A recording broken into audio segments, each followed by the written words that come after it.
sports town. Why not? Sports were important to us growing up, and we want the same for our kids. To get involved, to compete, because that's how kids learn to lead.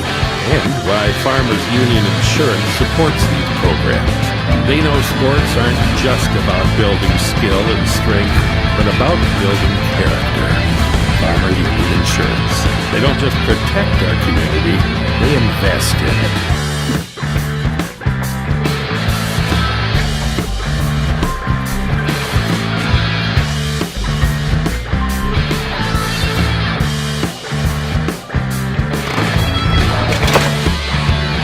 Everyone says they want to change the world.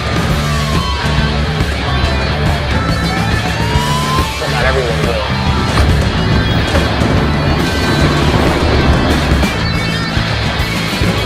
But not everyone.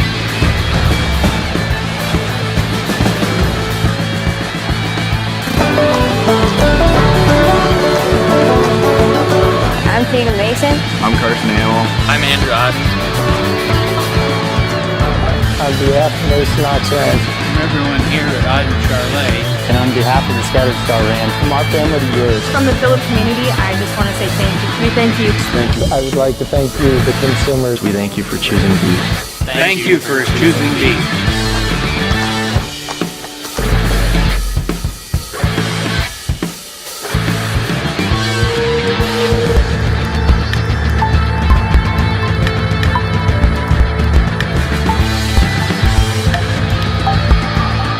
Seems around here every town is a sports town.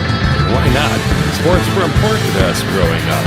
We want the same for our kids. To get involved, to compete, because that's how kids learn to lead.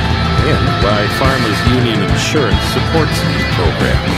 They know sports aren't just about building skill and strength, but about building character. Farmers Union Insurance. They don't just protect our community, they invest in it.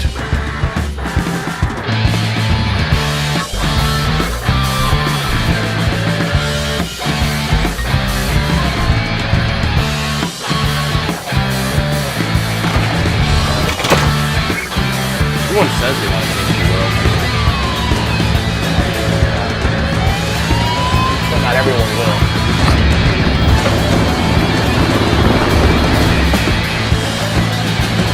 But not everyone.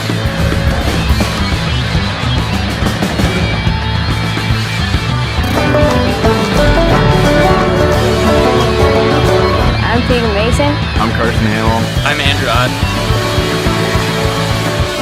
On behalf of Mason Oxland. From everyone here at Iden Charlet.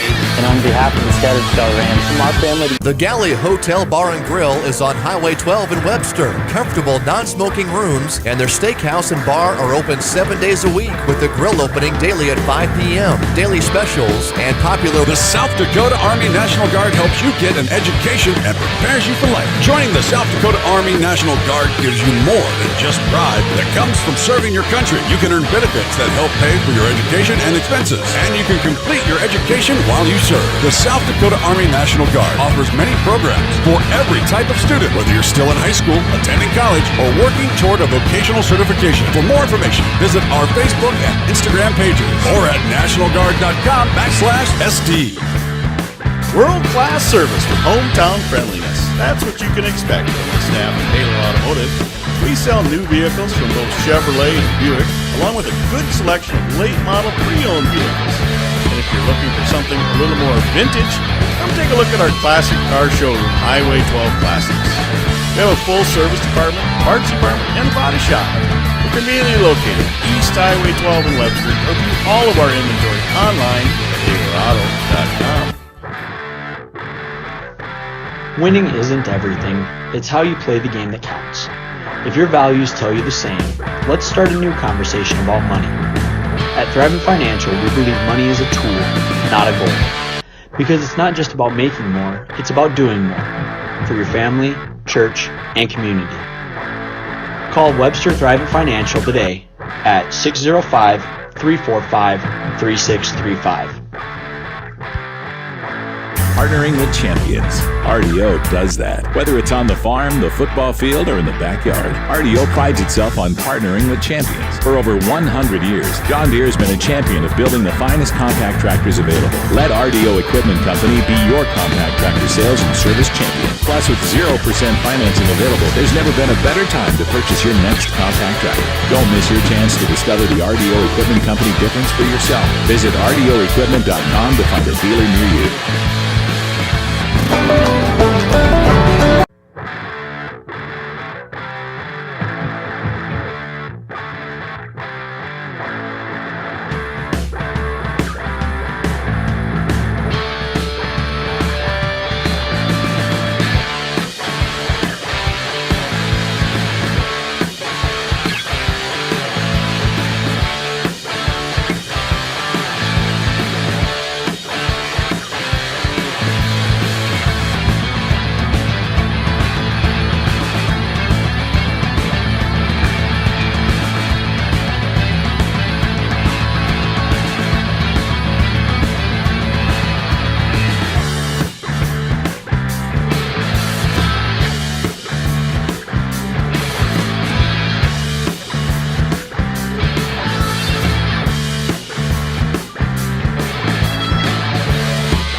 One, two. Hopefully our sound's on now.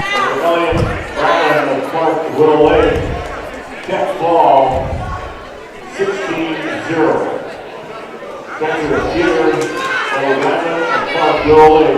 Check ball 16-0.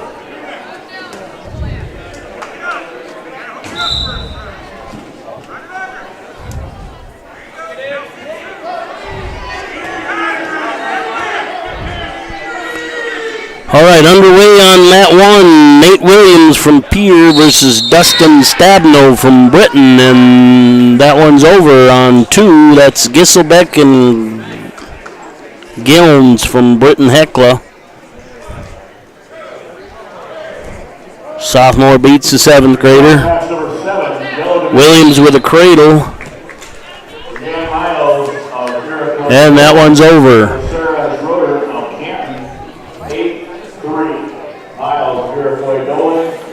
All right, sorry about not having sound. We had an update last night, and I'm not a very good computer operator. Anyway, I'm Mike Wiley with Bearcats TV. We are a part of LiveTicket.tv with Jody Bozick out of Winter. And just a pleasure to have you here at the 2020 Clark Invitational. Underway on mat 2.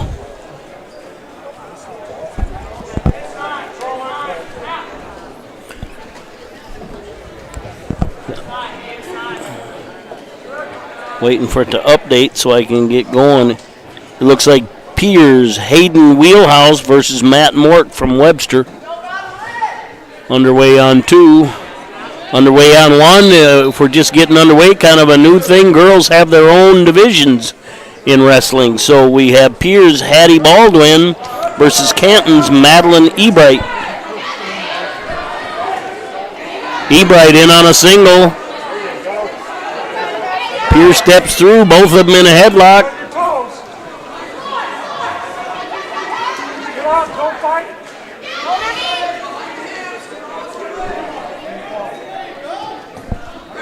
And Ebright gets a takedown.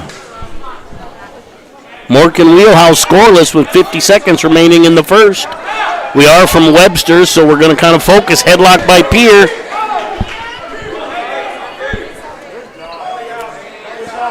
And getting back points. That's tight headlock. Oh. Do what you can, Matt. And that ends that one. 24 seconds remaining in the first. Ebright with a 2-1 lead in the first period on mat 1. Mat 1's the green mat. It's got big mat 1 above it on the program. 42 seconds remaining in the first on mat 1. Ebright in on a single. Baldwin with a crossface. Spins behind.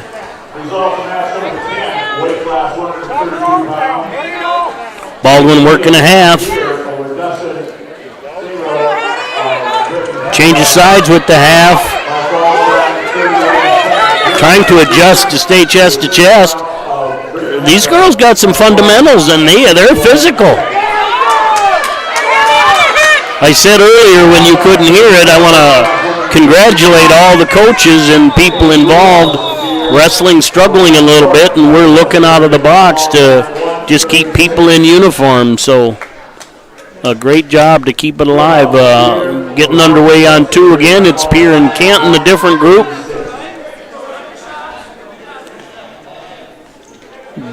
Gianna Stangland from Pier and Emma New from Canton. It'll be interesting to look at the South Dakota ratings board, how they handle the girls. I look forward to that first ratings. Maybe they're already out and I missed it on the grappler. I don't know.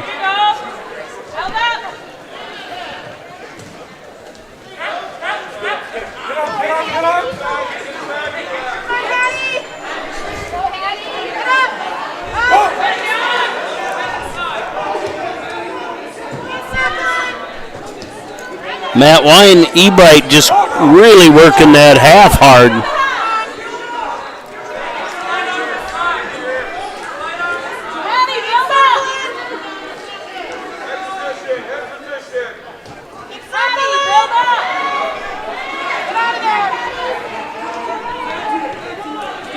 Baldwin fighting it hard. It's a little confusing to me see the name Baldwin and realize that's not from Canton in wrestling. So we're still neutral on 2. I think we're going to have an illegal headlock here. Yep.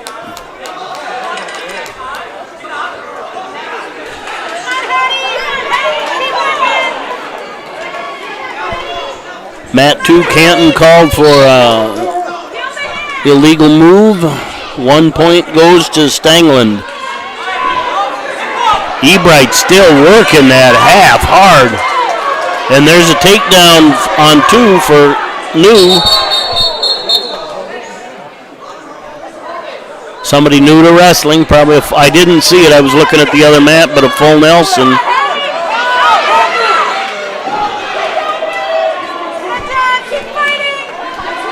Baldwin with a lot of fight, not flopping over. Uh-oh.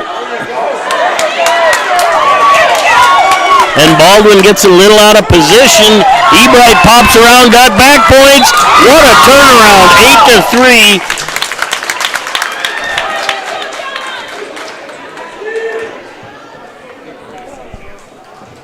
8-3. And Baldwin gets a reversal and gets the fall coming from behind. Exciting match there by the ladies. That'll bring up Chambers and Beener on 1. Johnson and Lewis on deck on 2.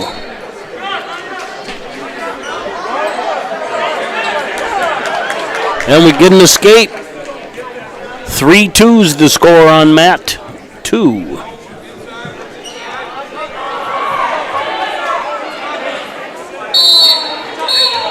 Chambers from Clark and Beener from Britain underway on mat 1.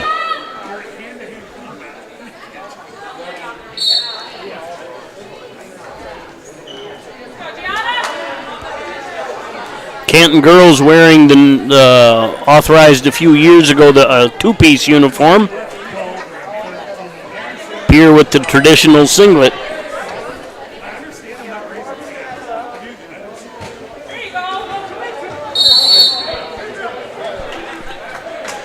And Chambers with a takedown and back points on mat 1. And he gets the fall. That'll bring up St. Pierre and McElhone. Hamlin Castlewood versus Clark on mat 1. Johnson Lewis, as I said earlier, up on 2.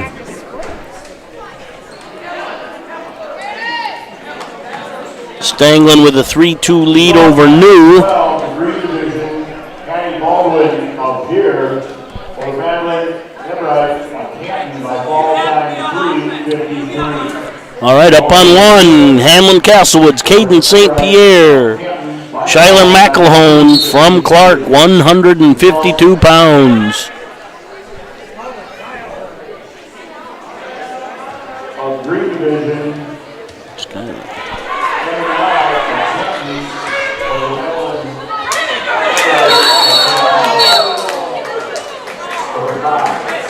and a good reversal here, but out of bounds on mat 2.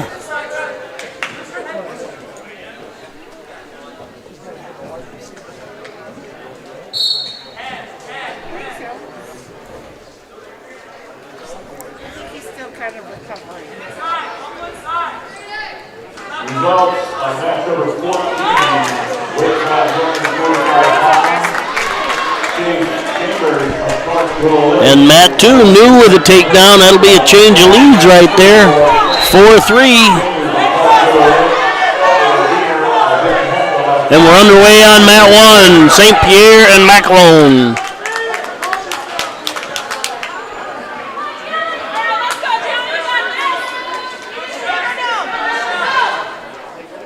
Nice job, both guys staying straight, not giving up anything. Position means a lot. St. Pierre in on a single. McElhone bails out. St. Pierre gets the takedown. Runs a half, runs a deep half. McElhone tries to roll through, gets caught on his back. And a takedown on mat 2. New goes up. That's a fall for St. Pierre on mat 1. That brings up Harrison Kramer.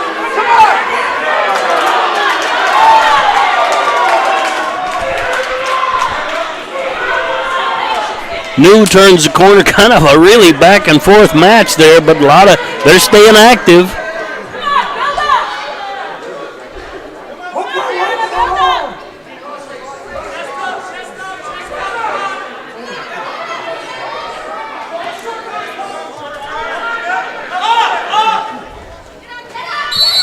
And we're out of bounds. Probably that's the period. That could be the match.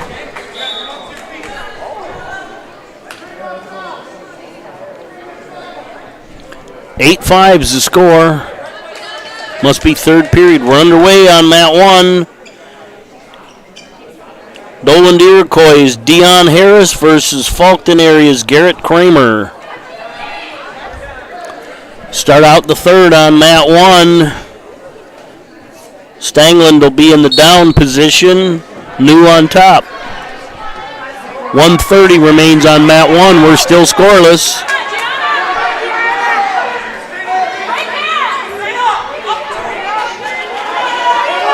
And Kramer comes out the back door. I don't know, he came out the side door, I guess, and got a takedown.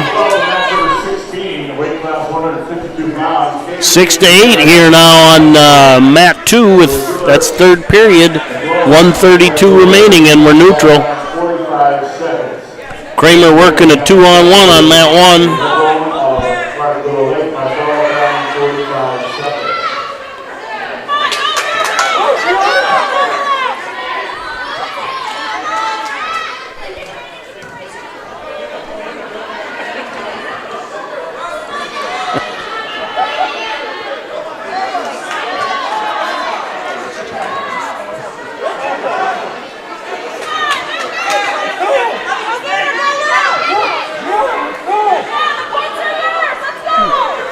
And Kramer's got back points, reverse half, it's over. That'll bring up Canigator and Sarda. Here with a headlock. She's got back points.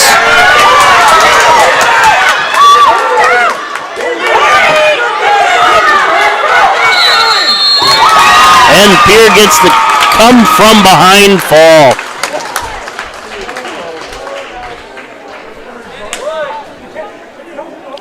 Johnson and Lewis up on 2.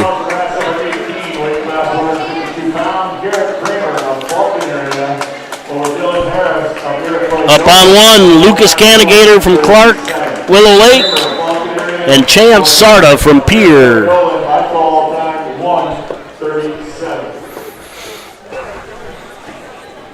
Up on 2, Clark Willow Lake's Braden Johnson, Trey Lewis from Pierre.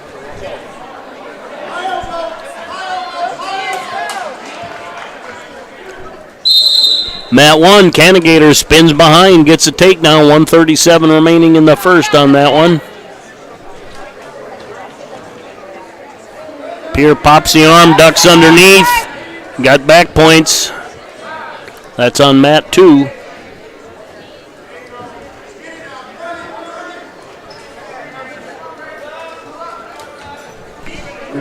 And with the backs, it's 5-0 lead for Lewis.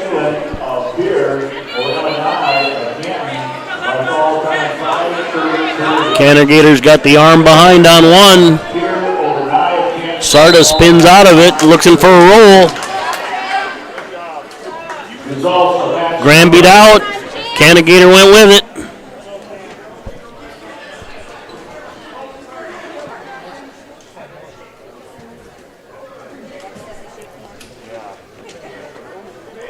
Must be over on mat 1, or mat 2, excuse me. That brings up on mat 2, Canton McCracken versus Brock Moser from Pier. By fall time, 41 seconds. Canagator still on top with that takedown. 17 seconds remaining in that one. Fall time, 41 seconds.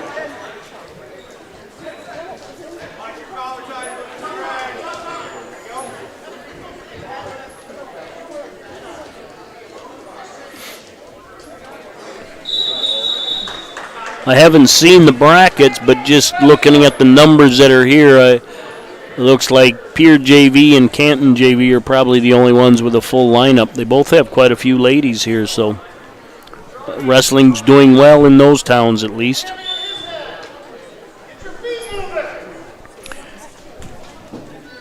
And start of the second period on mat 1, we're neutral. Canagator with that 2-0 lead.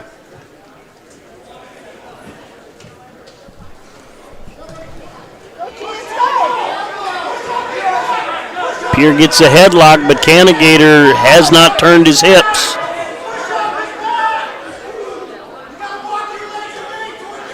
And Bolt judged him bridging, so gave the...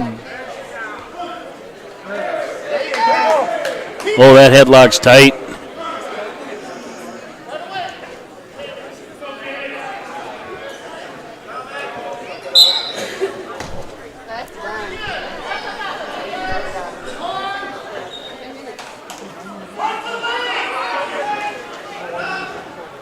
Canagator's got some experience, but a tight headlock is tough to deal with.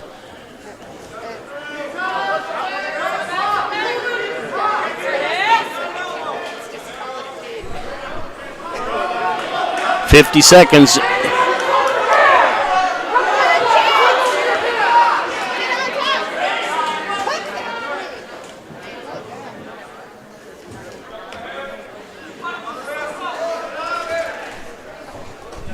Still 2-0 on mat 2.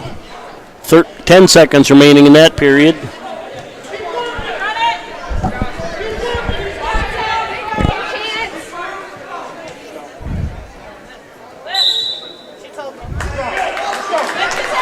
And that's the end of the period on mat 2.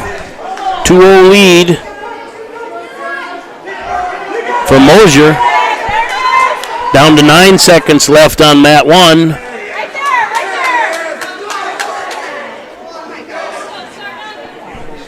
And that's the period. Great job taking advantage of that by Sarda, but Canagator with a lot of fight fought the entire period there. He trails 5-2.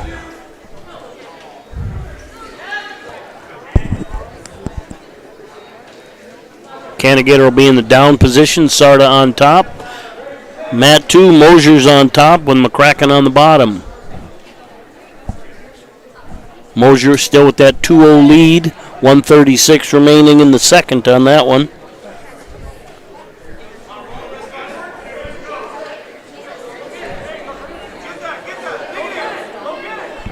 And the third period underway here on mat 1. Sarda with a 5-0 lead.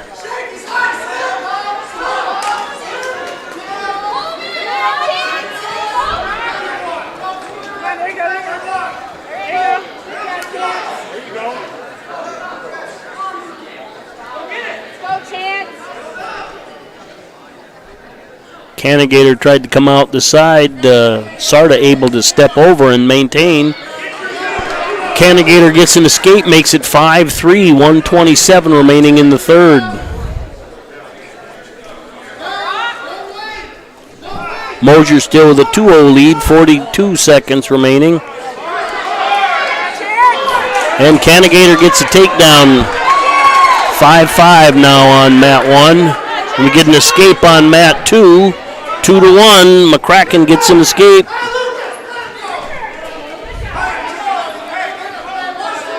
Coach is telling Canagator to let him go, and he does. 50 seconds remain. Canagator trails by 1.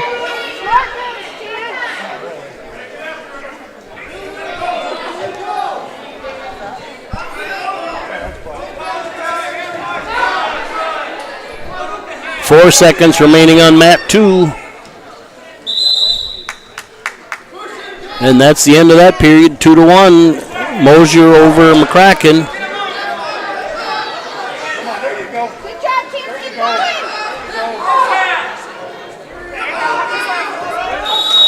And we're out of bounds. Nice scramble by both guys. Looking for cradles and roll-throughs. Out of bounds, no score. 20 seconds remain. Canagator trails by 1. And Canagator gets a takedown. A little bit of inexperience maybe there by Sarda. 7 seconds remain.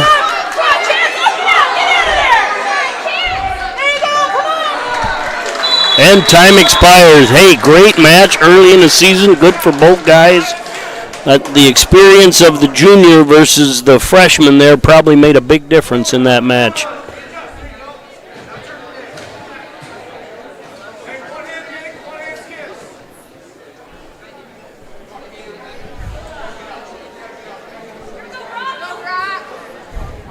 Results match number 18, weight class 160 pounds. All right, underway mat 1. Canton New from Canton. Gavin New, versus Hayden Niles. Niles a pretty small 160 pounder right now. In on a nice shot, picks him up, puts him on his butt, gets a takedown. 1:48 remaining. Working near side chop, got the bar, get above the elbow. Get above.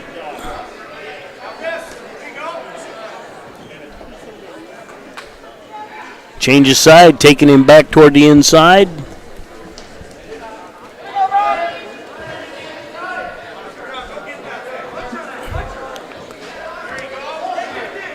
And he's got back points. Got another headset if you want to sit here. I'll plug it in. You can talk. And Niles gets the fall. Got Scott Thorson and sit down beside me here. When I get a break, I'll plug in the other headset and we'll have a guest broadcaster. All right, up on 1. Sydney Wong from Canton. No, track is running its ad. 4-2 here on mat 2. Good match going between Canton and Pierre. You're going to see a lot of Canton and Pierre today. Sydney Wong from Canton versus Kanye Traversy Johnson from Pierre.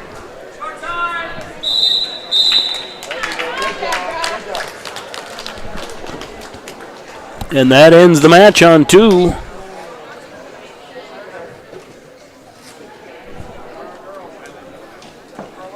Brings up Taylor and Smith on 2. Hang on, I want to put the headset down and plug in the other one. Webster area over Gavin Nye of Canton by fall time 46 seconds. Nye of Webster area over Nye of Canton by fall time 46 seconds.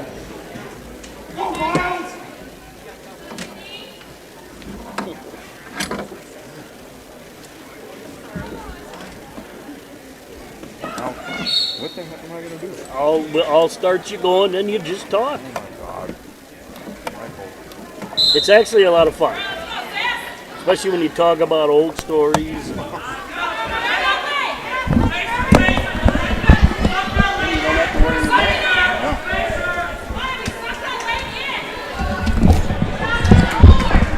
All right, folks. Hey, we got Mr. Scott Thorson just volunteered to come on board and give us some perspective. Can you hear me? Hang on just a second.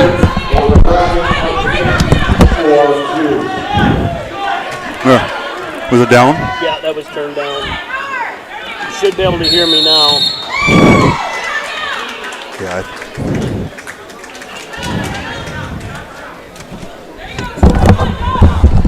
All right, can you hear me now, Scott? All right. Anyway, we got Scott Thorson here, coached in Groton for quite a while. Wrestled in Mitchell, didn't you, in high school? Mitchell? Yep.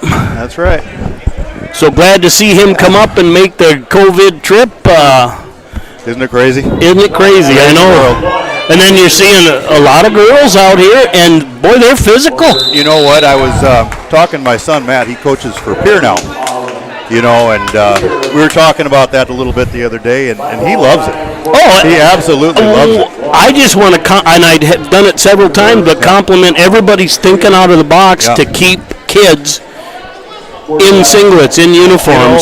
And he just said that he's never seen a group of kids that are so attentive, that want to try so hard to make this thing work. And part of it is I think they're coming into it later, and they're learning the fundamentals better. Yeah, they don't have all the stuff you learn when you're little. So, and you can tell they're kind of raw, but well, I'll tell you what, they're attentive. They're listening to the coaches, and they want to learn. And they're physical. Physical. Up on one, Clark Willow Lakes, Gage Burke.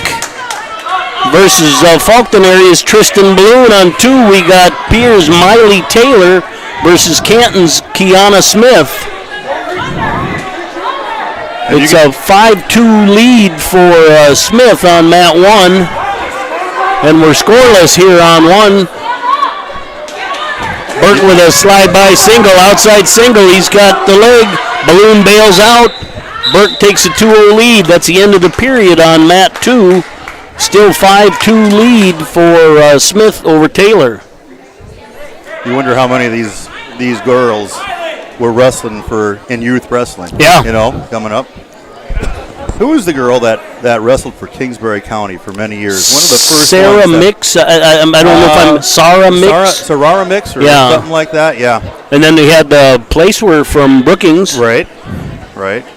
I mean, those girls really kind of set the foundation for what we're having right here.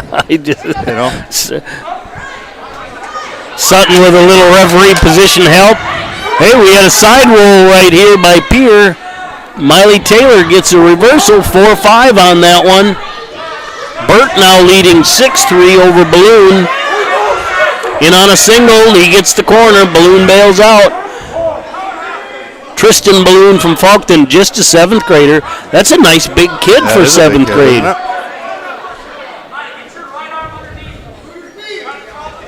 It's fun to come and watch these first matches to see what the growth spurts. Yeah. Well, and you look at Burke, he's still a junior, and this is his 5th or 6th year almost of being around wrestling. 10-4 Burke on mat 1. Still 5-4 Smith over Taylor on 2.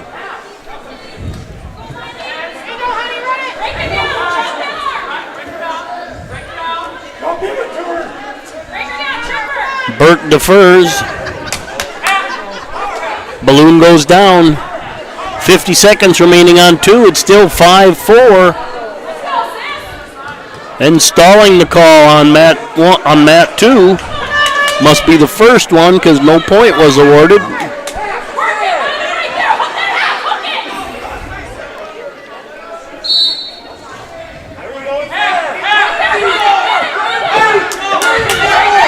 Pierre works the half, has back points, and gets the fall. 23 seconds remaining in the second period. Another come-from-behind win on the girls' side. Miley Taylor beats Kiona Smith. Burke's got a bar in. He's driving the head. Oh, it's tight. He's got the forearm blocked. Scooped it in. Yeah, sit through. Textbook. The Webster wing. Got the fall. How many times is that? I was ahead. Yeah, now that you think about it, with Jimmy and. Oh, sure. And both of them, Greg and Jim. Yep. That technique follows the coach, doesn't it?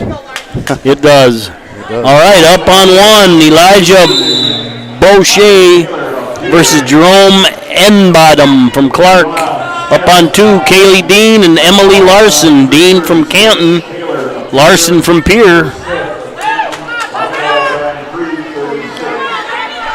Keep an eye out because so far I've only seen girls from Pierre and Canton. See if we have one from another town. It's probably no coincidence that you see a lot of girls wrestling for programs that are pretty well established. Yeah. Isn't it? Absolutely. And the programs are just very successful right now. Numbers starting to hurt some pretty established programs, but Yeah, they sure are. All right, reverse cradle here on mat 1.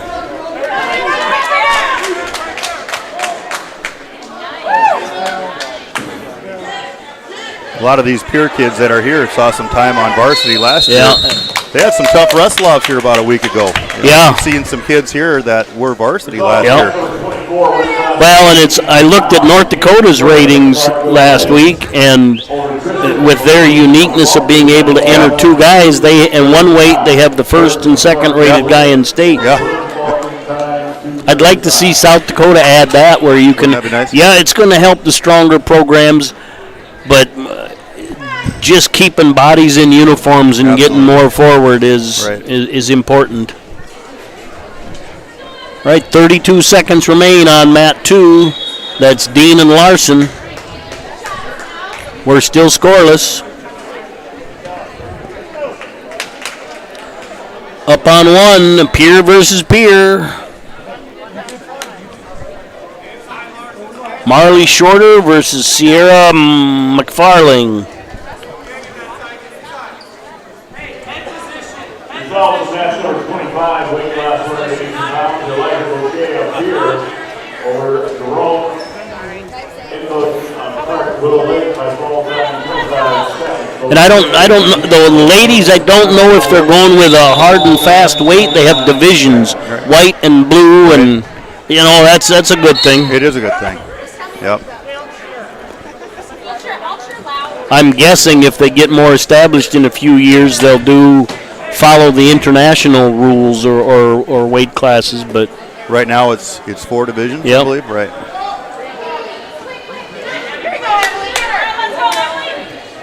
Yeah, a lot of these girls, what are they, about from 110 to 130, something like that? Absolutely no comment. Yeah. Well, nope, not going there. They are white and blue.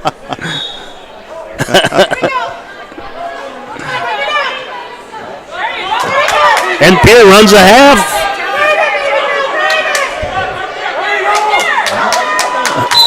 And gets the fall. They've had 3 or 4 come from behind victories there. That'll bring up White and Wallace on mat 2. Stevenson and Hadrick on deck on 1. So right now we're looking at Marley Shorter and Sierra McFarling, both from Pier. Sophomore versus the 8th grader. Hey, Mike, our girls have to wrestle each other now. Come put the heads. You should call that match.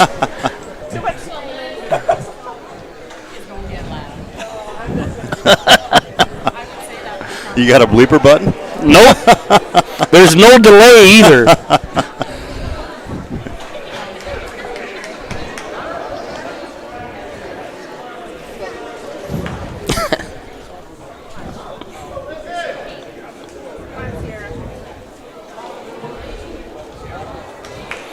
All right, up on 2, Abby Ryle and Lizzie Wallace, Clark Willow Lake and Canton. So right after I talked about it, I think we have our first girl from non-Canton and Pier. Right, there we go. So Abby Ryle versus Lizzie Wallace from Canton. On deck on 1 is Stevenson and Hadrick.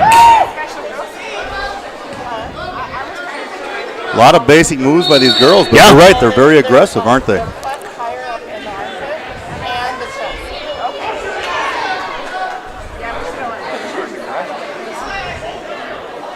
You remember the first match of the year, Mike, when you were wrestling? Doesn't matter how good a shape you're in. You're still burning, your lungs burn. You can see a lot of that today. Yeah. Imagine some of these girls in high school have never done it. Right. And they're probably inexperienced enough. When you wrestle long enough, you learn to conserve and relax. That's right. And they're just giving it everything they got, every move.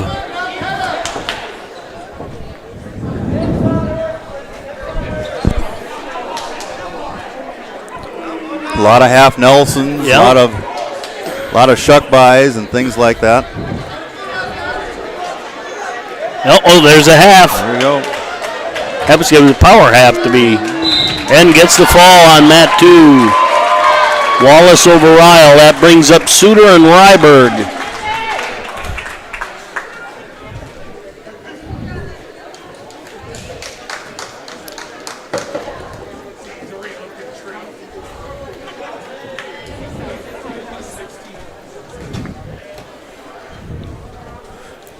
We having clock difficulty on mat 1 here? Actually, if it's over on that side, it's probably a track issue. Because the two in the middle are running the scoreboards up on the wall. The outside laptops are running track. Well, I'm sure the girls aren't too unhappy about a little delay in action here. It's a good match over here, though. Just like the boys. It's like, oh. I always hated it because I wanted to go. Yeah. If I had a bloody nose, give me it and get going because I knew I was in better shape. Right. Mat 2, Cantons, Isaac Suter, Piers, Josh Ryberg. That's at 2:20.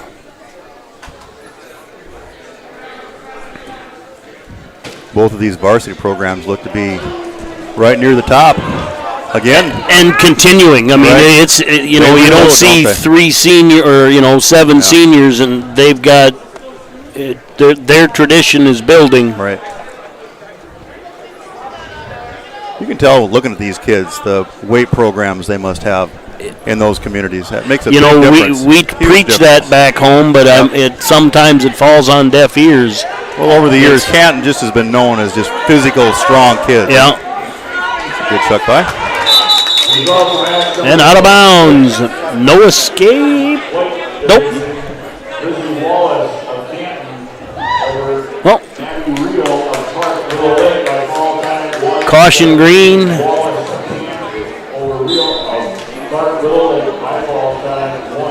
1 minute remaining on mat 1, 50 seconds remaining on mat 2.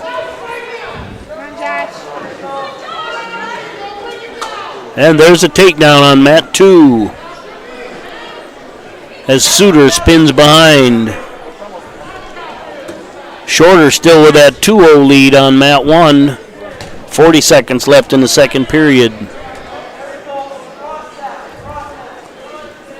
When you don't know how to build up with your legs, it's really hard to get up off that bottom with all that weight. All that pressure down on you. I better word that different. Almost like you try and wait for a mistake on top. Yeah. You can, And stalling the call on mat 1 gives another point to Shorter.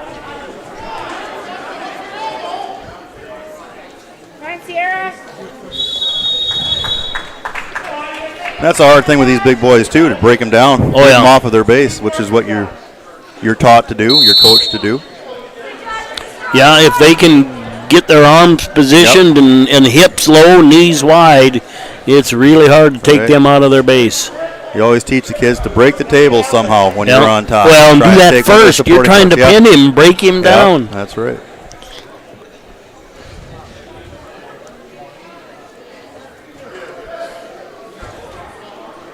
And caution goes red on mat 2. We're underway in the third period on mat 1, 3-0 lead.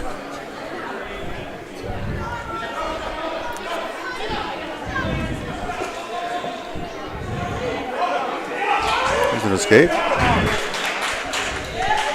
Bump it out. 4-0 now for Shorter over McFarling.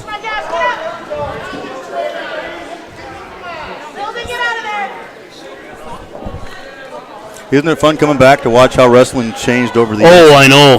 Isn't that something? I mean, it's been quite a while since I've been the head coach, but to see how the wrestling has changed over the years to where, really, it's kind of going back to the maybe 10 years ago. It looks like there's more mat wrestling now rather than from your feet, where it seemed like over the last maybe 5 years that was stressed more than anything else. Yeah, now, and it tends to, depends upon which team's dominant. Right. But the scrambling has gotten, I mean, it's...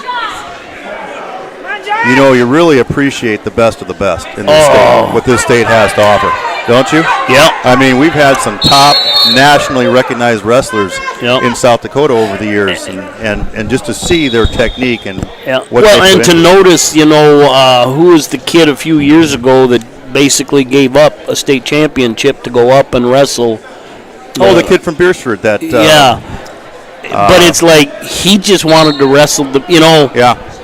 I respect that so much. Didn't you? I mean, and what a match. Yeah. That was matter of fact. We just watched that not long ago. Yeah. 108 remaining. Yeah, Casperson. That's right. 104 remaining in the period on mat 2. Underway on mat 1 is still Shorter. Shorter and McFarling. Oh, we got a cradle here on mat 2 and back points. Suter with a cradle. Looks like he's close. Tried to catch that leg, but it bellying down, creating space to drop that inside, and gets the call. Fall with 34 seconds remaining in the second. That'll bring up Ross and Coleman on 2. Stevenson Hadrick still on deck on 1. Shorter and McFarling just got over. Think there's any coincidence about some of the good programs in wrestling from Pierre and Canton, and look at the football? Oh, absolutely. Football finals. And you look at some of these kids, and you can see why they would be awfully good at football as well. Well, and not only that, but you see where some of them are strong. They're strong in those big man weights. They're very athletic. And, yes. All right, underway on 2. Coleman from Pierre. Ross from Canton. Underway on 1. Michael Stevenson from Hamlin Castlewood. Tegan Hadrick from Fulton area. Oh, some rolling around there. And Stevenson catches him. That one could have went either way.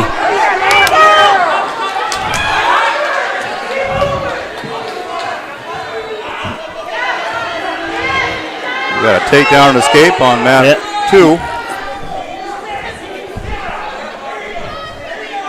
I think that's Coleman that got the takedown then. Yep, 2-1.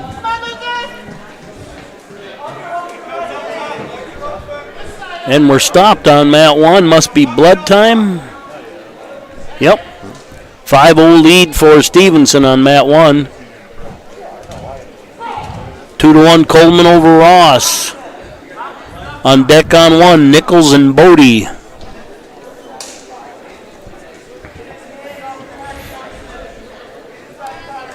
It's pretty fast and furious for one person to do 2 mats. When you go to sometimes you do the whole day by yourself. Yeah. That's a lot of talking just to carry the broadcast. And mat 2, Coleman gets the fall over Ross. We might be headed to a short break here. I don't see anything assigned after that, so we'll have to see. Now, Mike, tell me the thinking that after a wrestling match is over, they don't shake hands. Now, I'm not questioning it. I'm just trying to figure out the reasoning behind it, because they're wrestling during the mat, and then sometimes. Oh, and a side roll by Hadrick. Got a reversal, but fronted by Stevenson. Stevenson gets away. Might be 6-2 right now. Lucas Coleman up here over Carson Ross. Yeah, 6-2. And I think a match is coming. Sometimes you just got nothing. I'm sorry to the people that made that argument, but I don't understand it one bit. You're talking about the hands? Yeah. Or after a football game, they stand at the hash marks and wave instead of shaking hands. You just blocked and tackled and pushed and shoved. But you know what? In this day and age, you do what you have to do. Instead of 1 in a million, it's a 1 in a billion. Yeah. So there is a percentage. Right. So if everything's by the numbers, it's even a mask. A mask isn't a guarantee. Right. It just increases or technically decreases the odds. All right. You never know. You can do everything right and still get something. That's right. All right. Little single leg dump there on mat 2. Avery Nichols from Clark versus Parker Bodie from Faulkton. Must have had the leg up too long. Got called for stalling. 8-2 on mat 1. Stevenson over Hadrick.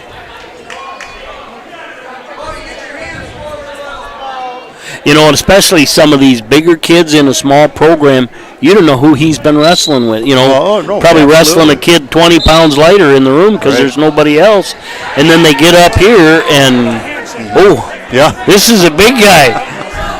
They're not used to that. Yeah, reverse half for Clark. Gets the fall on mat 2. Well, that's where you hope you have somebody in the community like me that goes and wrestles with some of those big boys. But I got news for you. Yeah. We're probably not in good enough shape to push him. Hold on. I'll tell you what the day after I'm in practice is. Yeah, that's for sure. That's where you need those young kids. And you know, speaking of that, it's good to see a lot of these coaches that are the young coaches. Yeah, a new round coming. And a clasp call on the mat 1. Stevenson Granby's.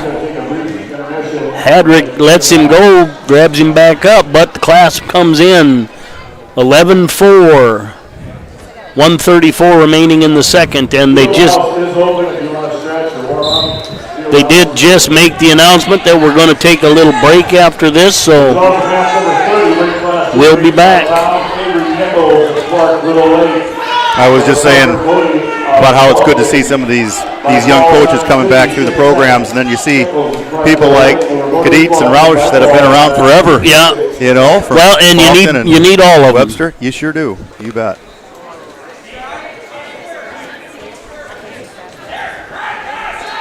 Nice single or nice double there. Good cross face by two guys going at it here. They're tired, but they're going at it. Must be some blood. Good athletic big boys. They're tired. Yeah, that getting up for church tomorrow is going to be, Yeah. I remember that Stevenson from Hamlin at the state championship in football, too. Yeah. I remember that name.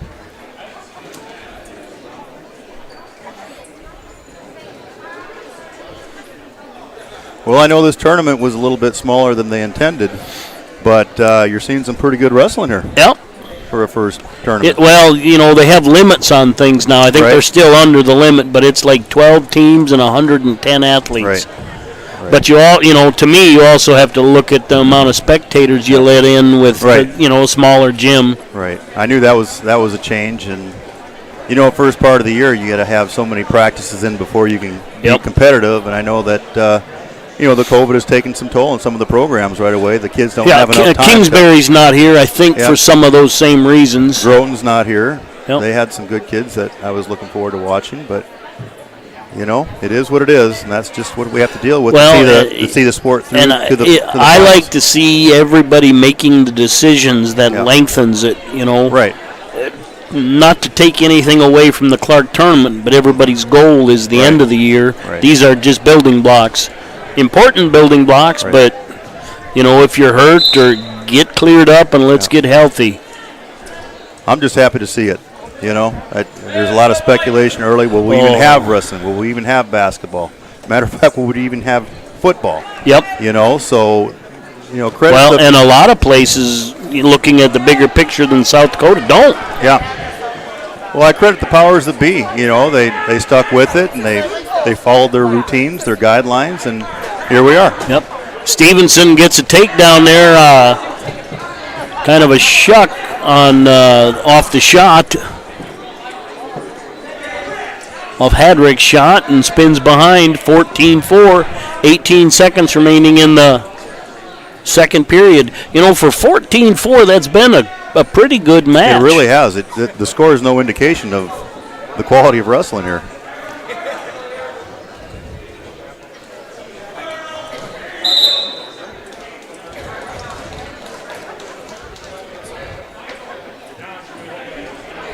So what other matches are you going to be covering in the upcoming weeks, Mike? Don't plan on missing one. Don't you? Well, actually, I will miss next week, but I think Jason will be in Howard. And, side roll. He broke down, though. Glad he didn't go with it. You're always welcome to come down and put on a headset. It actually starts to be a lot of fun, especially when you and I have so many memories together. if the right thing pops up and we think about it. A lot of years coaching and wrestling ourselves and watching our kids grow up in the sport. But I think I can talk for a lot of people here, Mike. We sure appreciate you guys doing this service for the people that are home that can't make it to the tournaments and that are protecting themselves and things like that. So. Well, and if Groton was here and Paul wasn't here, Paul takes our embed code and puts it out for all the Hibs people that are subscribing. Yep. And Stevenson catches him in a headlock. He's got back points from Sutton and gets the fall with 1:11 remaining. And I don't know how long the break is going to be, so... I can't imagine it's going to be too long. I suppose they got to get that 45... 45 minutes. And that ends this session. Let's go to commercial here, folks. Keep an eye out. I don't know when we'll be back. They haven't made an announcement, have they? I'm Tegan Mason. I'm Carson Hamill. I'm Andrew Odden. On behalf of Mason Oxrand. I think we're off, but I'm not positive. Scattered Star Ranch, from our family to yours. From the Phillip community, I just want to say And the worst part is there's no hospitality room. Thank you for choosing me. I just had a hot dog. I know. That's pretty good. Well, and every time I go to Clark, I got to stop at the butcher shop anyway. Excitement, challenges, and achievement. Farmers Union Insurance can provide you the safety net to keep you moving toward That your probably goal. looks like that's not the first time that kid has sprayed the mats down either. Farmers Union Insurance agents they provide have quick to, quotes and professional services they you do it deserve before since 1948. practice, Farmers after Union practice. Insurance has focused on ensuring the people of South I say, you Dakota do what from you the have to most do. remote quarter sections. This is a pretty good system right here, too. You're getting the chemical down beforehand, and then that other thing just makes sure every part of the mat It's gets called covered. the original bacon double cheeseburger because we invented it. You're welcome, world. 100% U.S. beef. And I just Crispy, like how he's hickory walking smoked backwards. bacon. Invented and that's- perfected. You see him other times, they're spraying in front of them wearing socks. Fresh A&W root beer. Does Webster have any girls? I wasn't paying No, attention. not that I know of. How's the program doing? Numbers are really down. Are they? Hey, how do you... At participating I- restaurants, prices We're include supposed to tax be, but extra. I'm not always positive. Even simple So we tasks just take of the everyday headsets life off. can be overwhelming after an illness or injury. When you're facing physical challenges, physical therapy services at Sanford Health can provide the extra support you need. Our integrated team will help you regain your mobility and strength, getting you back to daily activities as safely as possible. We will focus on your recovery so you can get back to feeling more like you. To make an appointment at Sanford Health in Webster, call 605-588-3186. The Galley Hotel Bar and Grill is on Highway 12 in Webster. Comfortable non-smoking rooms and their steakhouse and bar are open 7 days a week with the grill opening daily at 5 p.m. Daily specials and popular Wings Wednesdays with over 14 sauces with traditional bone-in or boneless wings. Thursdays feature Chislick special night and their slow-cooked prime rib is served on Friday and Saturday nights. Check them out on Facebook or call 605-345-9989 for reservations. The South Dakota Army National Guard helps you get an education and prepares you for life. Joining the South Dakota Army National Guard gives you more than just pride that comes from serving your country. You can earn benefits that help pay for your education and expenses, and you can complete your education while you serve. The South Dakota Army National Guard offers many programs for every type of student, whether you're still in high school, attending college, or working toward a vocational certification. For more information, visit our Facebook and Instagram pages or at nationalguard.com/SD. World-class service with hometown friendliness. That's what you can expect from the staff of Haler Automotive. We sell new vehicles from both Chevrolet and Buick, along with a good selection of late-model pre-owned vehicles. And if you're looking for something a little more vintage, come take a look at our classic car showroom, Highway 12 Classics. We have a full service department, parts department, and a body shop. We're conveniently located East Highway 12 in Webster, or view all of our inventory online at HalerAuto.com. Winning isn't everything. It's how you play the game that counts. If your values tell you the same, let's start a new conversation about money. At Thrivent Financial, we believe money is a tool, not a goal. Because it's not just about making more, it's about doing more. for your family, church, and community. Call Webster Thrivent Financial today at 605-345-3635. Partnering with champions. RDO does that. Whether it's on the farm, the football field, or in the backyard, RDO prides itself on partnering with champions. For over 100 years, John Deere has been a champion of building the finest compact tractors available. Let RDO Equipment Company be your compact tractor sales and service champion. Plus, with 0% financing available, there's never been a better time to purchase your next compact tractor. Don't miss your chance to discover the RDO Equipment Company difference for yourself. Visit RDOequipment.com to find a dealer near you.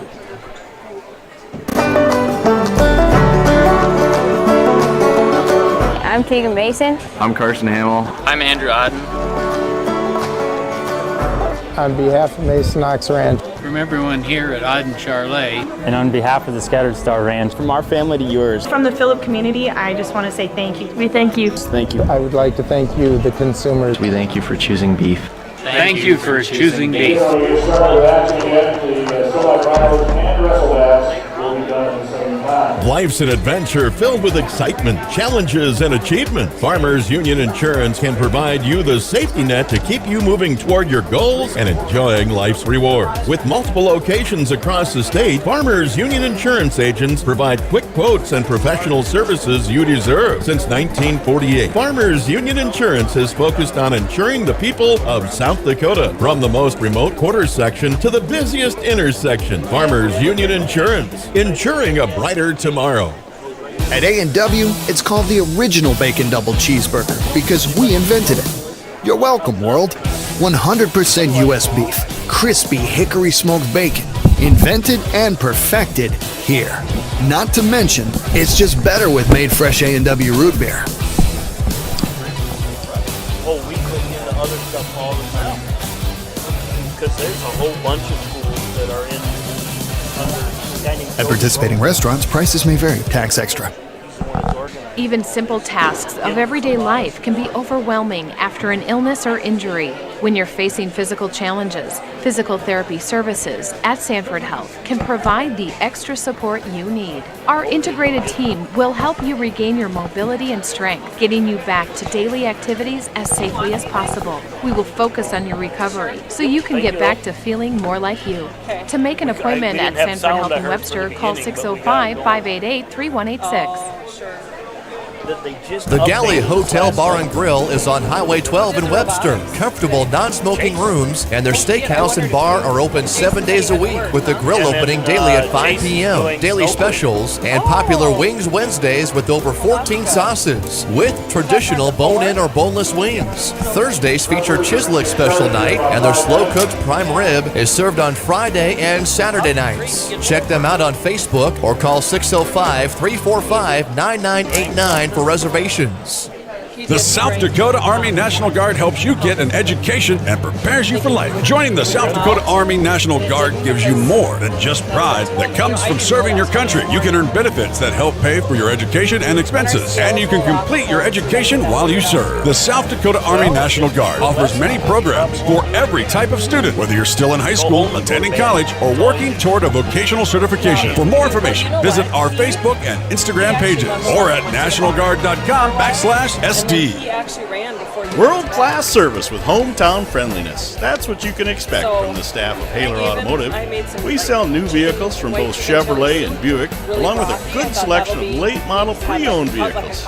And if you're looking for something a little more vintage, come take a look at our classic car showroom, Highway 12 Classics. We have a full service department, parts department, and a body shop. We're conveniently located East Highway 12 in Webster, or view all of our inventory online at HalerAuto.com. Yeah, he was in a pretty good mood this morning. Winning isn't everything. It's how you play the game that counts. Well, what he needs If your values tell you the same, let's start a new conversation about money. I know. At Thrivent Financial, we believe money is a tool, not a goal. Because it's not just about making more, it's about doing more. For your family, church, and community. Call Webster Thrivent Financial today at 605-345-3635.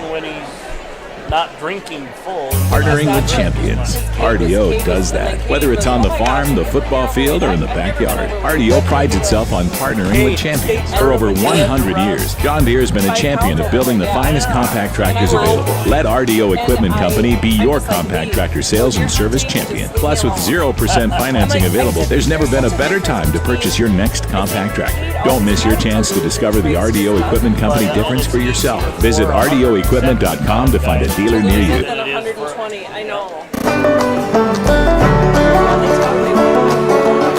I'm Keegan Mason. I'm Carson Hamill. I'm Andrew Odden. On behalf of Mason Oxrand. From everyone here at Auden Charlet. And on behalf of the Scattered Star Ranch. From our family to yours. From the Phillip community, I just want to say thank you. We thank you. Thank you. I would like to thank you, the consumers. We thank you for choosing beef. Thank you for choosing beef. It does. Don't worry about it.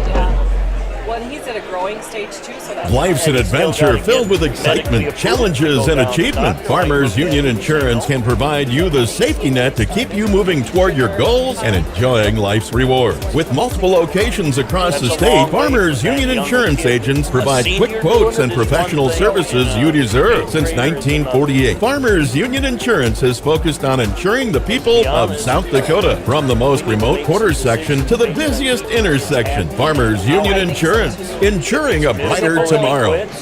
At A&W, it's called the original Bacon Double Cheeseburger because we invented it. You're welcome, world. 100% U.S. beef, crispy hickory smoked bacon, invented and perfected here. Not to mention, it's just better with made fresh A&W root beer.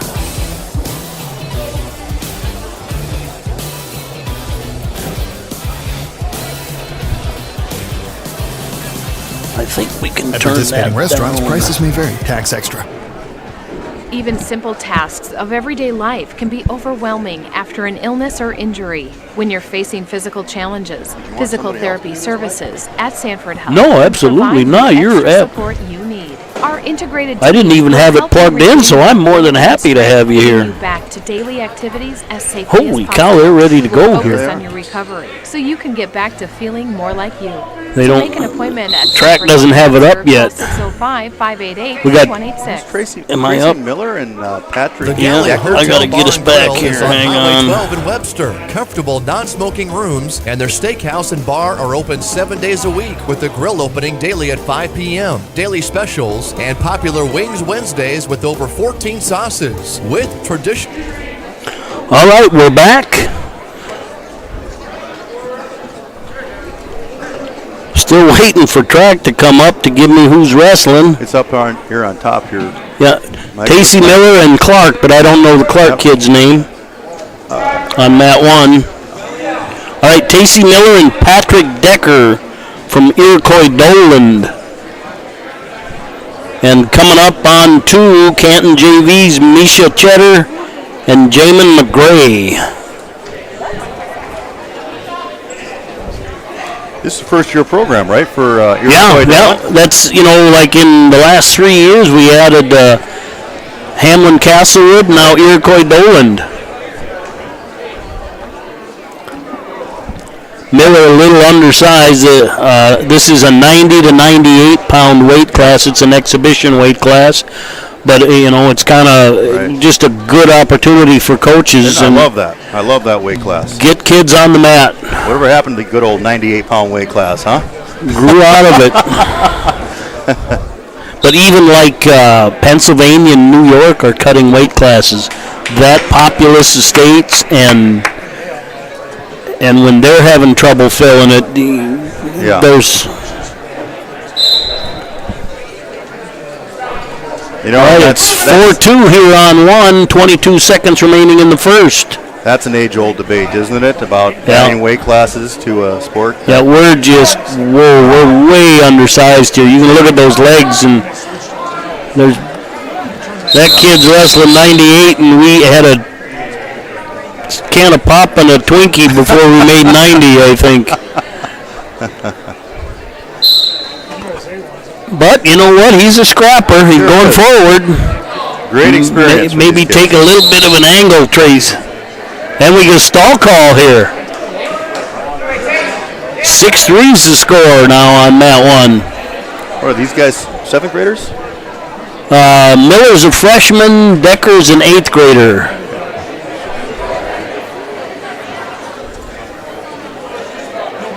And that's the end of the period. You must be waiting on that 45-minute rule. Track's not releasing that, or... Up next on mat 1, Hawkinson versus Jorgensen. Up next on 2, Bachelor and Judding. Looks like they're about ready to go here on mat 2. Yeah. That's Cheddar from Canton and McGray from Pierre.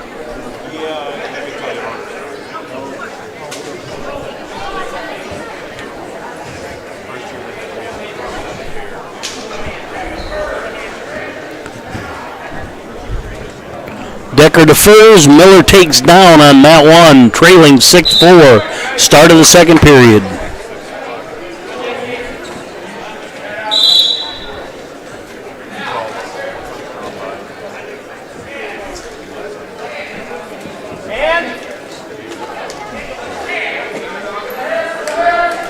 Seen a lot of cradles here today. Yeah, that goes back a long ways. Sure does. He's just manhandling that cradle, though. And he got 2 out of it, back points. Looks like Decker's going right back to that cradle again. McGray in on a single, picks it up, puts him down, takedown and back points for McGray. 8-4 on mat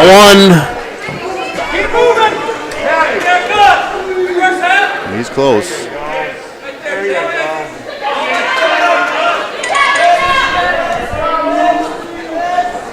There's a fall on mat 2. McCray Pierre over Cheddar of Canton. Yep. Live ball.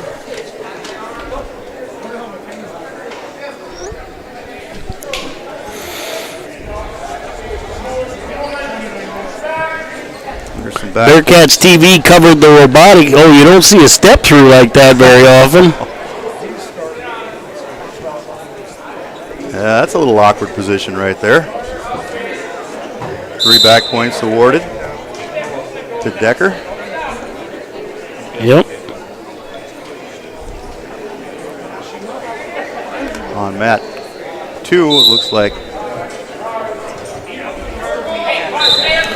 All right. I gotta. Carter Judding of Hamlin and Matthew Bachelor. 11-4 on mat 1, 19 seconds remaining in the second. Uh-oh, that's trouble. Ball and chain. Or not ball and chain, just a arm through. We're just too small to compete there. We got the technique and the experience. Quickness for sure. But, compliments to even survive that with the big kid on you. That's how you get experience. Yeah, he's a good head taller, too.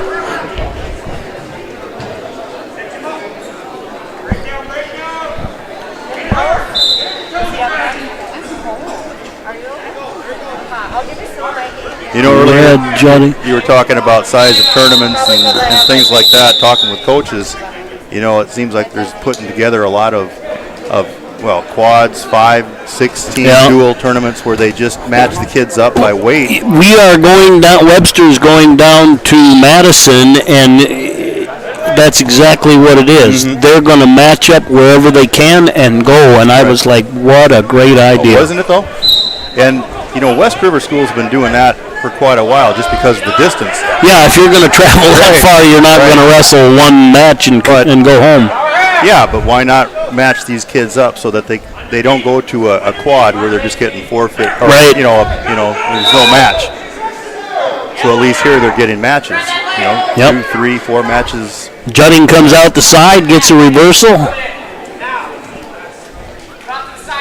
That's a 4-0 lead for Judding on mat 2 over Bachelor. And with 1:25 remaining, Miller signals over the side. I think I'm going to let him go. I love it. That's an interesting thing about wrestling. It doesn't matter what you're behind. Yeah. I've seen 14-point leads disappear in 2 or 3 seconds. In one throw. Because of one throw, exactly. Yeah.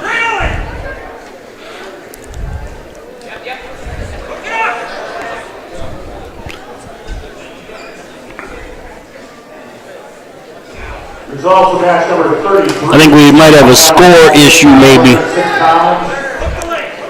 Webster's over there with the book. That's usually, we have a different score than you. By fall time, 45 seconds. We sometimes end up in some awkward situations, don't we, Mike? On that, too? Yeah, he never got to the side. He cradled him straight from the back. And, you know, the fact that he didn't get it broke right away, he's got to have a pretty good grip. Yeah. I think we're going to have a clasp here.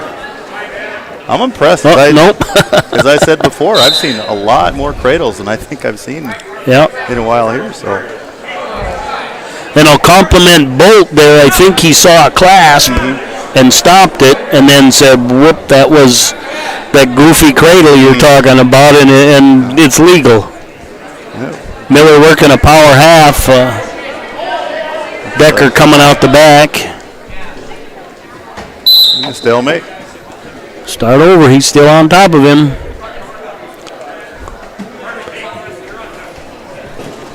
Like he's going optional. He wants to go after him.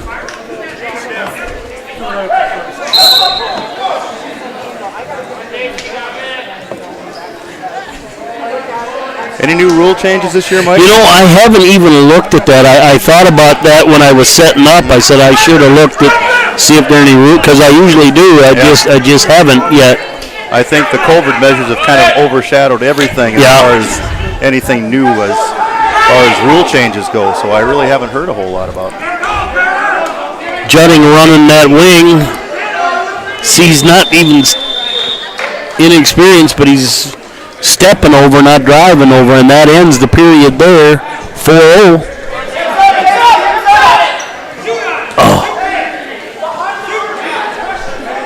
And 17-5 to score now.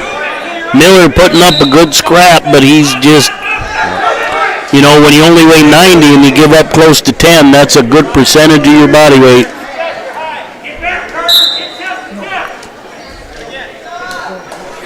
Judding is taking control of this match a little bit on that, too. Yeah, 9 with them back points, and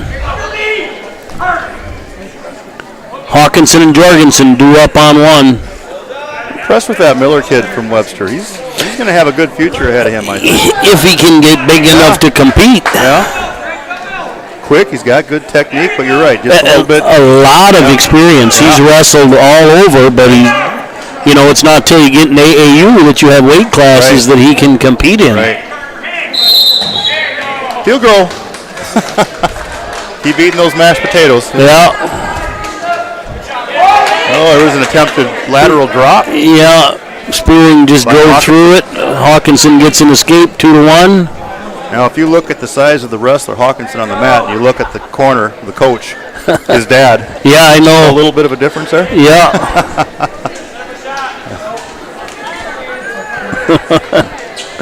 But I'm not judging. Because from what I wrestled at to what I am now, I'm not judging. Anybody that knows me can just laugh. I'll say your eyesight's really good. We were joking around about that before the tournament started. Good action over here on mat 2. Yeah, I'm trying to pull that up. It hasn't refreshed yet. Gunnar Kvisted. Yeah, and Carter Schulte. Gunnar Kvisted from Clark and Carter Schulte from Falkton.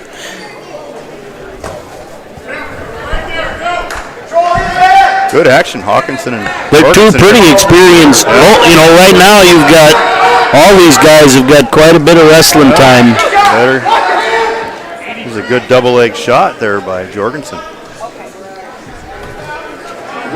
Yeah, catching that leg when he came in was really important. That stopped Hawkinson from twisting through. You know, I'm kind of an old style coach at heart. You know, I love the old double legs and single legs and halves and cradles and things like that. Even the guys that do a lot of the flurries and scrambles, the basis of scrambling is still having good fundamentals. Right. Yeah, we got a fall over there on mat 1. That was Kvisted? Gunnar Kvisted, yep. Him and our I think Cale Larson used to wrestle a lot, and then Cale obviously grew a whole lot more. And that ends the first period on mat 1, 4-2. Jorgensen over Hawkinson.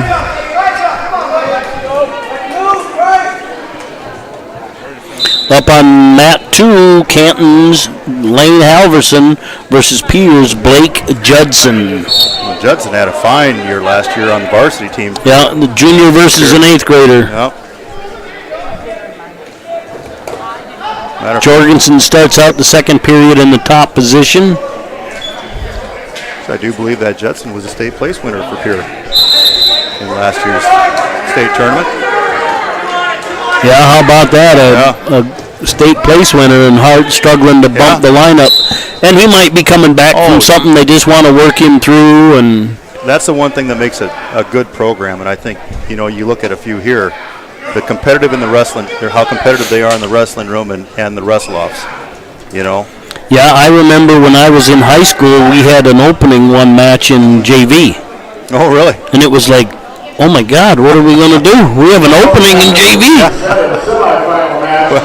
An exhibition was before the B team. If you want to go back that far, when I wrestled for Mitchell, we had 3 full teams. Yeah.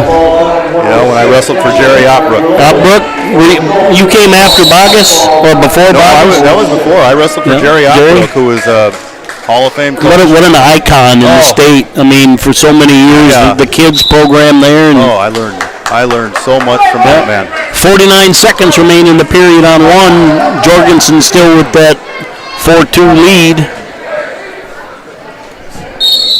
5-1 on mat 1. For some of you old dogs out there, Opbrook and Marv Sherrill from Watertown were so competitive rivals, Watertown Mitchell, and now Marv Sherrill's coaching the Watertown JV team. And junior high, absolutely loving it. We got a tie match here, 4-4, as Hawkinson gets a reversal. Yeah, I've talked to Marv, and he just absolutely loves what he's doing. He is so much fun to talk to. Yeah, 27 seconds remain in the second. Jorgensen in the down position. Judson over here on that too. That looks trouble. Yeah, that's over. Judson gets the fall. That brings up Miles and Wareka. I can't pronounce that. On deck on 1, Canagator and Williams. You're right. Great match on mat 1 here. Jorgensen gets the escape, goes up 5-4, 3 seconds remaining. Hawkinson in on a headlock. End of the period. Good counter. By both. I mean, headlock was the perfect counter and stepping through it. There's some experience out there for younger kids. Got 2 7th graders, but they look like high school kids coming out. Hawkinson a little high. But adjusted before he lost it. There's the escape. 6-4 for spearing. 1:39 remaining.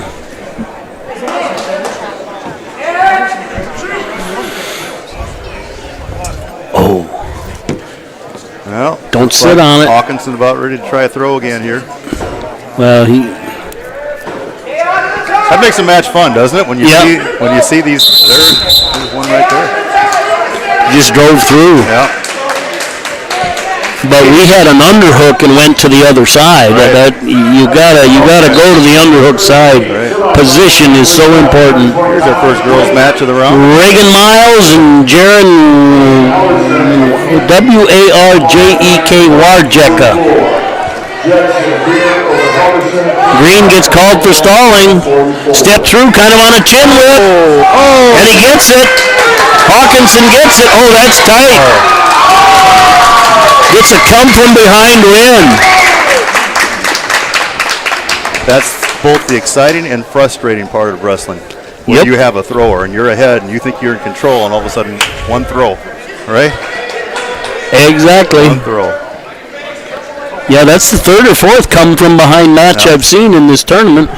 Let's focus on mat 2. Iroquois Dolans, Reagan Miles, Canton's John Wareka. Looks like we have Joshua Kennegator I look for this to be a pretty good match right here. Noah Williams.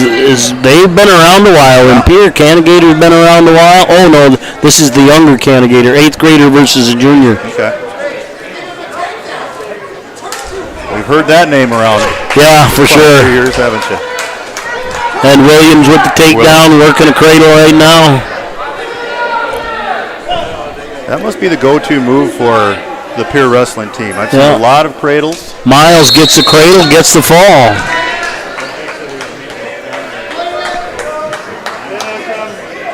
Miles, that's a name around Dolan that we've heard for years. Yeah. And then I wonder if that's part of the family. They were basketball. Yeah.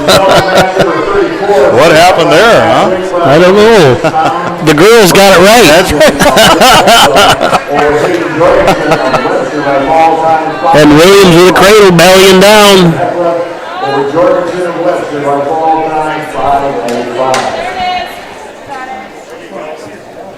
Up on 2, Canton JVs, Aiden Kranz and Piers, Tristan Spencer.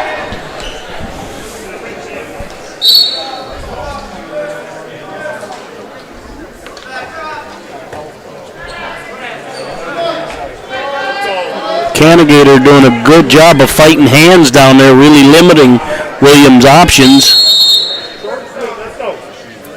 And he's still trying to come up. He's not being successful, but he's not laying down on the bottom, not wrestling. You just got to get that hand control when you're on the bottom. Williams Turks.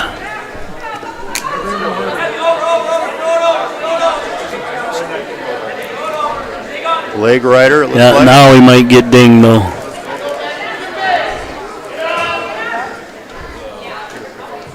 That results match number 40. Well, I think the period will save him on that one. But that was a testament right there to hand control. Right. That is the first thing that a coach will teach you from the bottom. Is you get some kind of hand control before you try and go up to your feet. Matt 2, Spencer with a takedown over Kranz. 105 remaining in the first. It's another thing I've seen. Williams is probably one of the few wrestlers that I've seen use legs in this tournament. I've seen kind of a trend of maybe not so much leg wrestling anymore as years ago. Casey Miller rode both hooks, but he didn't put a leg in.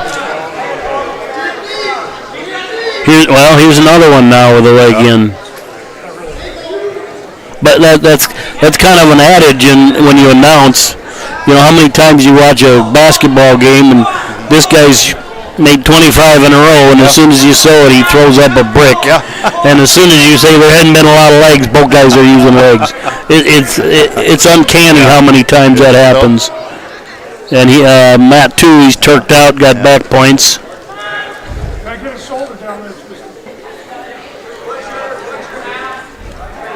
And Lewis waits for him to let it go. Nice job, Rob. Awarded the 3 on Matt 2.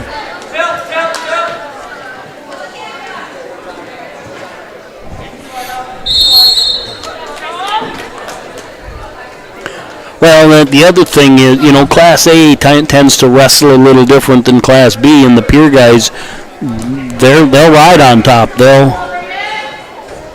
Doesn't necessarily mean they're better. No, just different style. Different styles, right?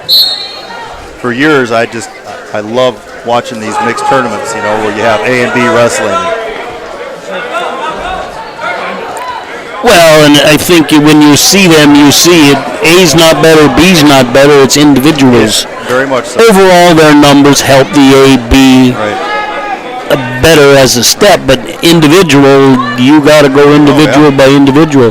Right. And 2 more for Pierre on Matt 1. It's an 8-1 lead now. 7-0 on Matt 1. 20 seconds remaining in the second on 1, and 1:25 remaining in the first on 2.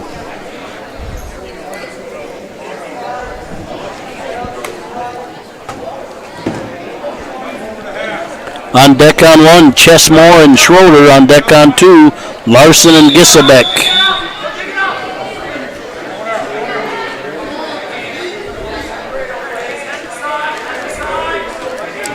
Inside cradle attempt over there on Matt. You don't see many near side cradles, reverse cradles, whatever, especially with the old space and head in.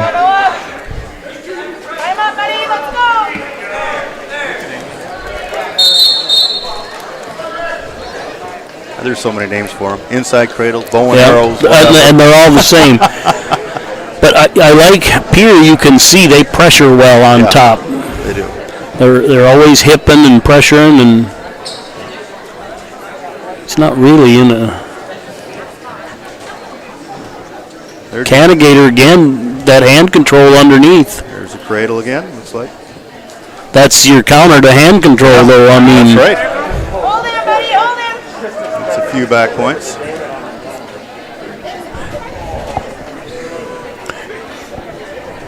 Williams dominating the match, but I got a Cannigator, just an 8th grader, showing a lot of little tricks that juniors and seniors learn. Staying in the match. Yeah. You know, I mean, you never know what can happen. We just saw a couple matches before. A throw can make a big difference, you know. And well, and that's where if you're not a thrower and you're ahead, don't even get into that position. Right. Circle and shoot.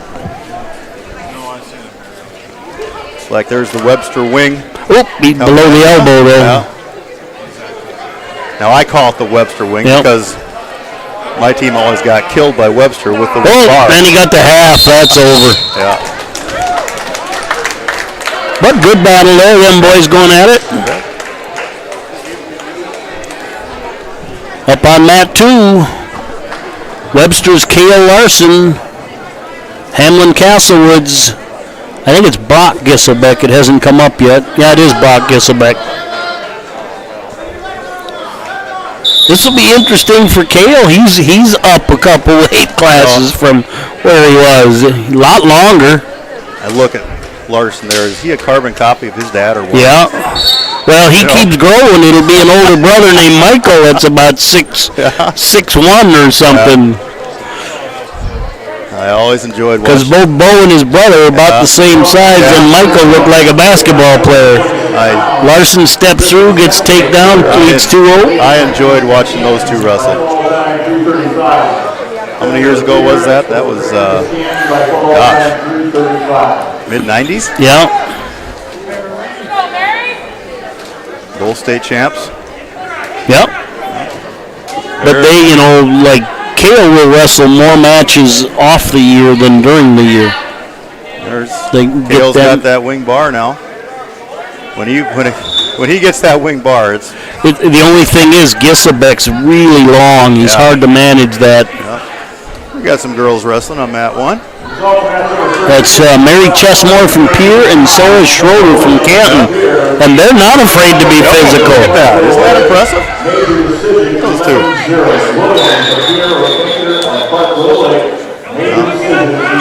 That's the inexperienced talking. I don't know. I didn't. You called it a full Nelson? Yeah. Full Nelson? Huh. Well.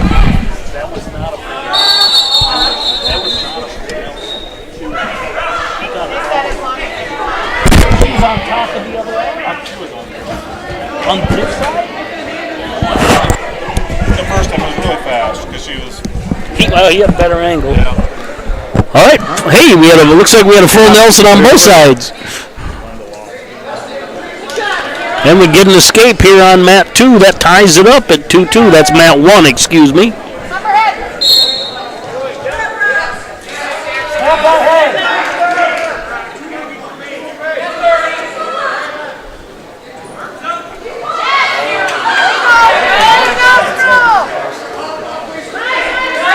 I will bet Cale's a happier wrestler this year, not cutting so much. Yeah, well, right now he's getting a little frustrated because he can't move him to where he wants. What he's got to learn with the bigger guys is you got to tire him out. You bet. There's a half.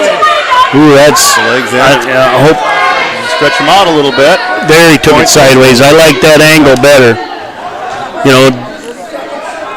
Because you take it the other way and they stop it, you lose it. And that would have been, if he'd have stayed going at the wrong angle. Well, whatever the case, that looked very uncomfortable for Gisselbeck on the bottom. All right, 9-1 now on mat 2. 2-2 still on mat 1.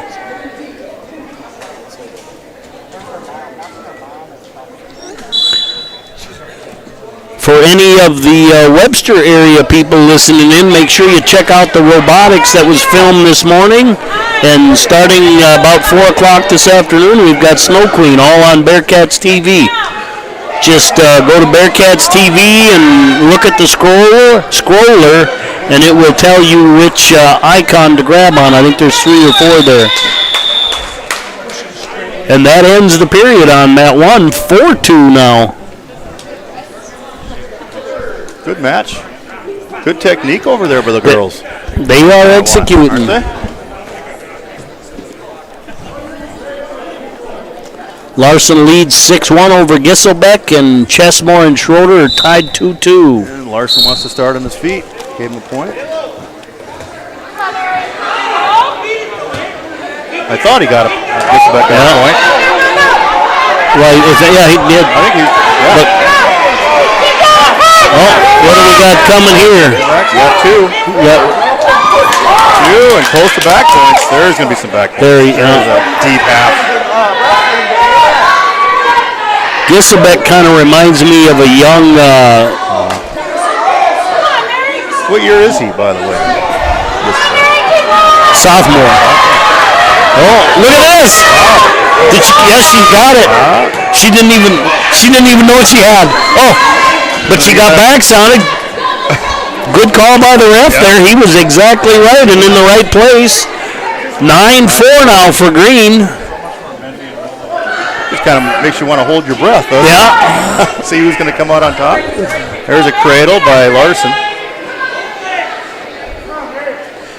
He's pretty deep into him. If he would happen to hip up. There we go. Now he's in. Get that knee in the side. Here's a fall. But you know what? Jordan Zink was so darn tall, get hard to like wrestling a giraffe.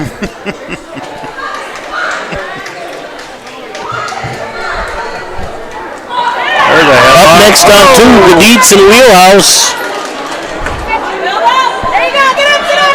Oh, that stopped. It is 10-6, and like you said, you don't know what's going to happen next. No, you don't. They don't look too worried about a shot. No. Wheelhouse and Gedietz. Wheelhouse and Gedietz. Parker Gedietz and Hayden Wheelhouse. There's another 2 points. Boy, she's catching up in the match. Yeah. Now it's down. It's a 2-point match. 8-10 at the end of the second on mat 1.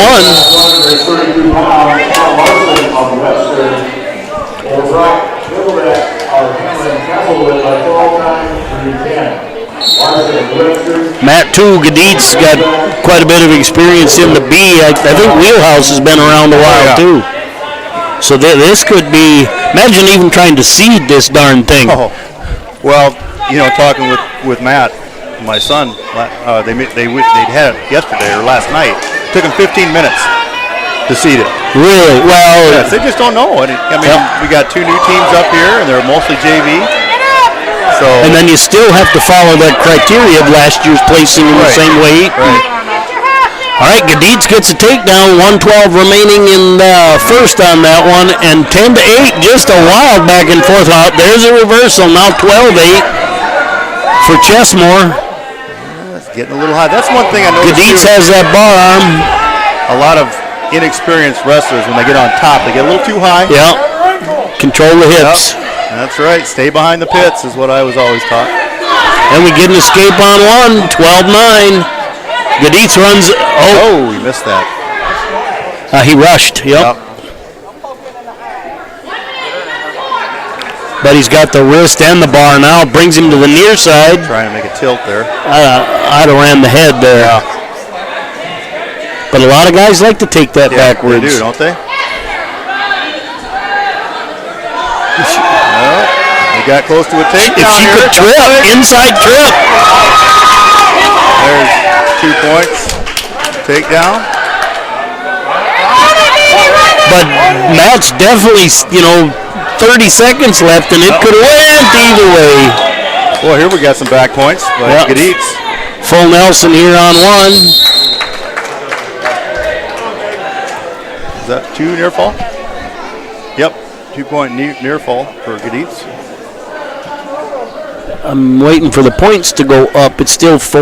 I thought it would be more than 4. Didn't he have points before? I think he had 2, didn't he? Gaditz was. Yeah, I thought he just got 2 though. I thought he had 2 previously, and must have let him up or pick neutral. Anyway, scoreboard showing 4-0, track showing 4-0. Gaditz over Wheelhouse. Nice deep shot by Gaditz there. Yeah. Oh, and he held it. Yep. You got to know when to let go, don't you?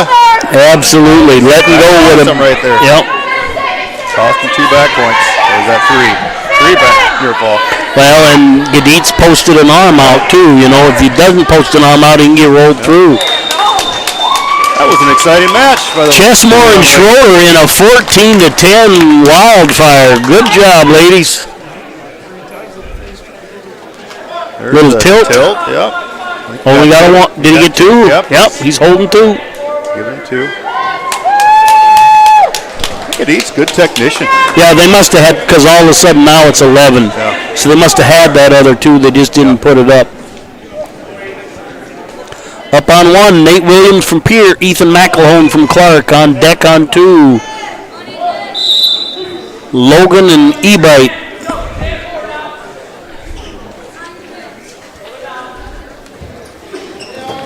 They sweep single and do a. Yeah, the Williamses have been around. Yep. Sure I think they're related to the Williamses from Webster somehow. Are they? I think so.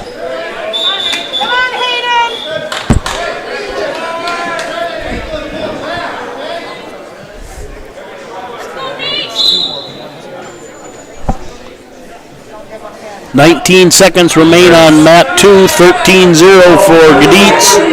That's gonna be it. That's a tech fall. That should be it. He's got to wait till the pinning combination is gone.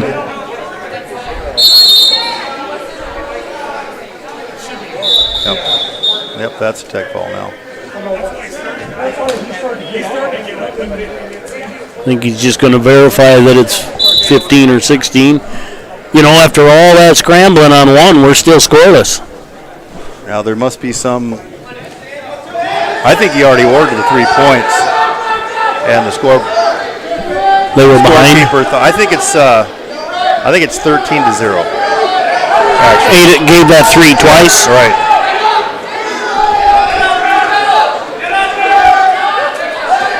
Well, they're now at 14. Okay. We're still scoreless here. What a scrapper going on 1. Nate Williams from Pierre and Ethan McElhone.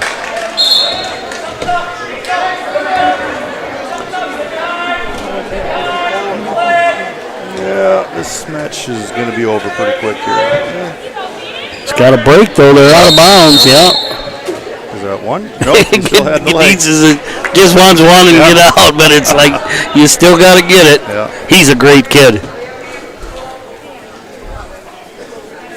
And Wheelhouse not giving it up. I like to see that. Or Williams. Wheelhouse is on that one. Williams is on 1. That's Shane's boy, isn't it? Yeah, I think so. Shane, the head coach. Yeah. Falcon. Son of Ray from Ipswich. Son of Ray. Another legend. Huh? Another legend. Years and years and years, boy. I respected that man so much when I first started coaching in Groton. You know, he was a guy that would take you off to the side and talk to you a little bit. And think of the giants we've talked about, though. Opbrook, Marv. Yeah.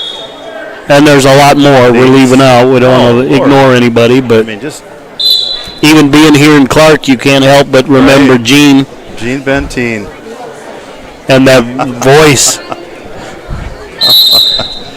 And we're underway here on mat 2. Kyla Logan, Iroquois Doland. There's another girl from and Madeline Ebite from Canton. Looks like she's got the crossface now. Yeah. Oh, don't clasp hands. You know, I haven't really seen, these girls being as new as they are. I haven't seen a lot of penalty points that. No, a clasp here and there, then that 1 or 2 full Nelsons. But, she was just driving and they happened to hit. Nice double leg takedown. And it's fun to think where this, already realizing in its infancy, South Dakota girls have put somebody on a national team. The girl from Brookings wrestled in some world teams for the U.S. So, what role models for these, and she's a great girl. Going around, does clinics, and what a role model for these young ladies. These two are going at it here on one. Williams and McElhone.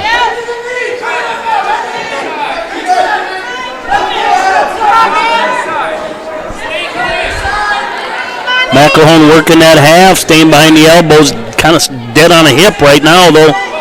Yeah, a little high. Got to stretch him out, and he's real. He's in trouble. Yeah, by God. He can get out of there at least. Wow. The Pierre likes that head. What a scramble. They're not done yet. What a scramble. No change. Isn't that amazing? I like to see what Bolt did right there. He started to give something and waved it off. Nothing going, no points. Great decision by them. What a scramble. I mean, doesn't that show good balance by these kids? I mean, it gets too high. Body awareness on both of them. Right. Now that's experience wrestling right there. That's just knowing how to get out of trouble. Yeah, Logan with a 6-2 lead on Mat 2. 24 seconds remaining in the first. And you got to be a little lucky once in a while too, don't you? Yeah, you do. But luck sometimes is multiplied by being able to move your hip or get a foot and recognizing I'm in trouble. And which way to go. That's right. But you can see, McElhone puts the hooks in. Pierre right away is hipping back and forth. Right. They're more used to people riding legs, so they're better at countering them. This is a battle here. Yes, it is. 0-0. Early in the year, we'll see if conditioning is a factor. Well, the way they've been scrambling, I'll tell you what. Not so far. Uh-oh. That hurts. All he was doing is switching hands, but he didn't switch fast enough, and it was a good call. Yeah. Even with experience, you still make mistakes. Yeah. This Logan from Iroquois Dolan, she's a beast. She's got some technique on her feet. Yeah. She's had some nice double leg takedowns. Could be the dad that only had all girls.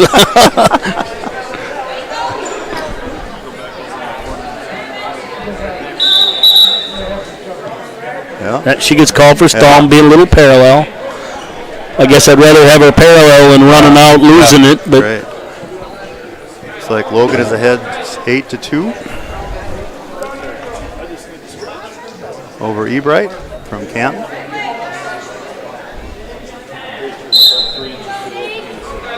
Oh, I don't think she thought she wasn't ready. But she steps in nice. Yeah. Yeah, that was a little bit of a...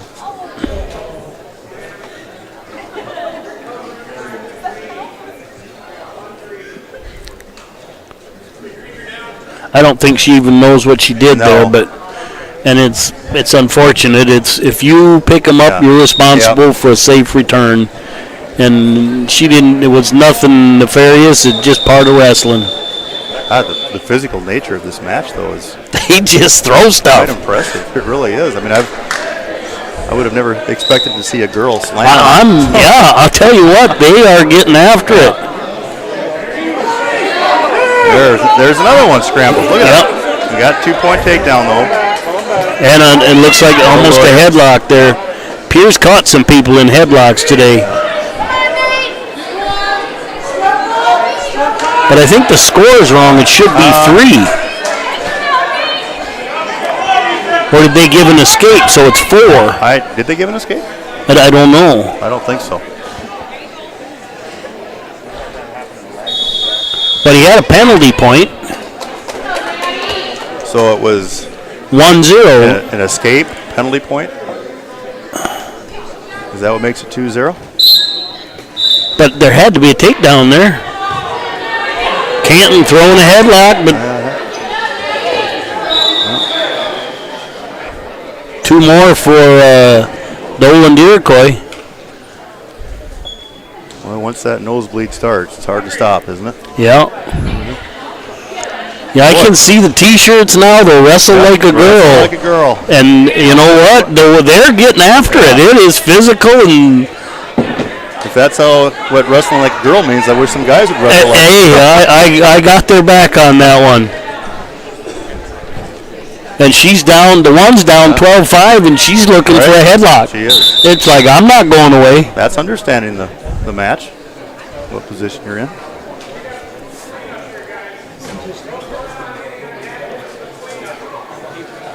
I'm not sure what the referee is saying there. Cleanup. I think there's okay. A little blood. Either blood or spit or something on the mat. I don't know. Yeah, I would like to see the scorebook there on mat 1 just to see what the... Something doesn't seem right. But nobody's arguing it. So no.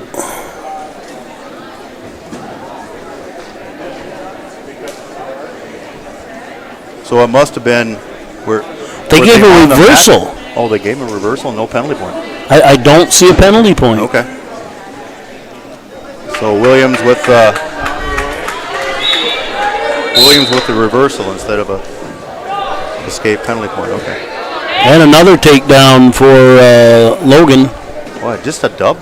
Nice and a quick release. Nice.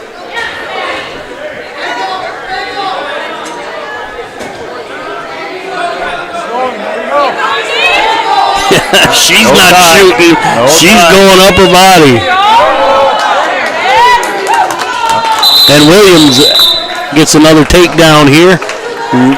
1:20 remaining in the third on mat 1. McAlone quickly up, digging hands. 4-3. McAlone goes after him. Williams counters. And we're only in the third period over here on mat 1. I thought that was the a minute left.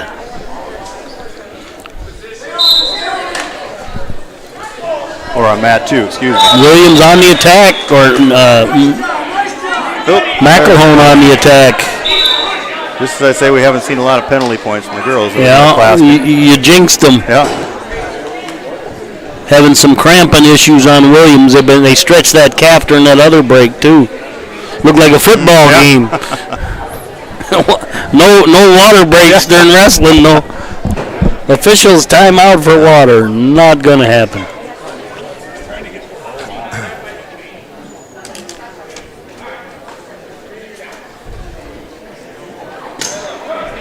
You know, the Canton girls wearing a mouthpiece too. I really like to see that.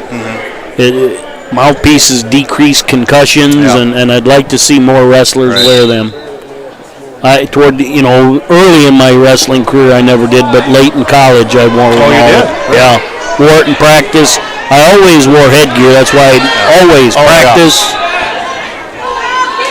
McElhone comes in a little high, and Williams comes underneath. God, he's gonna stick with it though. But he stayed long. Great. Doing a good job of staying square as long as Williams' head is down. Well, there we got some back points on mat 2.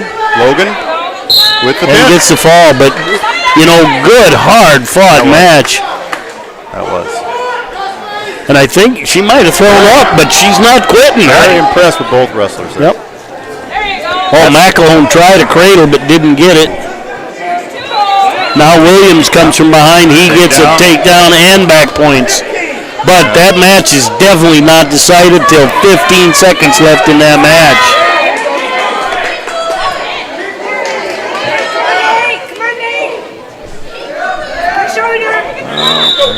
And that's over, Bud. Great match. Not decided till the very, very end. That was fun to watch.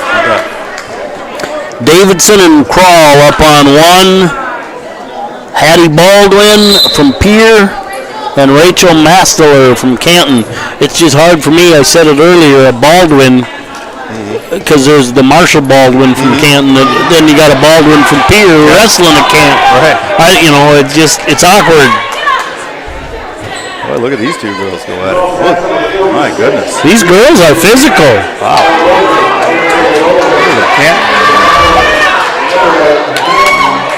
And she gets a takedown and two. How do you say her last name? Which one? Rachel from Canada. Mastallar. Mastalar. Glad I'm not in the match with her. They are physical. Dashiell Davidson and Braden Krall up on one. Britton Heckler versus Canton. We're scoreless right now. There's an awkward cradle. Yeah. Need a couple of them. And Davidson gets a takedown. He's been around quite a while, Davidson. Well, actually, he's only an 8th grader, so I don't know what. I know he must have had an older brother or something. He's a good-looking young wrestler, that's for sure. She's ripping on that power half. And driving from the legs. Yeah. And the Pier girl not giving anything. There is some fight here. I love to see it. And we're out of bounds on mat 1. Back to the middle. 1:16 remaining in the first. Davidson with a 2-0 lead. It's a 4-0 lead for Mastalar over Baldwin.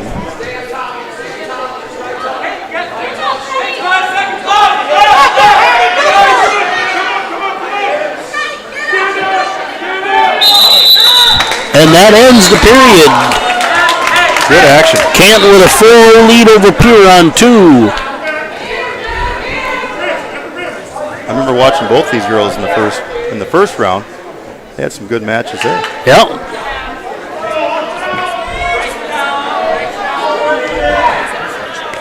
Oh, yeah. Nice stop, Rob. Potentially dangerous. Good stop by the referee.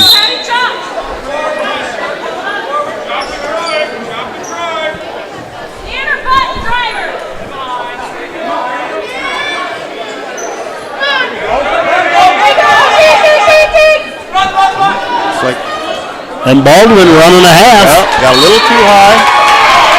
And got reversed.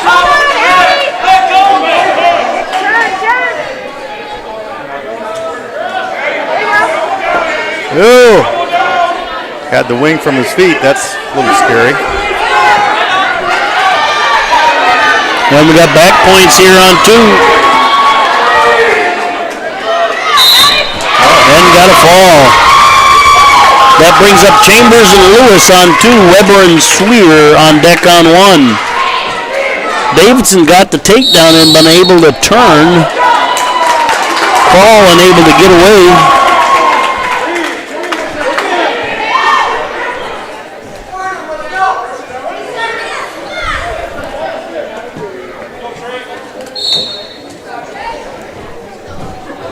At Chambers and Lewis.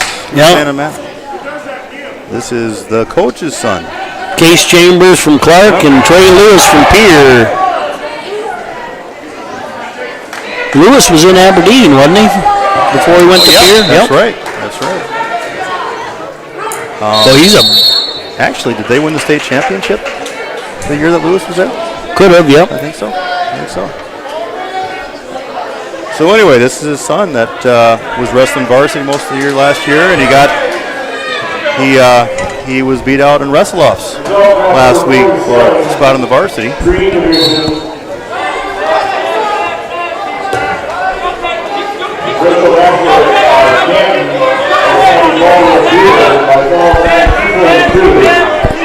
All right. Krall with a deep wing on mat 1. Must have been an escape at the end of that. Now he picked top for the second period. Oh, head pry and got it.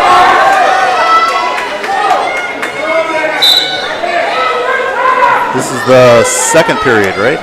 Yep. Second period. Well, and Davidson, he didn't score points, but he really dominated that first from the top. And then as soon as Canton's on top, now he must be good on top. Yeah, this could be over. Yeah. Again, a come from behind victory. You're right. We have seen a lot of these. Haven't we, today? Just had a suggestion from a Webster person that I need to move my microphone, and I'm saying that because we want people to tell us that. If, Oh, sure. If I'm blowing out the mic or getting too much wind on there. This would remind me of my It wouldn't be the first time I was told I was full of hot air. Hopefully that's better, so go ahead and text me if that's better. All right, up on 1, Leighton Weber and Darren Sweer. Up on 2, Beaner and Johnson. On deck on 2, excuse me.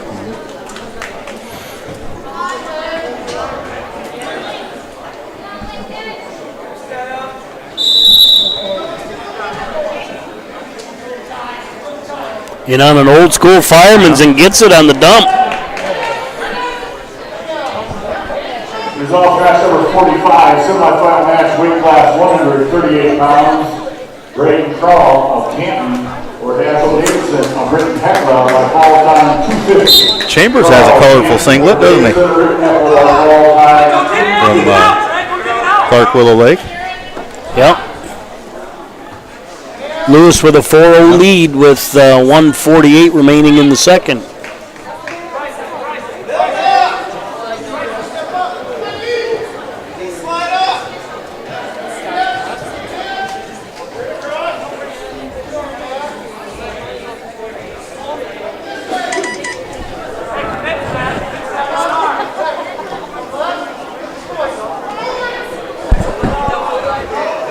Oh, Weber's trying for the Country Boy. That Country Boy, right? He's got that. He's got. Oh no, there's some scrap there in the Canton. If you get out of a Country Boy, you're pretty strong. And he's already got the arm out. He got the arm out, but stepped up into a possible honeymooner. But that's having good guys in practice. That's You don't quit, but sometimes it's just too long. As Weber gets the fall, that'll bring up Johnson and St. Pierre on 1. Chambers and Lewis still 4-0, 56 seconds left in the second on mat 2. Mat 1, Webster's Andy Johnson. Hamlin, Castlewood, Caden, St. Pierre. You know what makes this fun for me is I'm watching some of these Webster wrestlers, second generation of the dads that I used to coach against. When it's amazing how similar the styles end up being. Yeah, it really is. You can, and that's it does my heart good to see that because it means their parents are involved in their kids' development. And Johnson gets the takedown and back points. I spent many years with my boys on the mat, and I remember the years where it turned from I could handle them to where they handled me. Oh, yeah. So I wonder what the case is with their dads, Well, unfortunately, dads just continue to get older. And their boys will remind them of that every time they try and step on the mat, too. Chambers digging to get away, but a nice job by Lewis to hang with that. Ends that period 4-0. This is a good match. Yep. Match. Go to the big one and see it maybe turn mine down a little bit. Which one? I'm number 1. Just turn that one down. Right there. Right here? See if that helps. More? A little more, yeah. All right. Johnson running the bar, but he's got the firearm hooked pretty well. And sitting through. Yeah, that's pretty tight.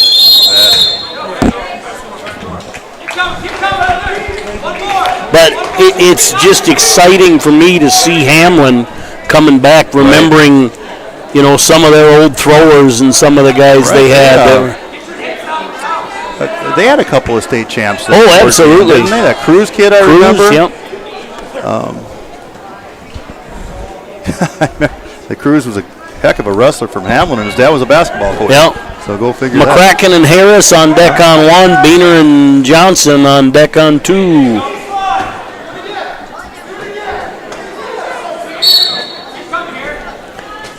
On 1, Canton's Cannon McCracken versus Iroquois Dolan's Dion Harris. Lewis with another takedown. Yeah.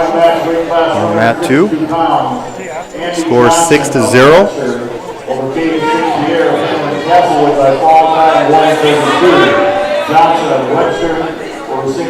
And McCracken gets a takedown on 1.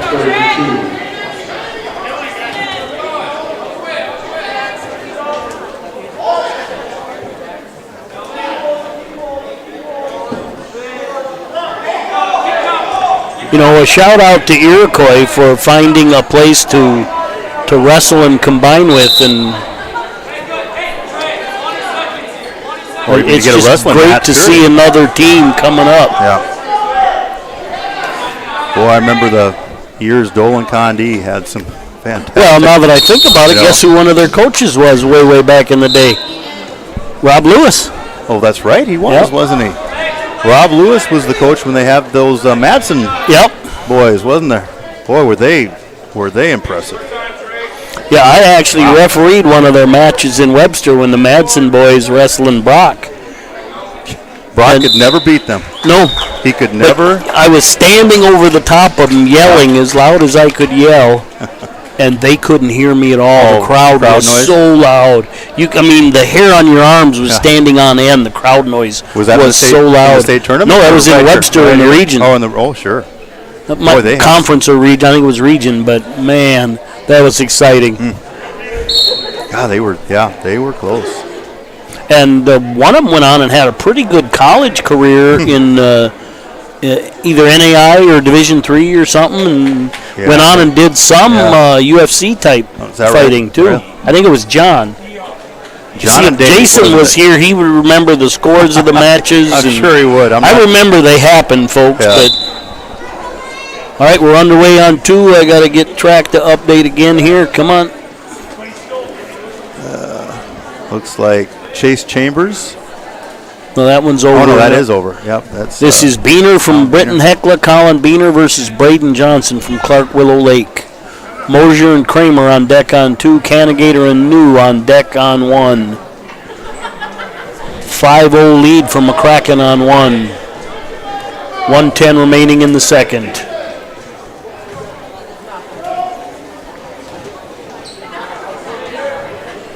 Tell you what, Harris is doing a nice job. Yeah. Kind of makes you wonder if there's some wrestling experience there somewhere. Got to be. Even though it's a new program. Doland was combined with Redfield, so he could, and I don't know whether he's an Iroquois or a Dolan kid, but even some of these places that don't have a wrestling, they have youth programs. Yep. Well, like Hamlin's a perfect example. Even when they didn't have a high school program, in some kids tournaments, you'd see one of them dads scrap out an old Hamlin singlet. Trey Lewis up here over Chase Chambers of Clark Willow Lake. 6-0. Lewis here over Chambers of Clark Willow Lake. We got some stoppage here on mat 2. Oh, I was in the end of the period. Yeah, but I think he went over to double check whether red or green had the points, because he came out signaling a red too, and that's what the score is. So, mat 2, Beener with a 2-0 lead over Braden Johnson. We're scoreless on mat 1 with Cannigator and New. Nice ankle pick. Oh.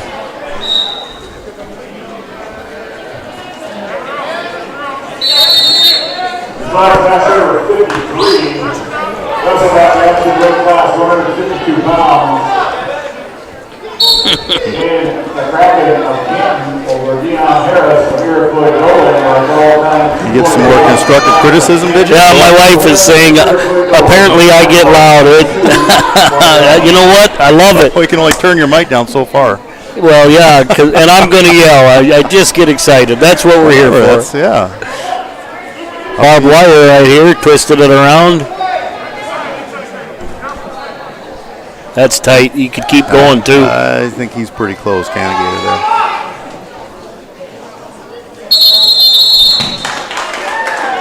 there. And Cannigator gets the fall over New. That brings up Niles and Sarda.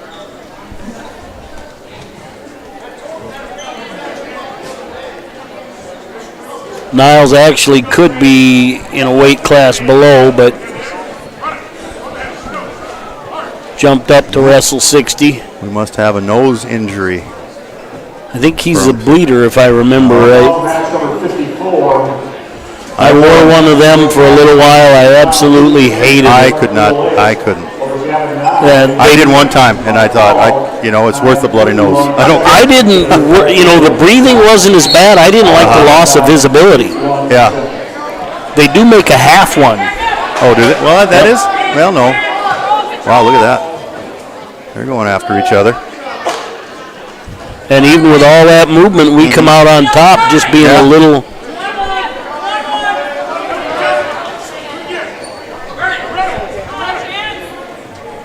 You can see we're a little smaller, though.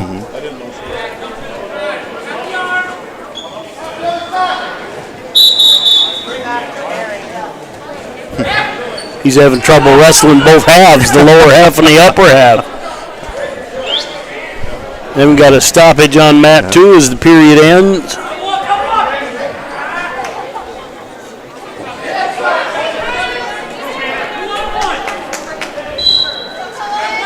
Beaner starts out on the bottom, quickly gets an escape, 3-2 on mat 2. Niles still leading 2-0, 1 minute to go in the first. Got rolled through, but held on to it. He's okay right now. It's never a good idea to step over the back on the bottom. I just had that in my head not to step over, but so much for the mask and the blood. It's still...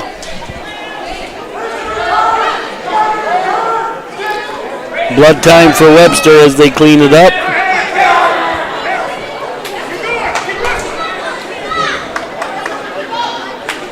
Beaner and Johnson got a good match going on here, don't they?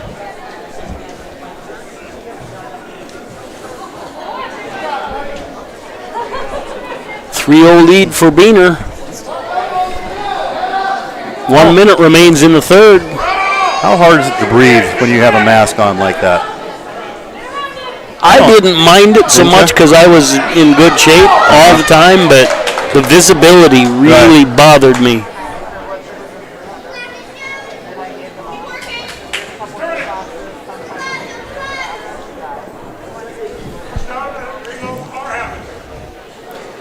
You got to try and establish that base if you're on the bottom. 5-0 lead now for Beaner. Beaner working a power half.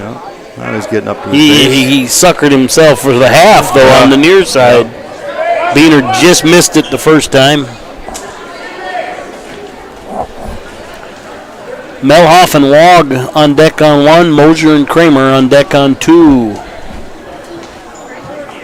Mat 2's coming to a close. 10 seconds left in the third. Beaner still with that 5-0 lead. Still on blood time here on 1. I don't know if we're on cleanup or on blood time. Have you heard, Mike, are a lot of these tournaments going to go to what Clark did here, where they're just inviting family to these tournaments and duels and things like that? I mean, the crowd, it's not a bad crowd. I think everybody's looking at it and basing it on numbers of people that are going to be there and how big the facility is. Now, I don't know if all the people in the stands are just family, but... well, it's hard to know. It is. And I don't know how you can police some of it's just an honor system. But and that's why having something like what you guys offer is such a nice thing to have. You can still have fans at home watching the wrestling. But nice call by Lewis. I didn't like it, but it was right. We had a takedown, but we were on the line out of bounds. What do we got on mat 2 here? It's Brock Mosier. Mosier and Kramer. Garrett Kramer from Faulkner. Oh, look at that. He jerked him through. Wow. But is he big enough? Did he get backs? I don't think we got backs. I think he did. That still put us ahead, but we lost some in the... He's always been a good bridger and archer like that. That takes a lot of strength to get out. Ends at 5-4. Wow. So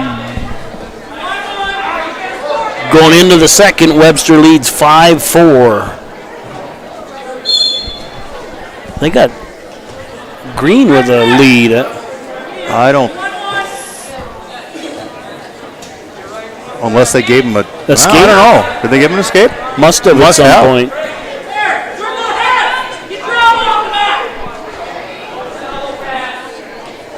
And we're still scoreless on mat 2, 34 seconds remaining in the first between Mosier and Kramer. Is he working for a tilt here? No, he's working for a monkey tail. Yeah. And you know what? A different town can have a different name for the same move. Yeah. And you know, a lot of the cement mixers and back in my day was a Bobby Douglas roll. Granby? Kind of a Grand Oh, there's into a Granby? That's the Mitchell thing right there. Mitchell Granby, right. But we at least were sitting up and didn't lose the back points. We gave him just 2 reversal, didn't get any back points for that. 7-4 now for Kramer. Or and for Sarda. One of those pier cradles. Yeah. It happens sometimes you think that the bottom is a place to rest, and then right at the time when you start thinking about that, then all of a sudden you get the cradle hooked on. Yeah, the most dangerous time is when you're, like on a takedown, the most dangerous time is when you're getting it. Right. You know a story about that? 2-0 lead on mat 2 for Mosier over Kramer. Go ahead. A story about that Granby. Jerry Opbrook brought the Granby back from a clinic he went to in North Carolina. Really? And when he brought that Granby back, I mean, Mitchell used that. Well nobody in the state had seen it. Never seen it. And Doyle Everson won a state championship with that Granby. Doyle Everson won a lot of state championships with that Granby. But that's the story where the Granby first came back to South Dakota from a clinic in North Carolina, and it just kind of grew from that. And now, as far as I'm concerned, there's not enough Granbys. I think Granby is a great move from the bottom. 13-5 now on mat 1. Boy, and that didn't take out. It was a close match, and just a short time ago. That should have been a caution. I think that's size, because we are definitely a 45-pounder. Well, it's early, I suppose. We're just trying to get some mat time. We had another kid there that didn't make weight. Oh. Yeah, he just rips that cradle. Got 2 there. And that ends the second period, 15-5. Sarda over Niles. And that was probably what? It was a 3-point match. Right. 1-point match. Well, for 2 minutes ago it was a 1-point match, but 5-0 now on mat 2, Mosier over Kramer.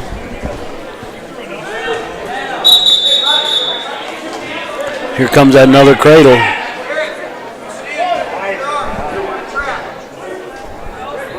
Man, they were relentless with that cradle, aren't they? What was that? You know, that's the advantage of having more kids in the room, though. You don't get to rest because that guy you're wrestling is good. Yeah.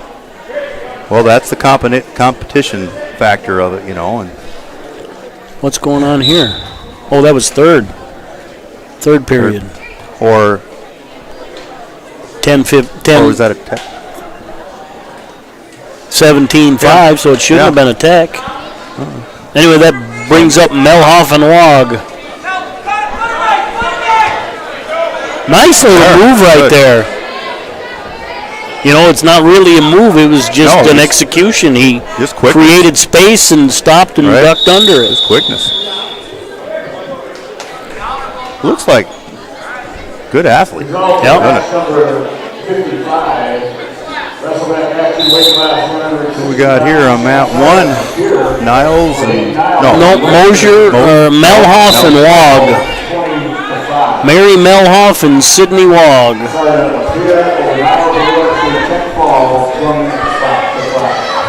You know, honestly, after watching these girls wrestle, I hope I get a chance to see some more of this. Absolutely. It's nice that we brought the Pure JV the Pure JV Canton JV, which brought quite a few girls. Yep. So I hope I see more tournaments. Well, and we just need the bodies participating. That's right. Well, that's what I mean. I mean, you got to go to a tournament. Look at her rip that half. Yeah. And that girl's not just giving it up. Wow. Impressive. Many young ladies are out there watching these matches. Up on one, Taylor and Larson. But good role models. Yeah.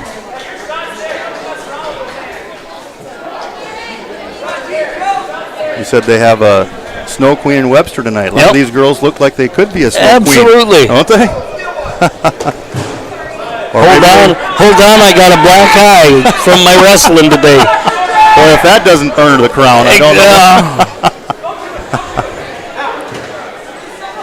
Yeah.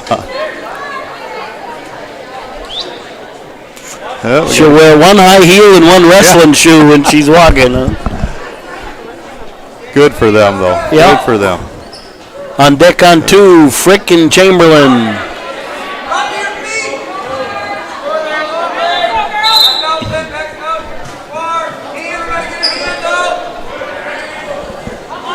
Looks like Miley Taylor and Emily Larson on one. We're down to the last seconds on mat 2. Yeah. Mosier looks like he's going to get the last second takedown. But Kramer didn't give it up. He was still attacking right at.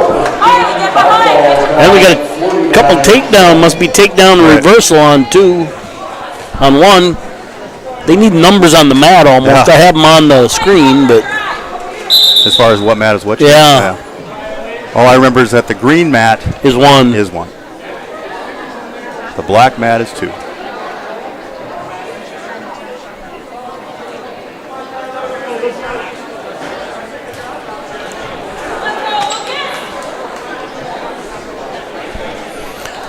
And haven't had much of, no long breaks. We're just driving on here. All right, up on 2. Canton's Tyler Frick and Piers Lucas Chamberlain.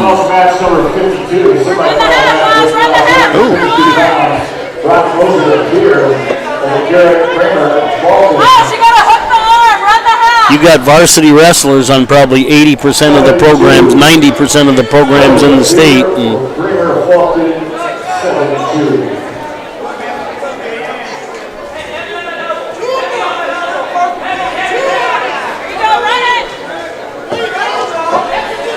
Russian tie right there, 2-on-1, whatever you want to call it. Nice counter, picked up the leg. I don't know who's got an advantage here, to be honest with you. Well, they both have something. Yeah. And you know what? As soon as when you're the ref, as soon as that foot hits that out of bounds, get out of there. That's one thing I would like to see expanded a little bit with the rules. They kind of have started to in high school wrestling, in college wrestling. Pick up more of the college. To let them wrestle the line a little bit more, There's a tight. Yeah, that's Chamberlain with a tight headlock, and that ends it. Yep. Here's the clasp and hands on the top wrestler. That one. Taylor's going to get penalized for clasp and hands. I don't really know if I understand the college rules as far as the sideline wrestling, but that you can get a pin outside the line. Right, that's in high school now, too long as it's initiated inbounds. You can get a takedown in college. Yep. With your supporting parts outside the ring, right? So that's what there's a lot of mat. But one of the differences is most of the college mats are bigger than. These are pretty good here, but there's a lot of high school mats where they don't have the boundary to be safe. But you look at some of them mats they have; they're just monstrous. Right. Well, you step on the line and a referee will stop action. Yep. And I think, well, can you let that go a little bit? Can you expand that a little until bit? They change the rules? Right. Oh yeah. Right. No, I know you can't right now, but maybe that could be a rule change someday. But you're right. It's got to be safe. That's the main point. Up on mat 2, Canton's Kiana Smith versus Canton's Kaylee Dean. Oh boy, yeah, you got to identify who's red and who's. And then pay attention because you can't just. Now, how are you going to be able to ref that? Maybe I see. One's that was a default. A default or something? Yeah. Oh, I'd like seeing him wrestle that. Yeah. Well, anyway, it's over. That'll bring up Ryle and McFarling on 2. Taylor and Larson having a pretty good bat. Oh, that one's over 2-2 with Larson winning that 4-2. That brings up Burke on 1.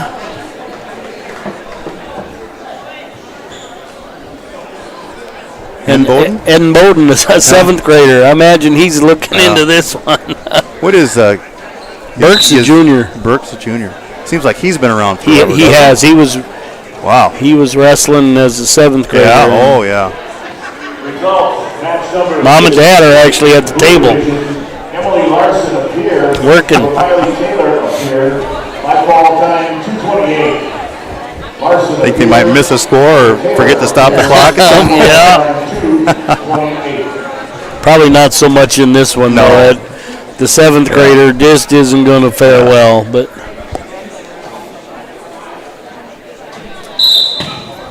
And that one's over. Some of these could be round robins. I haven't even looked at the brackets. They were some. They only had 3 in a weight class. Abby Reel and Sierra McFarling. I think I said Ryle earlier, but I just heard Bob say Reel. And it is EI, not IE, so. Looks like we're getting towards the end of the second round.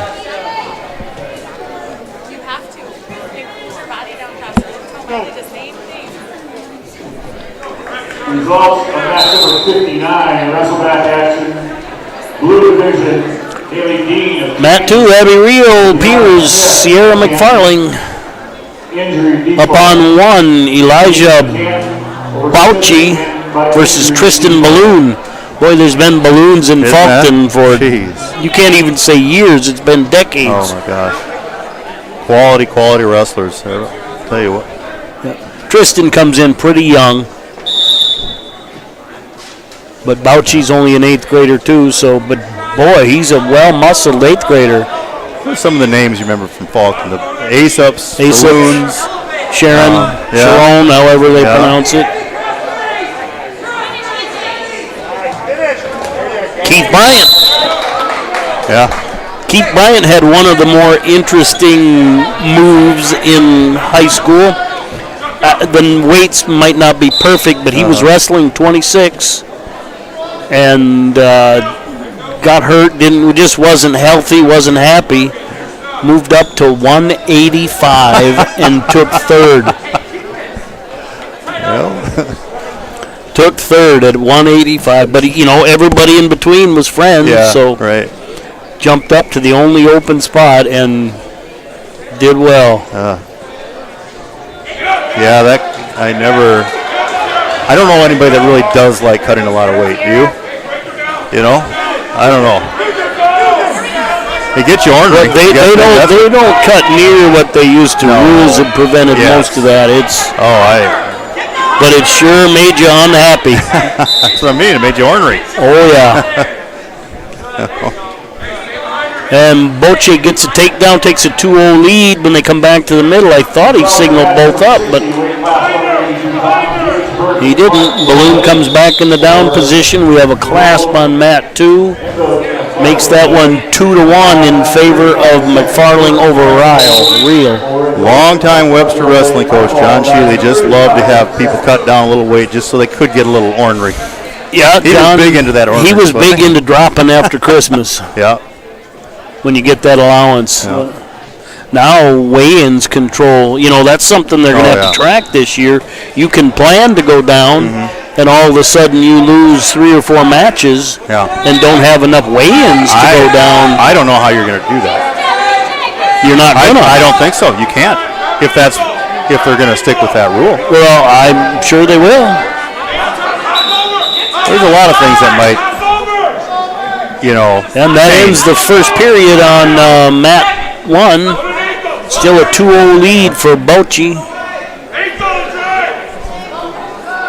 And Ryle and McFarland on 1 are coming to the end, on 2 are coming to the end of the first period with a 2-1 lead McFarland over Ryle.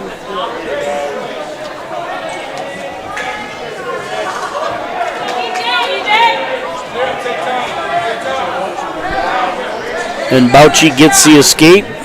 Probably right about the time he might have got called for not releasing him or returning him. So it's 3-0 on mat 1. Got a good match over here on mat 2, though, don't we? Yeah. Yeah, it was really 2-0 until that clasping. Ryle and McFarling? Oh, those two, yeah. And Bouchy gets another takedown, goes up 5-0. Oh, there we got a deep half. That's really deep. That looks like that's Ryle. That's the end of that one. Yeah. As McFarling gets the win. Yeah, Clark and Pierre actually have similar uniforms. Bouchy stepping over on the armbar. Hasn't broke. Now he did. Got some back points. Shorter and Wallace on deck on 2. Stotts and Isaias up on 1. And Bouchy gets the fall. It was a good match until then. No? Yeah. We have the result of match number 62, light division. Clara McFarling appeared over Abby Rio at Clark Little Lake by fall time 2:18. McFarling appeared over Rio at Clark Little Lake by fall time 2:18. And if you're watching from somewhere else, that familiar voice you hear from the public address is Bob Tim. He's the announcer for the B at the state and just a well-known announcer in general, but really has picked up the wrestling banner and been wonderful with it. His cohort, Bill, runs the computer, and really he helped us get track going in Webster, track wrestling. So just an outstanding pair, a couple of ambassadors for wrestling that are incredible. Haven't they done a good job? Yeah, up on 1, Pierre, Gavin Stotts, Canton's Elijah Isaias. And I don't know if I'm saying that right, folks, but we're doing the best we can. You got to give me a good Polak name. I can get them right. Bob has been announcing wrestling for how long, do you think? I mean, you talk about the voice of wrestling in this area, and really the state. Like you said, they've announced state tournaments. Yeah. Well, and it's interesting how they do, because the A has their own, and Bob's doing the B and the A, and both of them do a great job. Right. Nice little flurry right there on 1. Stotts might be a thrower. Yeah. From Pierre in the green. It looked like, he went in on the double overhooks and. Yeah. Maybe we'll see how this match shapes up.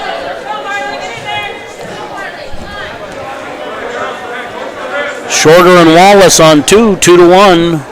Shorter in the lead. Shorter from Pierre, Wallace from Canton.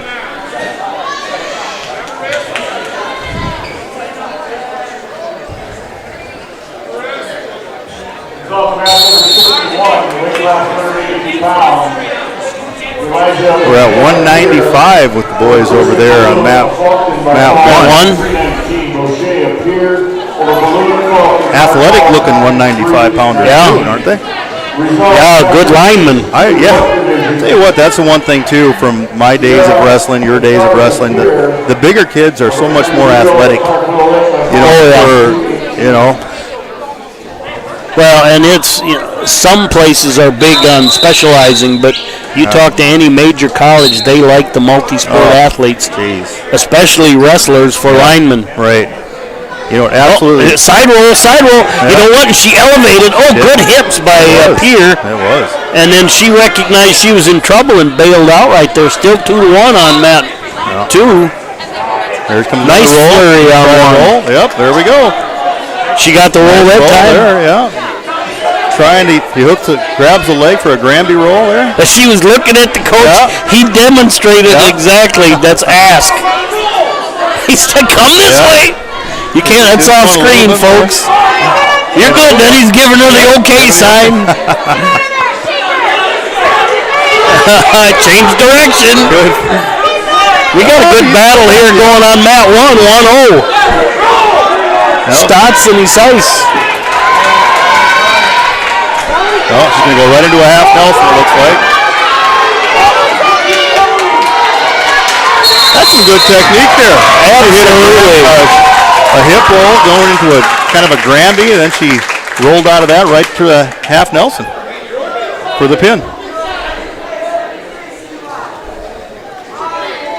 Yep, here's an underhook. Coachable athlete. Yes, aren't they though? You get a kid that is coachable. I find that more enjoyable as a coach. You know? Yep. Than maybe coaching somebody that has the world of talent but won't listen to a word you want to say. They don't always have both gifts.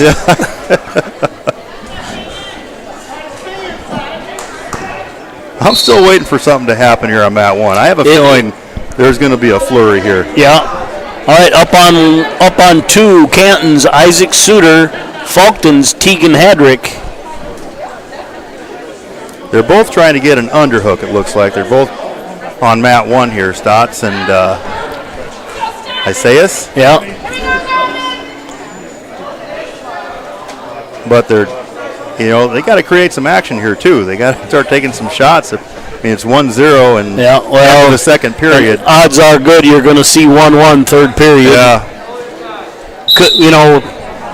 Heaven forbid, I don't even want to say it, but 1-1 end would make because we have not had an overtime yet. And we will now. From a wrestler standpoint, you don't want to talk overtime your first match or your first tournament. You really don't. That's the power of the microphone. We get to talk about it because we don't have to do it. Maybe just a little conservative wrestling your first time out, and that'll open up throughout the year. Yep. Yep. And here's where you got to be kind of careful when you're the top wrestler. Yeah. Bottom's hanging his head a little too.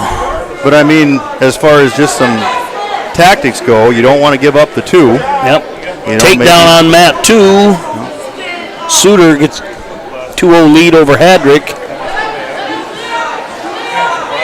Almost seems like the bottom guy's kind of waiting for some time off the clock. There's your tight. All right, there we go. 1:20 remains in the third. It's 1-1. They both stop and look at the clock. Yep. It's like, okay, let's go. Now you can see they're shiny. They're sweating too. That can make those throws really difficult. 4-0 lead now on mat 2. There's a deep half there. Oh, ran out of time.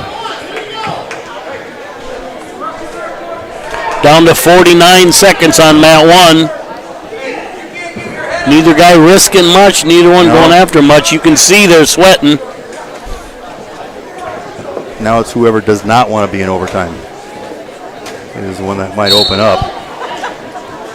And a little mistake or a little opening. Yeah, and that's where you really start getting, there's nice. Double leg, but he stopped. He stopped and was flat. His head was lower than his butt. But he was able to pick it up. Yep. 18 seconds. Pierce spin behind. Like you said, the mistake. Yeah. And that was good trick. That's 10 seconds. Right Canton's got to go. Shoots in, but doesn't grab a leg. No dump, no Kelly. Out of gas. Good match. Yeah, good match. Good. Been some, not decided till the end. Right.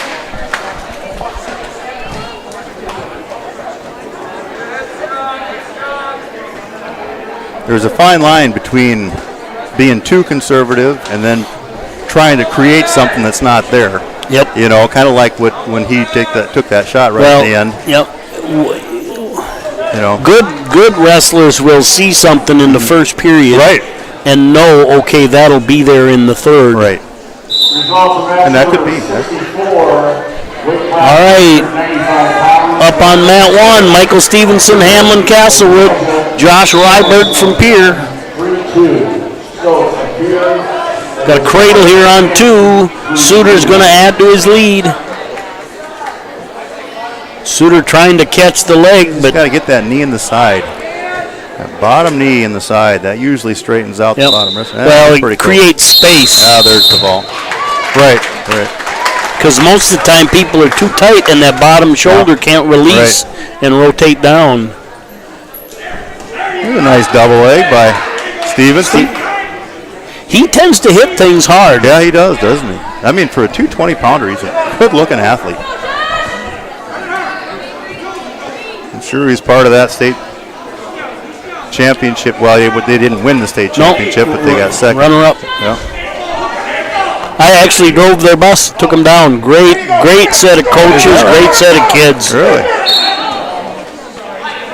They have come a long way in 10 years. When they were in 11-man, they were really struggling. And they moved down to 9-man, and that program was reborn. Yep. Up on 2, Clark Willow Lakes, Avery Nichols, Piers, Lucas Coleman. I was just going to say that kind of is paying off for the wrestling team now. They started up the wrestling team again, and they got some good athletes there. 3 or 4 pretty decent athletes from Hamlin that are here today. Yep. Thank you, though. Still scoreless on mat 1 or mat 2. 1:15 remaining in the first. What keeps throwing me off, folks, smartly Clark reverses the scoreboards. So you look to the side of the gym that mat 1 is on, it's the scoreboard for side 2. That keeps throwing me off. But they do that so each side can see the scoreboard from a distance.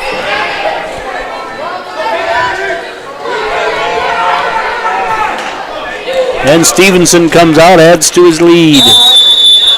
4-1 lead for Stevenson at the end of the first period. Still 0-0 on mat 2. Nichols and Coleman. Nichols from Clark Willow Lake. Coleman from As Pierre. time rolls down, with the big boys, you even got to be aware of whether you pick defer or bottom or top, because the first point can make that ultimate tiebreaker decision. So you got to think 3 or 4 periods ahead, not just automatically defer. And early in a year, when you're maybe not in the best shape, you want to have strength to get out of the bottom. Yep. That's why I like to see a wrestler pick down right away instead of defer. And that's the end of the period. Was there a takedown there? Over here. Oh, he must have caught that right at the end. Yeah, I looked over at Stevenson's, and they were on the mat. So the tapper was out there. So there must have been a takedown right at the buzzer. Yeah, there's a Lewis is calling clasping hands there. Oh, there's going to be, that's a 3. Oh, that's tight too. If he could, but he backed off. So you have 2 reversal and you have 1 penalty point for clasping. And now he's into a deep half. But he didn't run it. He went back to the hip instead of out at the head. But now he's coming. But he waited till that guy got able to defend it. He's going to end up not getting any points out of that half. Bar and a half. Wrist and a half. Stevenson 4-1. Running that half hard. Got a little high. He stayed with it. Oh! Still probably not the time to adjust back.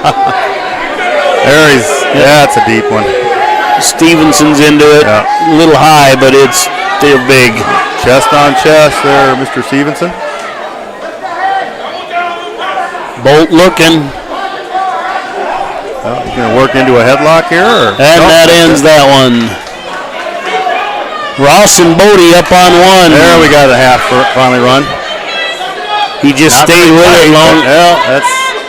The bigger you get, the less tight it's got to be. And he gets the fall. Nichols over Coleman. That'll end mat 2. We do have one coming up here on the 1. No, Stevenson just did something there that I thought was kind of neat. They're not allowed to shake hands after a match, and they don't shake hands with the opposing coach. But he went over there and kind of gave him an air fist pump. I like to that. recognize. I like that. The coach. I do too. Yep. I do too. That's kind of classy. Looks like this might be the last match of the. Canton's Carson Ross versus Fulton's Parker Bodie.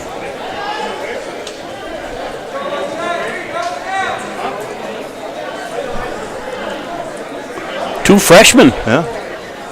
Freshmen. How'd you? Wow. Last year in junior high, you got to block that guy. Couple big kids, big legs. And you know what? He had behind him and position with a, and didn't give up the takedown. Oh, he slipped off, but got turned. No, gave up a takedown. You know what, though? You saw right there, he was waiting for the house to come down on him. he was bracing. You could see it. Shout out to these two young Clark boys. They've been doing that match both times. That's ran the arm. Yeah, that's it. And we'll see if they announce how long the break is. That'll end the second round. I think there's only 3 rounds here. I don't think there's. It's all. I think they have it set up to where the most there was in a weight class was 5 or 6. Okay. We'll hang around here for just a minute to see if they announce how long we're going to be gone. By fall time 3:24. Nichols of Clarkville Lake or Coleman Pier by fall time 3:24. I'm trying to. Results of match number 60 weight class. He was waiting. I was just waiting for him to say something and announcing the last match. He was actually waiting for it to come in. Of Fulton by fall time 1:03. Ross of Canton over Bodie of Fulton by fall time 1:03. Just an observe. Well, let's wait.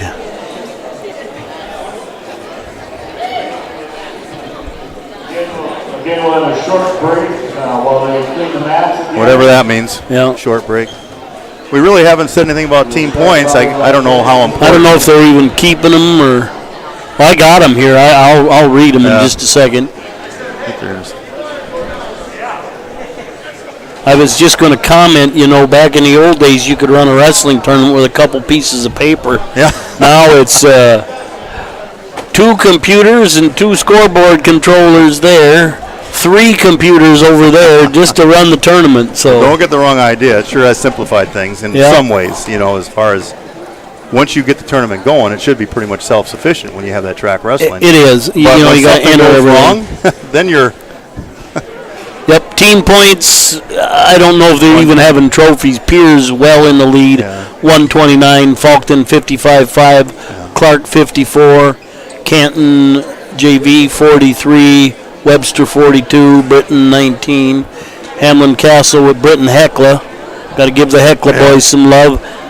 Britton Castlewood 19, Iroquois Doland at 0, but you know what? This one's not about team points. Not. It's about matches. Mat time. Anyway, we'll take a short break. We'll thank our sponsors that make this all possible, and we'll be back. Get a pop. You want a popper thing? If you want.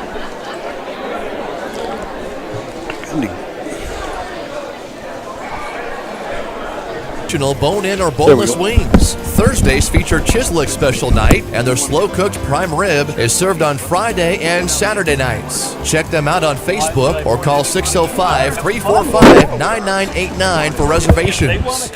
The South Dakota Army National Guard helps you get an education and prepares you for life. Joining the South Dakota Army National Guard gives you more than just pride that comes from serving your country. You can earn benefits that help pay for your education and expenses, and you can complete your education while you serve. The South Dakota Army National Guard offers many programs for every type of student, whether you're still in high school, attending college, or working toward a vocational certification. For more information, visit our Facebook and Instagram pages or at nationalguard.com/SD. World-class service with hometown friendliness. That's what you can expect from the staff of Haler Automotive. We sell new vehicles from both Chevrolet and Buick, along with a good selection of late-model pre-owned vehicles. And if you're looking for something a little more vintage, come take a look at our classic car showroom, Highway 12 Classics. We have a full service department, parts department, and a body shop. We're conveniently located East Highway 12 in Webster, or view all of our inventory online at HalerAuto.com. Winning isn't everything. It's how you play the game that counts. If your values tell you the same, let's start a new conversation about money. At Thrivent Financial, we believe money is a tool, not a goal. Because it's not just about making more, it's about doing more for your family, church, and community. Call Webster Thrivent Financial today at 605-345-3635. Partnering with champions. RDO does that. Whether it's on the farm, the football field, or in the backyard, RDO prides itself on partnering with champions. For over 100 years, John Deere has been a champion of building the finest compact tractors available. Let RDO Equipment Company be your compact tractor sales and service champion. Plus, with 0% financing available, there's never been a better time to purchase your next compact tractor. Don't miss your chance to discover the RDO Equipment Company difference for yourself. Visit RDOequipment.com to find a dealer near you.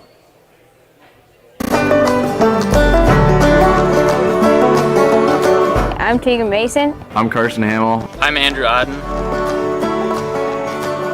On behalf of Mason Ox Ranch. From everyone here at Adden Charlet. And on behalf of the Scattered Star Ranch. From our family to yours. From the Phillip community, I just want to say thank you. We thank you. Thank you. I would like to thank you, the consumers. We thank you for choosing beef.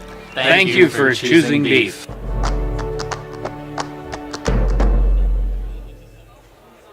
Life's an adventure filled with excitement, challenges, and achievement. Farmers Union Insurance can provide you the safety net to keep you moving toward your goals and enjoying life's rewards. With multiple locations across the state, Farmers Union Insurance agents provide quick quotes and professional services you deserve. Since 1948, Farmers Union Insurance has focused on insuring the people of South Dakota. From the most remote quarter section to the busiest intersection, Farmers Union Insurance, insuring a brighter tomorrow. At A&W, it's called the original Bacon Double Cheeseburger because we invented it. You're welcome, world. 100% U.S. beef, crispy hickory smoked bacon, invented and perfected here. Not to mention, it's just better with made fresh A&W root beer.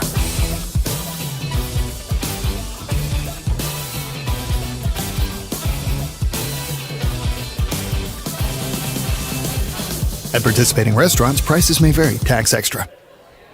Even simple tasks of everyday life can be overwhelming after an illness or injury. When you're facing physical challenges, physical therapy services at Sanford Health can provide the extra support you need. Our integrated team will help you regain your mobility and strength, getting you back to daily activities as safely as possible. We will focus on your recovery so you can get back to feeling more like you. To make an appointment at Sanford Health in Webster, call 605-588-3186. The Galley Hotel Bar and Grill is on Highway 12 in Webster. Comfortable non-smoking rooms and their steakhouse and bar are open 7 days a week with the grill opening daily at 5 p.m. Daily specials and popular Wings Wednesdays with over 14 sauces with traditional bone-in or boneless wings. Thursdays feature Chislick special night and their slow-cooked prime rib is served on Friday and Saturday nights. Check them out on Facebook or call 605-345-9989 for reservations. The South Dakota Army National Guard helps you get an education and prepares you for life. Joining the South Dakota Army National Guard gives you more than just pride that comes from serving your country. You can earn benefits that help pay for your education and expenses, and you can complete your education while you serve. The South Dakota Army National Guard offers many programs for every type of student, whether you're still in high school, attending college, or working toward a vocational certification. For more information, visit our Facebook and Instagram pages or at nationalguard.com/SD. World-class service with hometown friendliness. That's what you can expect from the staff of Haler Automotive. We sell new vehicles from both Chevrolet and Buick, along with a good selection of late-model pre-owned vehicles.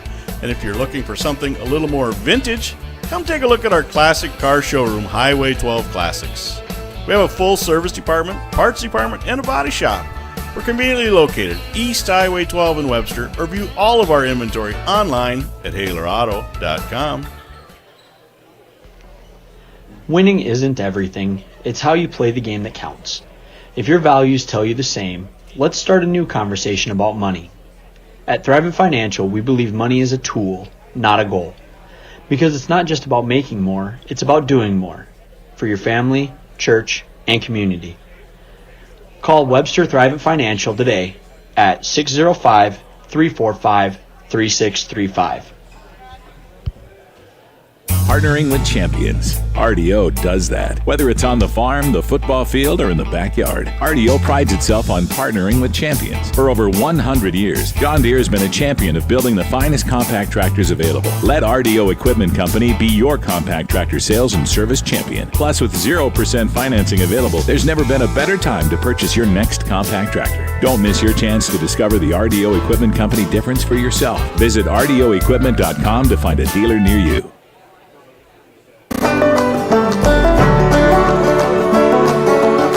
I'm Tegan Mason. I'm Carson Hamill. I'm Andrew Odden. On behalf of Mason Ox Ranch. From everyone here at Odden Charlet. And on behalf of the Scattered Star Ranch. From our family to yours. From the Phillip community, I just want to say thank you. We thank you. Thank you. I would like to thank you, the consumers. We thank you for choosing beef. Thank you for choosing beef.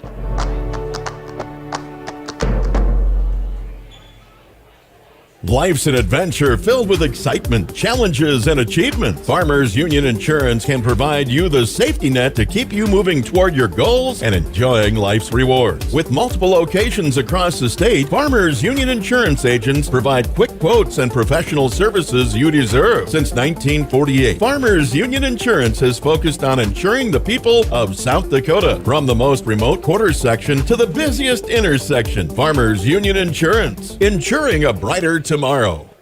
At A&W, it's called the original Bacon Double Cheeseburger because we invented it. You're welcome, world. 100% U.S. beef, crispy hickory smoked bacon, invented and perfected here. Not to mention, it's just better with made fresh A&W root beer.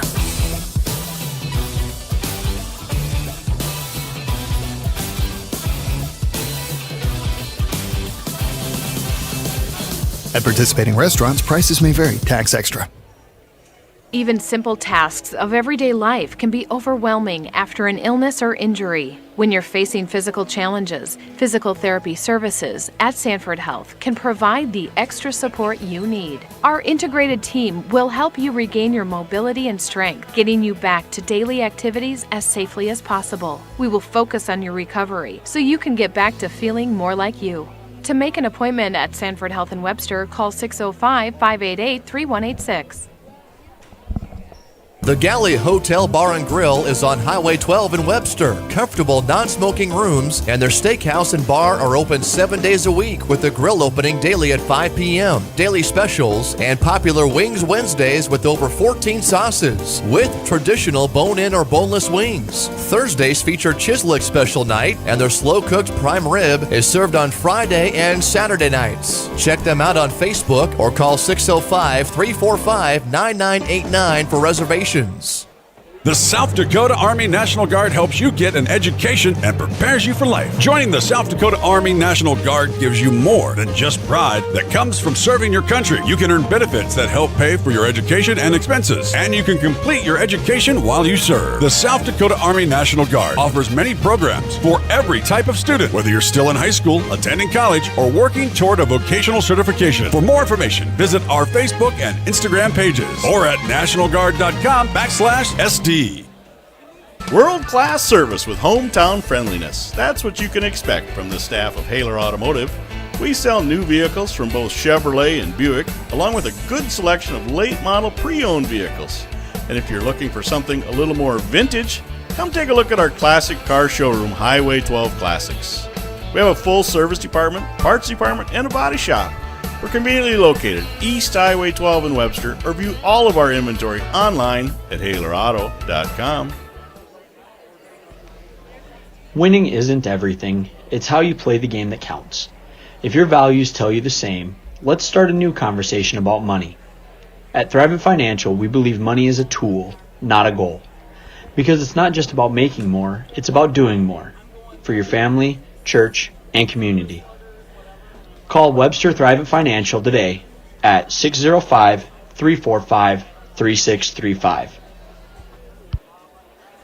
partnering with champions. RDO does that. Whether it's on the farm, the football field, or in the backyard, RDO prides itself on partnering with champions. For over 100 years, John Deere has been a champion of building the finest compact tractors available. Let RDO Equipment Company be your compact tractor sales and service champion. Plus, with 0% financing available, there's never been a better time to purchase your next compact tractor. Don't miss your chance to discover the RDO Equipment Company difference for yourself. Visit RDOequipment.com to find a dealer near you.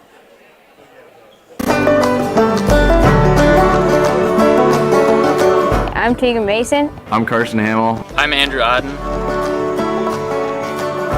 On behalf of Mason Ox Ranch. From everyone here at Odden Charlet. And on behalf of the Scattered Star Ranch. From our family to yours. From the Phillip community, I just want to say thank you. We thank you. Thank you. I would like to thank you, the consumers. We thank you for choosing beef. Thank you for choosing beef.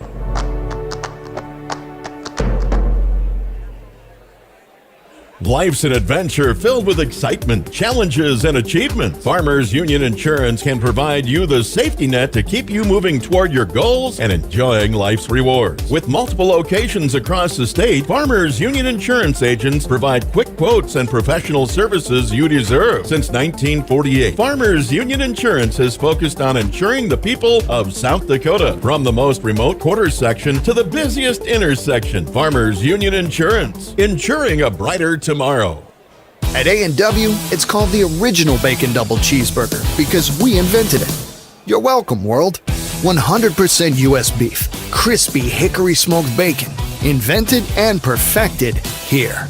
Not to mention, it's just better with made fresh A&W root beer.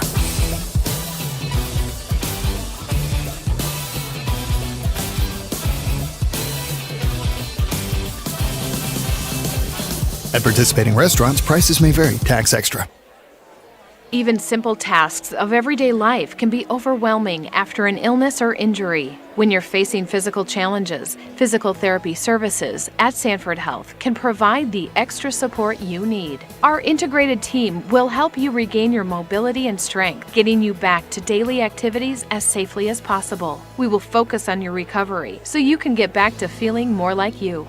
To make an appointment at Sanford Health in Webster, call 605-588-3186. The Galley Hotel Bar and Grill is on Highway 12 in Webster. Comfortable non-smoking rooms and their steakhouse and bar are open 7 days a week with the grill opening daily at 5 p.m. Daily specials and popular Wings Wednesdays with over 14 sauces with traditional bone-in or boneless wings. Thursdays feature Chislick special night and their slow-cooked prime rib is served on Friday and Saturday nights. Check them out on Facebook or call 605-345-9989 for reservations. The South Dakota Army National Guard helps you get an education and prepares you for life. Joining the South Dakota Army National Guard gives you more than just pride that comes from serving your country. You can earn benefits that help pay for your education and expenses, and you can complete your education while you serve. The South Dakota Army National Guard offers many programs for every type of student, whether you're still in high school, attending college, or working toward a vocational certification. For more information, visit our Facebook and Instagram pages or at nationalguard.com/SD. World-class service with hometown friendliness. That's what you can expect from the staff of Haler Automotive. We sell new vehicles from both Chevrolet and Buick, along with a good selection of late-model pre-owned vehicles. And if you're looking for something a little more vintage, come take a look at our classic car showroom, Highway 12 Classics. We have a full service department, parts department, and a body shop. We're conveniently located East Highway 12 in Webster, or view all of our inventory online at HalerAuto.com. All right, we're back.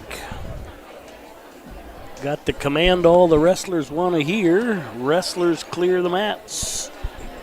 Hopefully I'm loud enough.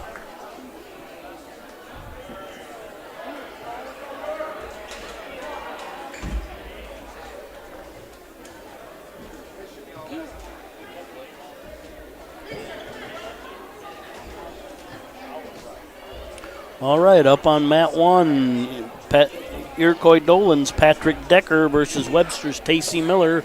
Must be the only two boys in that weight. Mat two, Taylor Merkel from Clark Willow Lake versus Hayden Jorgensen.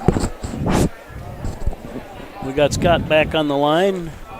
But something sounds different. It does. Oh, there you go. Well, I found a button on mine that. Are you hearing me pretty well? No. Okay, remember that small one? Turn that back up. Jorgensen gets a takedown on 2. Decker gets a takedown on 1. Yeah, make those 2 even. There we go. That should be good now. And hopefully I'm not blowing the mic out anymore. I found one of the little buttons was turned up.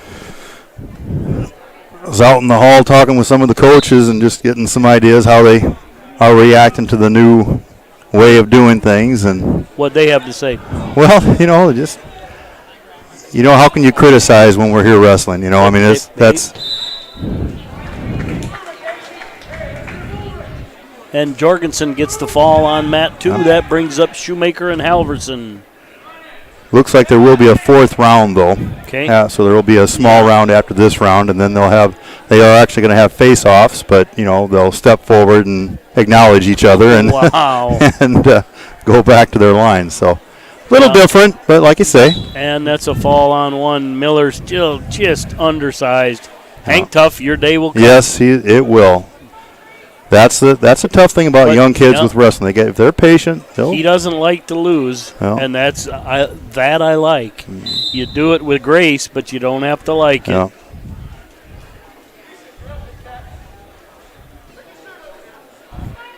And Shoemaker underway, kind of a sweep single, trying to turn the corner. Pick it up with 2 hands. Get up. There we go. Bring it inside. Yep, and run the pipe. Be patient. Or trip. And Halverson bails out. Takedown for Shoemaker. Looking for a cradle. He's got it locked up. Looks like on mat 1, looks like Cheddar from Canton and Judding from Hamlin. That's correct.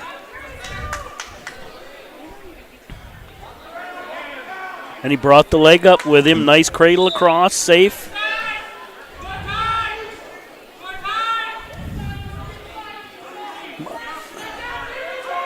Oh, and right to his back. Kind of pushed Judding right to his back. Kind of got a little off balance. Yeah, you got a senior versus an 8th grader. Yeah, that I'd be a little off balance there too.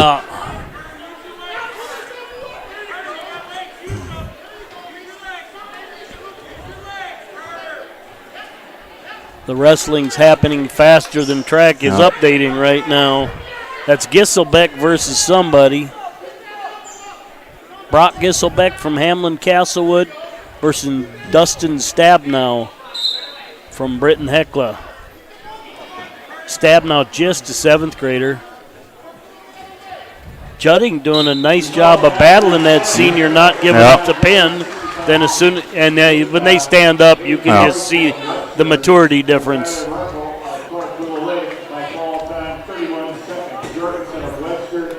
That brings up Glines and McElhone on 1.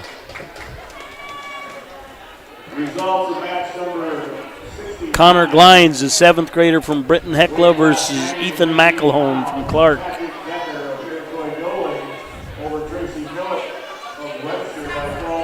Pretty inexperienced 7th grader, I think.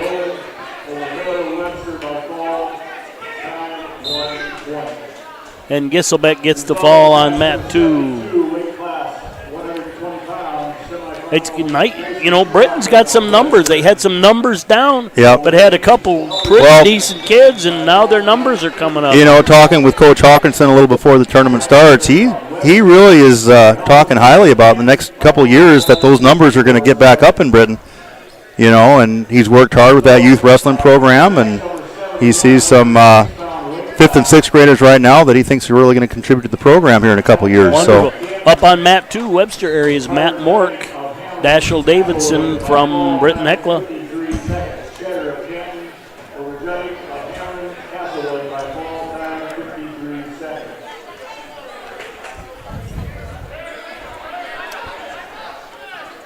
McElhone turns the corner, gets a takedown with 5 seconds remaining in the first period. They're out of bounds with 4. Said Connor was a fresh, or how old was he? Connor's a 7th grader, yeah.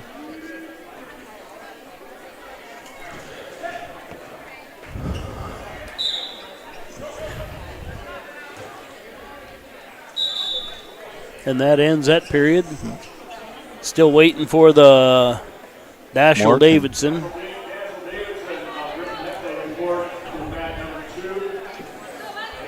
There we go. But he's on the wrong side. It's one of those things. What though? A nice muscular kid. What grade is he in? Just an 8th grader, but he's been in the weight room, folks. Britain actually, with their football the last several years, they got a weight program. You bet. But that's a strong kid. Well put together, isn't he? Yep, McElhone gets an escape. Goes up 3-0 on mat 1. And we're underway here on mat 2. These are considered wrestlebacks, so it is a 1-2-2. No.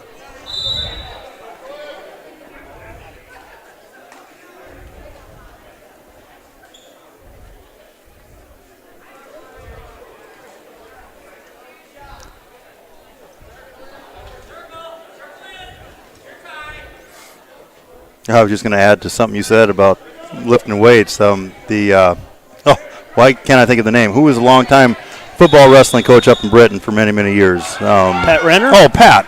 He spent a lot of time developing that weight program up there. And Mort gets caught in a headlock, gives up takedown and back points. Fresh start, get out of bounds. Get on that line. Well, you can still. Oh yeah, that's right. You can still pin them on. But if you can your get supporting parts, right? Yeah. No, you can be out of bounds as long as your feet are in. Okay. Technically, that would be your supporting points. But that's a 5-0 lead for Davidson.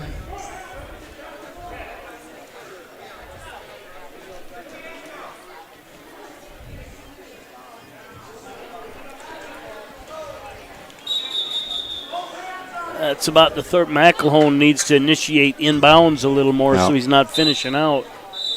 Whoop. And clasping hands. Yeah, Sutton caught it.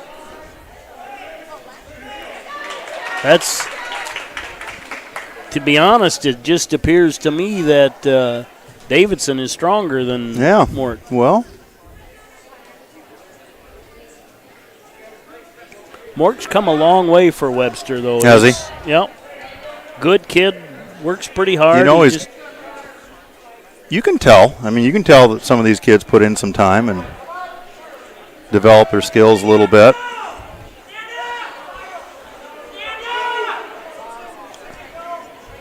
He just needs to get over the hump to 5-0 now for McElhone on mat 1. That ends the second period.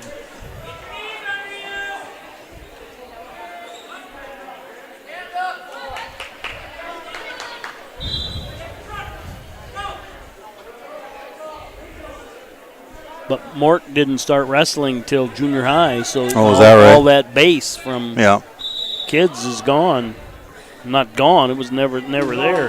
But well, they just may not see the early success that somebody else, if he stays with it and keeps working, he's going to be okay. Right. Sometimes I think that's not a bad time to start, just because when you see so many of these kids start when they're kindergarten or younger. And they're burnt out by the time they get into junior high, and I don't know whether it's true because but the Schultz brothers were rumored to have started very late. Oh, really? Yeah. They turned out all right. Yeah, they did.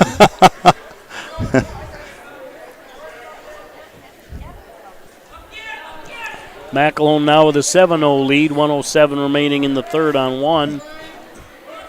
32 seconds left. There's a deep cradle. Second period on mat 2. Yeah. McElhone. You got to get that bottom knee in the side, create that space like you were talking about. There we go. Sometimes you're trying to just inflict pain, and he can't pin himself even if he wanted to. You got to create space for that shoulder to rotate down. Nice turn by Mort, drive through. Finished out of bounds, but he's scrappy. He got an escape there. Nice job. 5 seconds left in the period.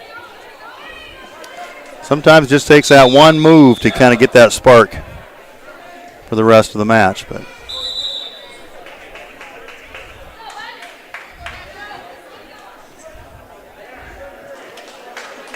Mort picks neutral, trails 8-1, 2 minutes left in the third.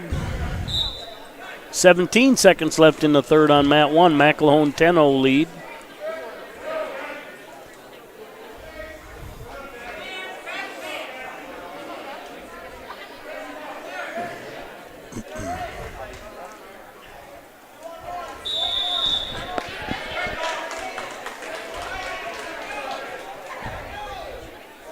One of my pet peeves, you see every high school kid's touching their headgear all the time. Yeah. If your hands are on your headgear, there's nothing between you and your opponent. Yeah, right.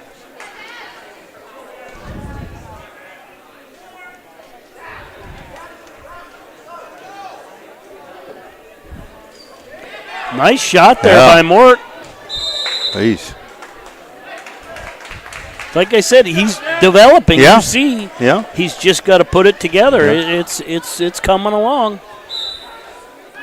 Stay happy, stay working hard. That's right. What year is he? Up on mat 1, Green and Logan. He's a sophomore. Yeah.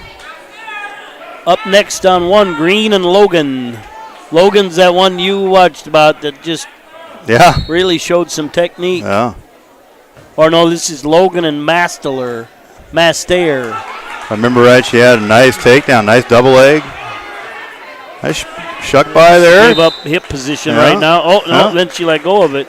But no takedown. No, not yet. Good awareness by that Hamlin girl wants, or Canton girl wants to headlock. Yeah, she sure does, doesn't she? 10-1 now on mat 3, 44 seconds.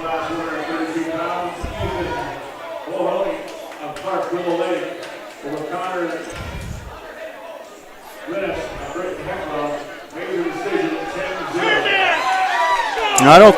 Yeah, that wasn't a. This isn't a wrestleback. It's not. It must not be all wrestlebacks. No, that's a 2-minute first period. Yeah.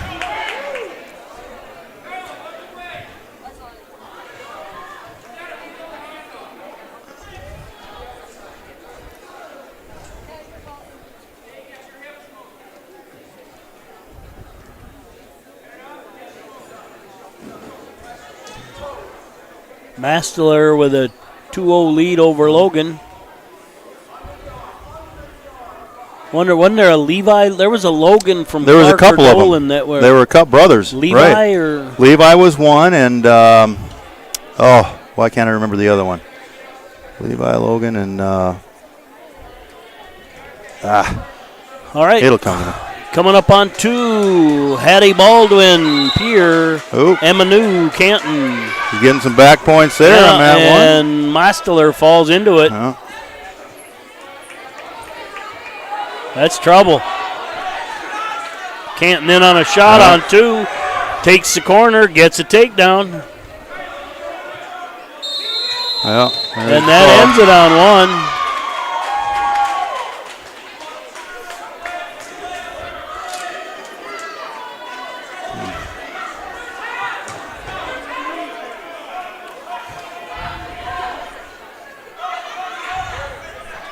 And back points for New on 2. That brings up Stangland and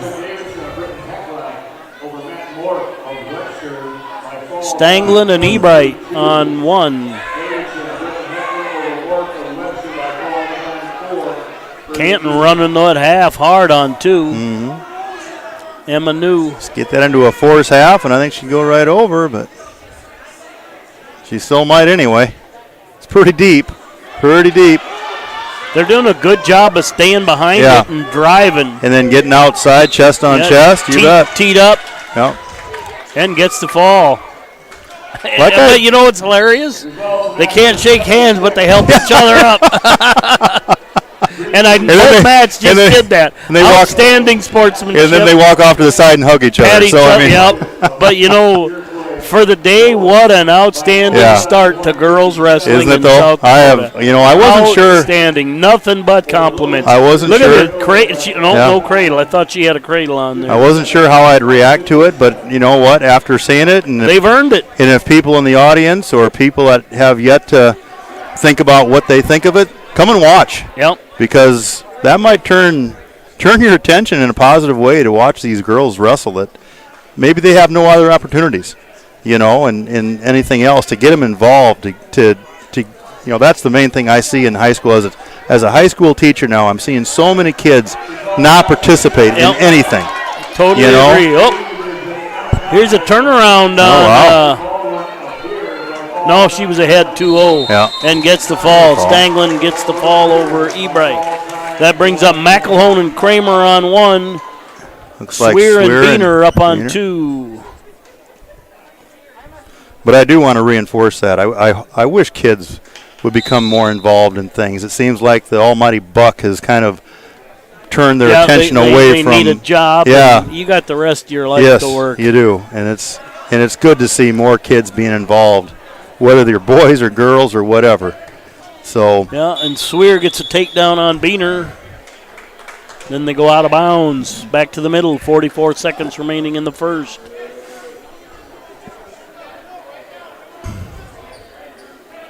Up on 1, McElhone and Kramer.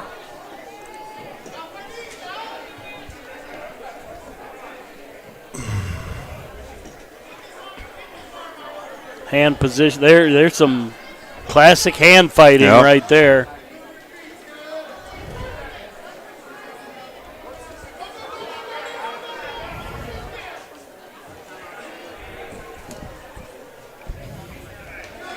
Underhook and did something with it. Wow. Nice little series. There was, wasn't guys. It? Fast and furious there.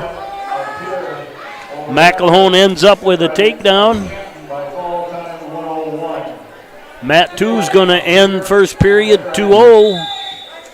Both of these programs have been really successful the last few years, haven't they? Faulkton and Clark Willow Lake. They've had some outstanding athletes, and at the state tournament, they've been very successful.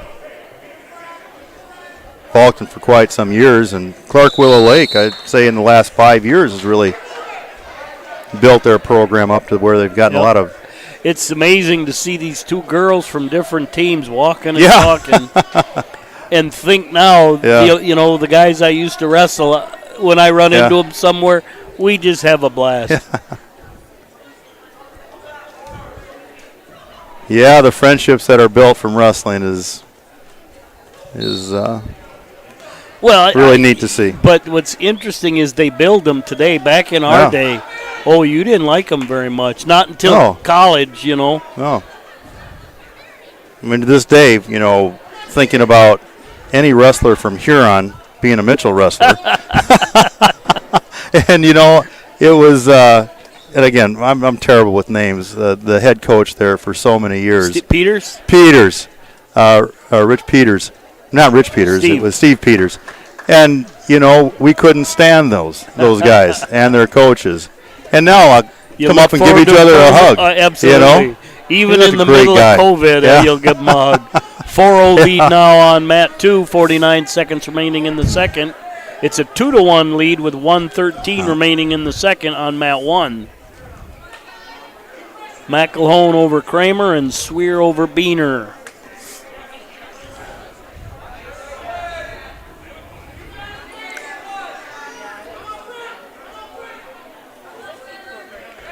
Sinking that arm deeper.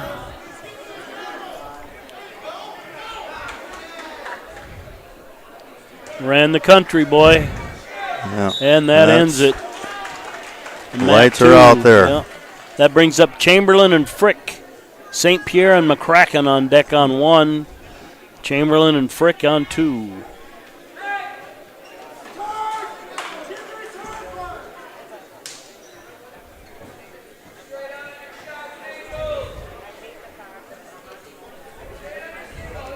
Still trying to study each other a little bit here on Mat 1, aren't they? Yeah. And pioneer is the word you come up with for the girls today. Oh, yeah. Forever, other than the ones that wrestled against the boys, but in their inaugural season, these are the first wrestlers. And it's not just a few girls. I mean, we're talking good numbers here. Yeah. And I was talking with the peer coach out in between breaks, and he was saying they have quite a few there.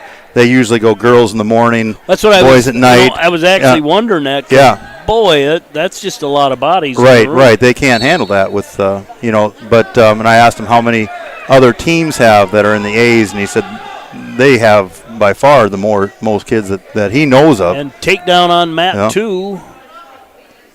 Chamberlain gets a takedown over Frick. We're down to 1:42 remaining in the third. Kramer's still on top, but trailing 2-1. And they're also saying how much they appreciate tournaments like this right here that have, not a lot of teams, but good competition, good quality kids. And then look at the girls. They have plenty of girls here to have some pretty good competition there, too. There's been some really good there really has. Matches. There really has. Oh, nice series. A little high. Scrambles out of it. Didn't get up 2, just 1. McElhone now leads 3-1. Deep on a single, turns the corner, gets him on his hip, comes behind, 5-1 on Matt 1. 57 seconds remain in the third. Matt 2, 56 seconds remaining in the first. Still that 2-0 lead for Frick.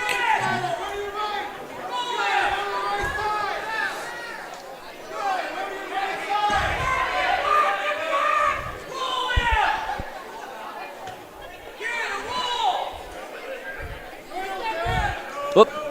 The lead is Chamberlain's, not Frick's. Frick's trailing right now.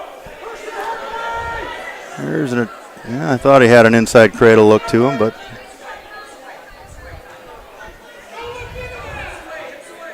he was tied up on a wrist on the near side. There's one thing early too. You look at, what's the technique on the bottom, and we mentioned this before. Hand control is the thing that you need to do. Hand control, and that's one thing that I think you might want to get over and look at that headlock there. And that ends it on Matt 1. McElhone 5, Kramer 1. Brings up St. Pierre and McCracken.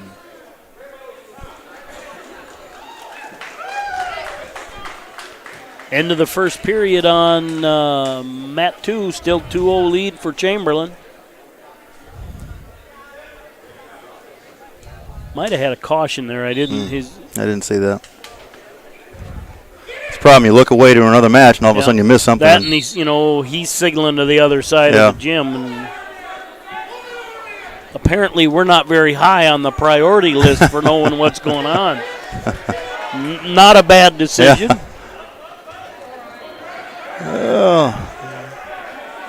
Attempted headlock there, slipped off on Matt 2.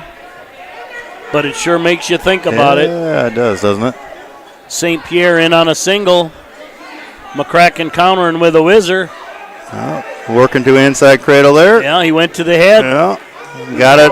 He's got it locked up. Does he have it locked up? I can't quite see the hands. Get some mat position here, and there we go. Two and back points and trouble. It helps to have long arms, doesn't it? There's no trouble. That's over. That's exactly that length. Yeah.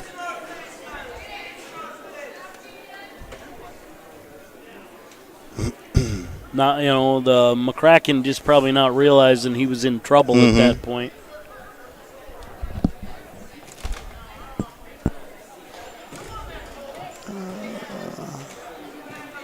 Up next on Mat 2, Traversy and Taylor.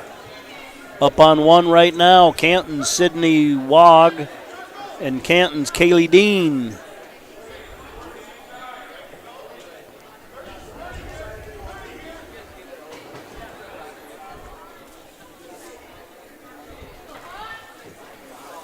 Now, how many divisions of girls do we have here today? I don't know. It's colors. Well, yeah, like 4. Yeah, and I think there's 4. So we're being politically correct by calling them colors instead of weights. Is that kind of? Well, boys have a hard and fast weight you have to make. Yeah. Girls are in a range. Okay. Of course, boys are technically in a range because you can be above so many down below, but I think they're just later on when they get established, they might switch to weights. Yeah. Who knows? I'm talking years down the road. Oh, that's what I mean. Right now, just a great decision. If I try and ask my wife, what does she weigh? She's not going to tell me. No. We'd get none ya.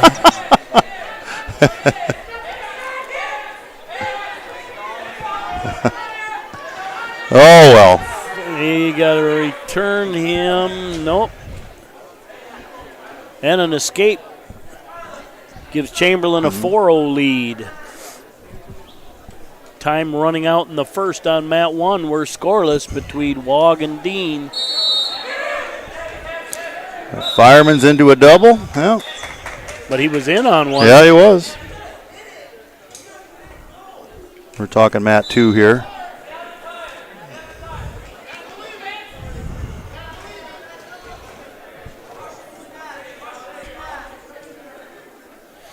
I'd like to know the story, the background on some of these girls. Just say, do they come from wrestling families? Do they? No idea. You know, do they have? If you can get one that wants to put a headset on, I'll give it up. Scott, you spent time for Kello? Or, yeah, yep, Kello TV reporting there for about 5 years, and so it's a little different doing play-by-play like you're doing, you know, live stuff than what I did, what was just recorded and then you edit. You can always make yourself look good when you edit something, you know. But no, that was. This is live. There's no delay. What goes in goes out. Well, there was times I had to go live, you know, if I'm breaking news or whatever. But look at that. Yeah, leg cradle. Oh, leg cradle. That is a leg cradle. And that is legal. That's absolutely legal.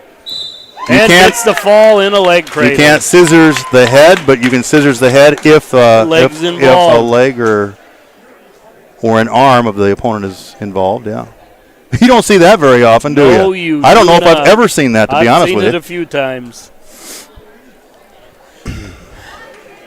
Join varsity, travel to another town, and then you got to wrestle somebody from your own town. Mm-hmm. Like a little kids tournament.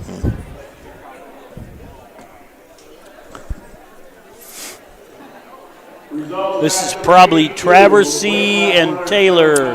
We got more to Traversy's name. We got 2 Piers over here and 2 Cantons over here. Yeah. And both in the blue division. Yeah. This is Cayenne Traversy Johnson and Miley Taylor on 2.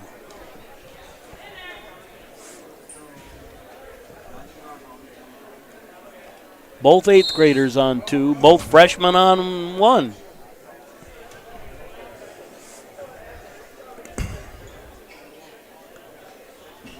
And you can see determination. I mean, you sure can. Yes, you can.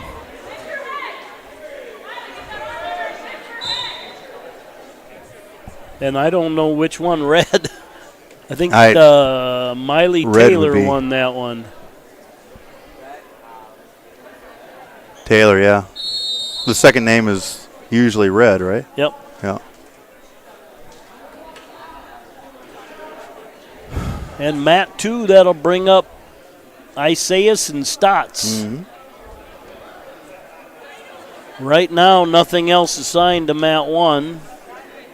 Up on 2, Canton JVs, Elijah Isaias versus Piers, Gavin Stotts.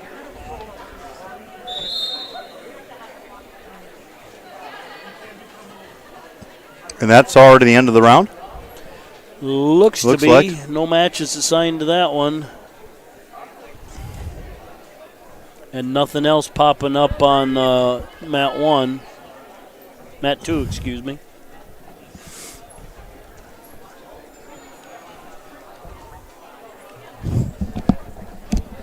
Mat 1 and 133 remaining. Dean with a 2-0 lead over Wog. 127 remaining in the third.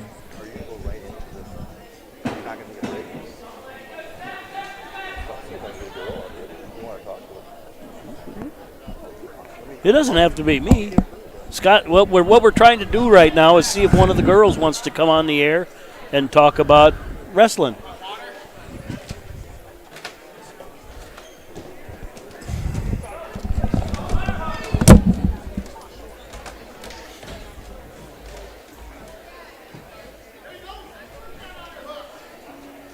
.52 remaining in the first on mat 1, or mat 2. We're still scoreless. We're down to 45 remaining on mat 1. 2-1's the score. Dean over Wog. By fall time, 32 seconds.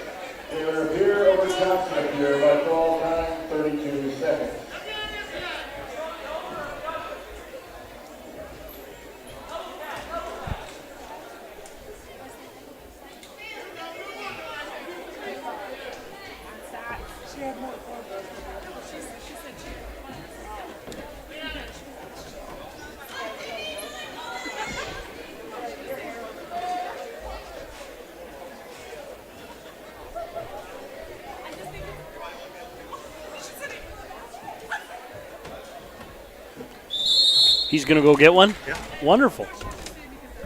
Wonderful, wonderful. All right. That ends the period on mat 2, scoreless. And that ends mat 1, 4-1. Dean over Wog. I think that Stotts likes close matches, doesn't he? Yes. We were almost at an overtime match his last match.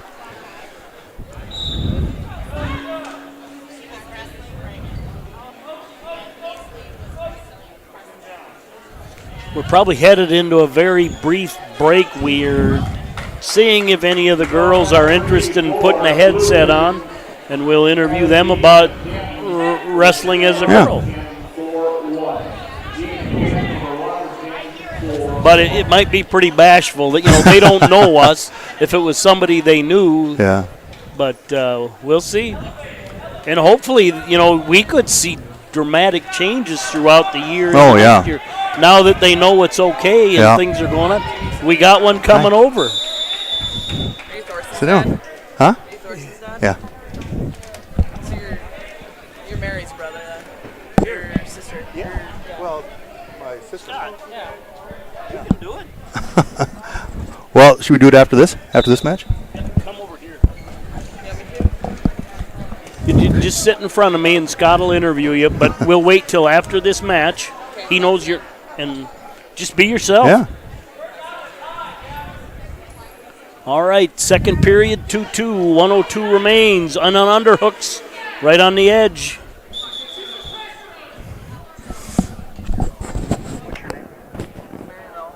Mary Milhoff. Coaches, if we can have your attention for the face-off this afternoon. 56 remaining in the second, still tied at 2. Isaias and Stotts. Stotts the sophomore, Isaias the junior. Oh, there was a shot. In on a fireman's. He's trying to finish. Yeah. Coming out the back door. And Stotts clears the leg, spin behind, gets a 2 with 30 seconds remaining in the period. Escape. The Canton guy definitely looks to want to throw, working underhooks and.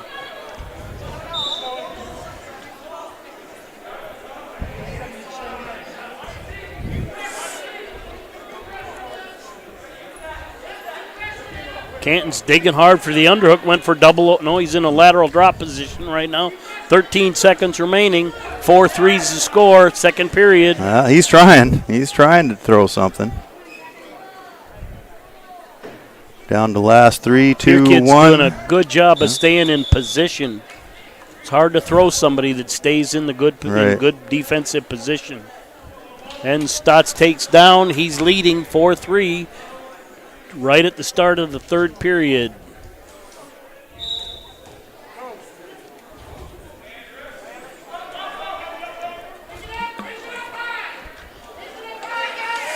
Looking for a treetop, gets it.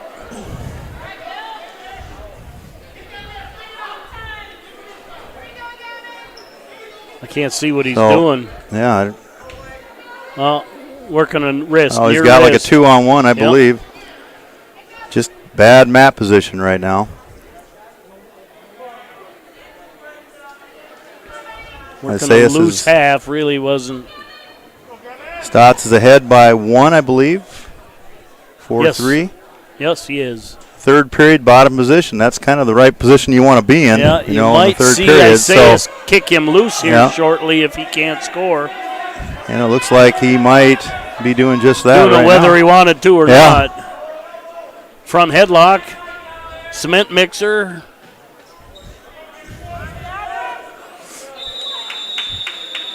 Yep, now he's got his escape. He'll be on about a minute left. Yeah, 1 minute remains in the third. Should be 5-3.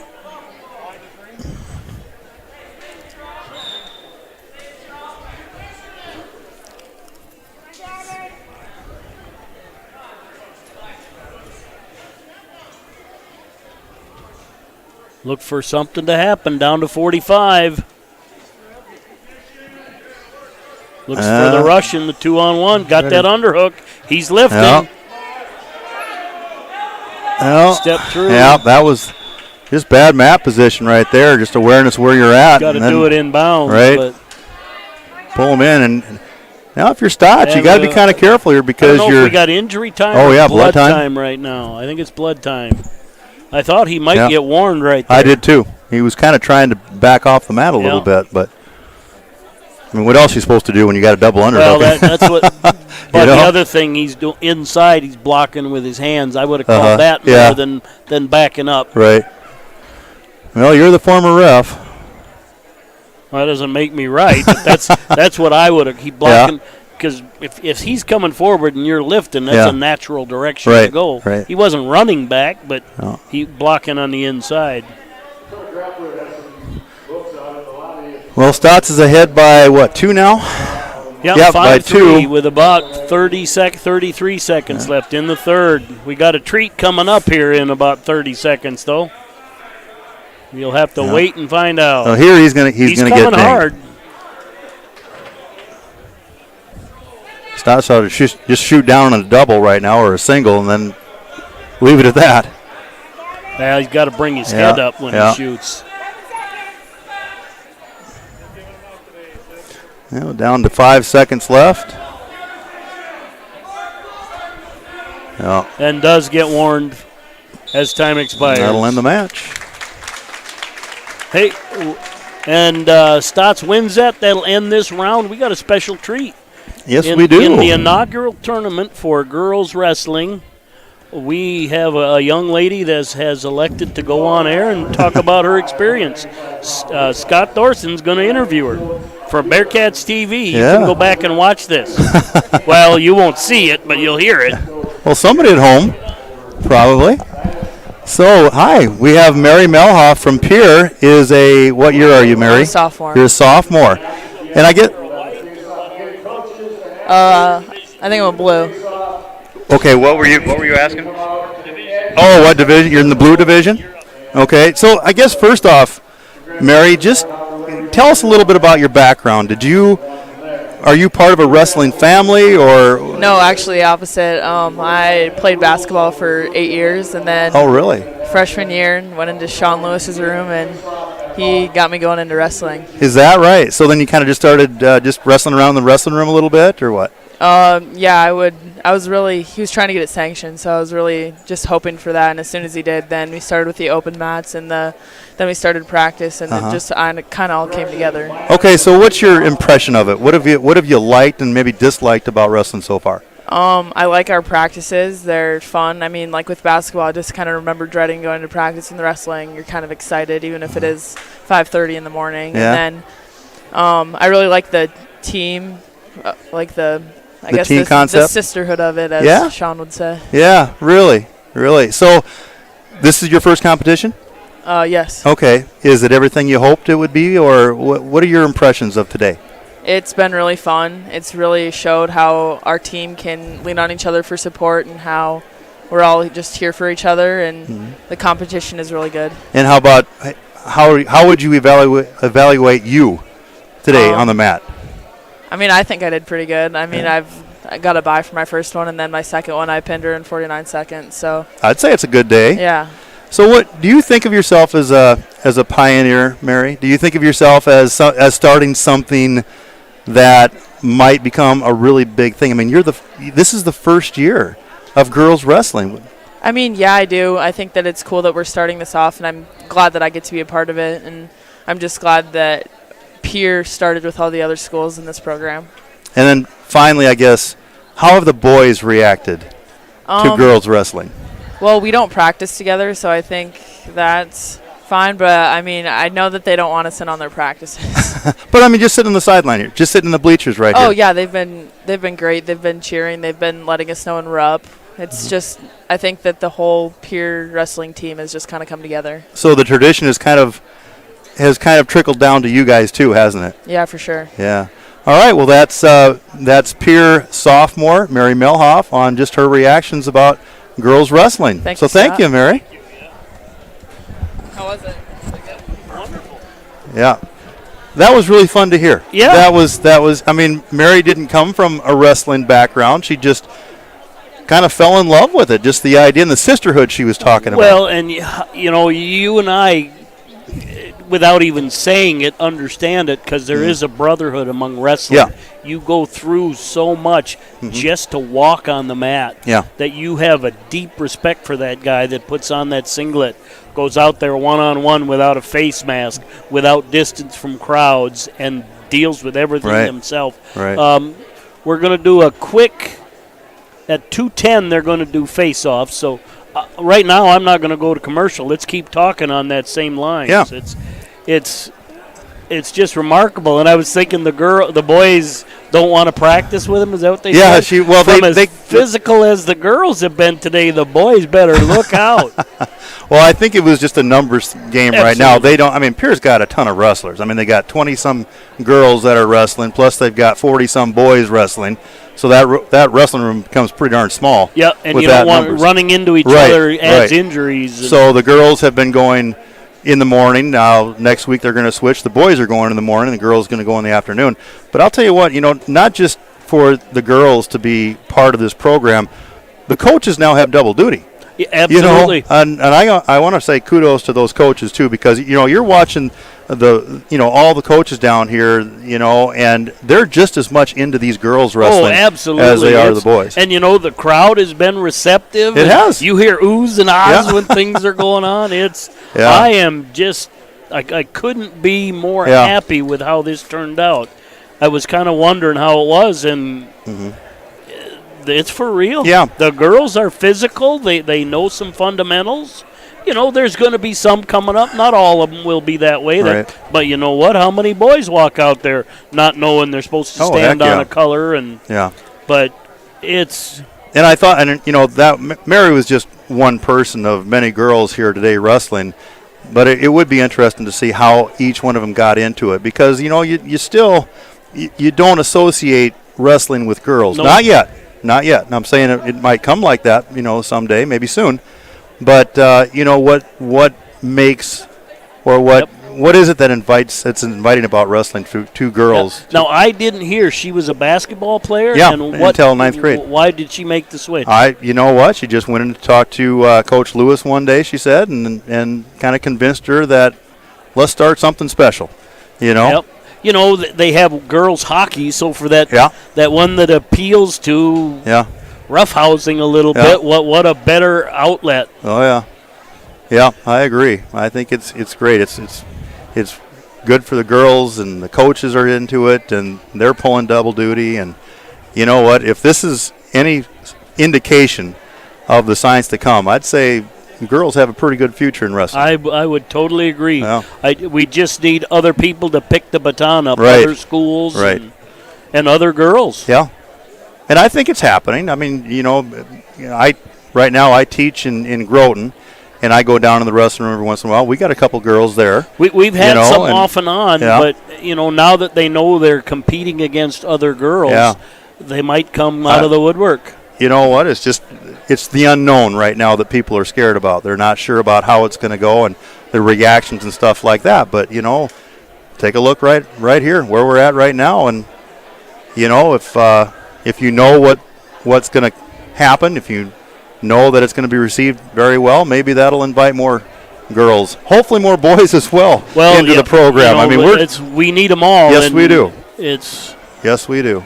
I don't know if I'm one of the guys. I sound like Chicken Little sometimes, but the wrestling numbers in South Dakota are really low. They're decreasing nationwide. Yeah, which is really a shame because you talk to kids that have graduated and don't wrestle anymore. They miss that camaraderie. Yep. And the lasting memories that are made from it. And is it hard work? You bet it is. Is it intimidating when you're out on the mat because it's just you and somebody else and nobody else to blame? You bet it is. But the positives far outweigh the negatives, I think. And so I would totally agree. Yeah. So. Well, I am, you're going to stay, but I am just glad you decided to come up here and put the headset on. Well, actually, I just wanted something to lean back against, and you got me into this. So. But it's what I found. It's just enjoyable. You get to watch wrestling. You get to talk old history, and people listening, they remember who the Madsons were. Oh, yeah. Well, that's something about wrestling. You know, you relive all these memories and these great wrestlers and the people that influenced your life. You know, I mean, we're talking about Opbrook and Peters and people like that influenced my life. You know, on the referee side, a guy named Sid Fosheim. Oh yeah. You know, you think back to some of those old memories. Yep, that's for sure. And it's just kind of passing, like you were talking about, passing that torch to the younger generation now, and hopefully they can build on it and try and get this sport back to where it should be. I hope so. What do we got here? 2:09. Yeah, looks like we're going to be starting here pretty quick we'll with start the face-off. Some face-offs here. I was explained that the face-offs are going to be lined up, and they're going to take a step forward and acknowledge each other. It's more of an acknowledgement than a face-off. Yeah. You know, it brings up another story. Ben Gillette. Yeah. State was wrestling Iowa, and I can't remember who the kid was from Iowa. Yeah.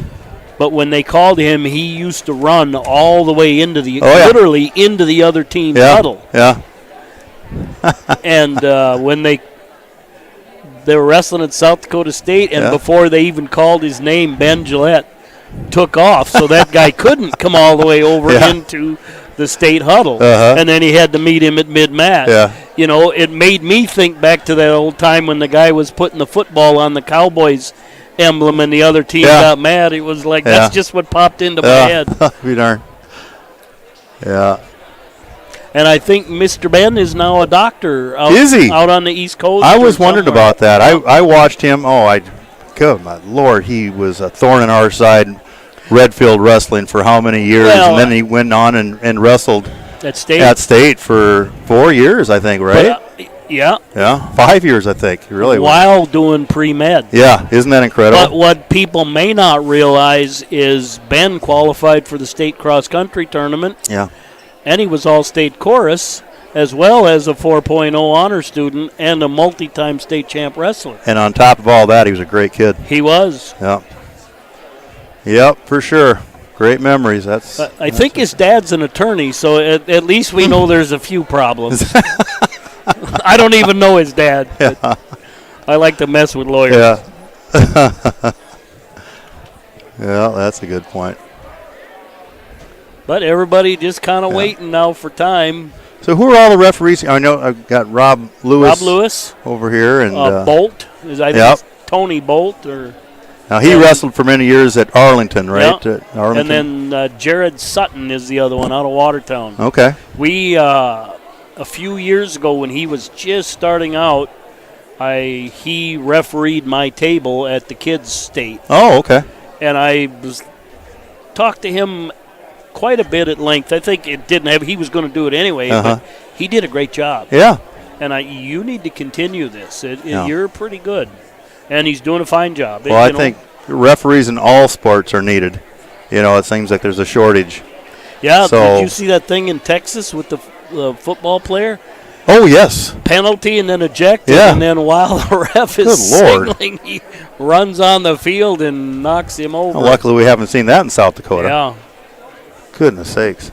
Yeah, I saw that. I saw that and then video. It was hilarious is his own teammates are trying to run after him, but they can't catch him to stop him from doing it. But he was charged with assault, so if anybody thinks that's a good idea, that young man's future is going to take a dent. Yeah. Yeah, you're talking about the lasting friendships that are made and teammates that are made. See, look down there in the Webster section. You see Jimmy Marks down there talking with Johnson. Yeah. Huh? Teammates 30 years ago. Yeah. Kind of adversaries right now with Jimmy being one of the coaches for Clark Willow Lake. But statewide in South Dakota, they're all allies. Oh, yeah, absolutely. They really work together to try and improve it, not just at tournaments, but in, our state headquarters, God bless their soul, even made it possible where you can travel and practice with another team if it's advantageous. Yeah, so everybody is working together to push things ahead. Right. Mats at a time, so if your name comes up on the screen for 120, you'll wait until that 113-pound match is over with before you start yours. Also, 126 They're just giving instructions now as far as the. I call it COVID. Yeah. Right now, only COVID one up. instructions. And, yeah, how they gonna? I don't know. I wonder how they're gonna do the awards. Well, no more cheerleaders kissing the wrestlers on the cheek. They haven't done that for a long time. I actually kind of like that. That part, yeah. All right, championship on the green, mat 1. Consolation on the black mat, mat 2.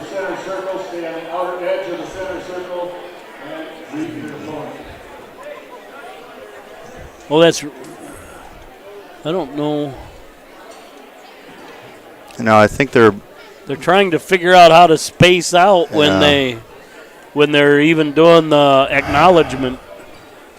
The kids took it upon themselves. They're just standing together. Don't worry about it. I can hear them now. Just read the name. I know.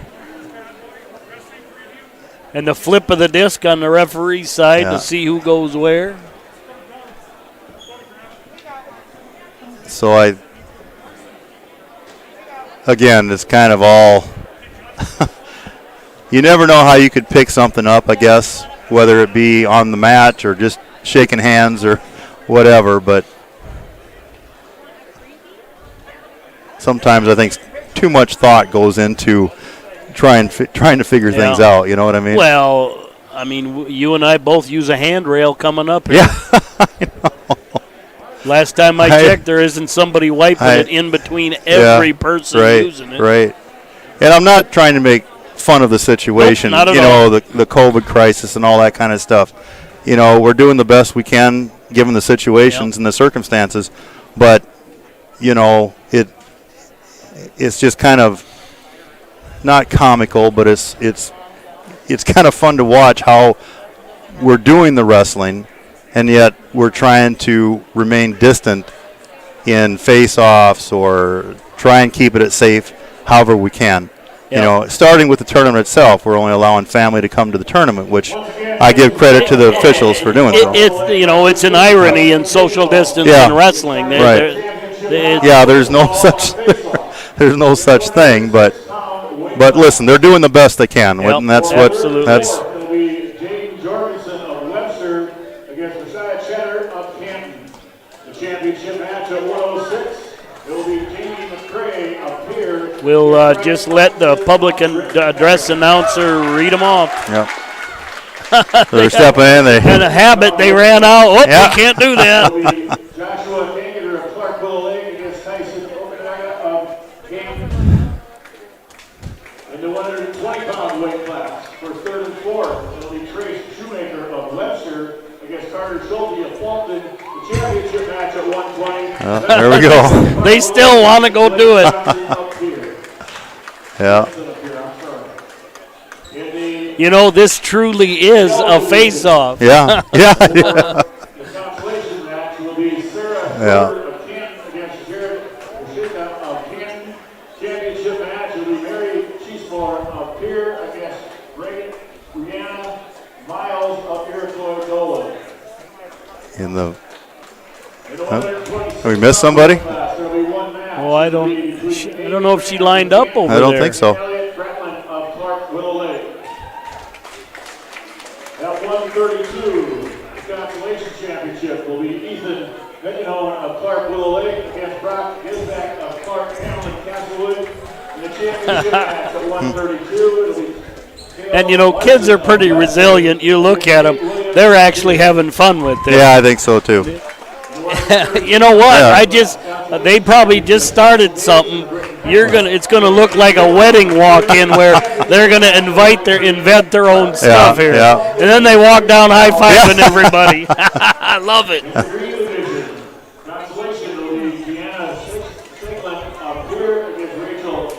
Well, I hope the entire year can be like this, and I hope there's no setbacks. I hope there's no, Here's one for you. Thank you, Rick Grout.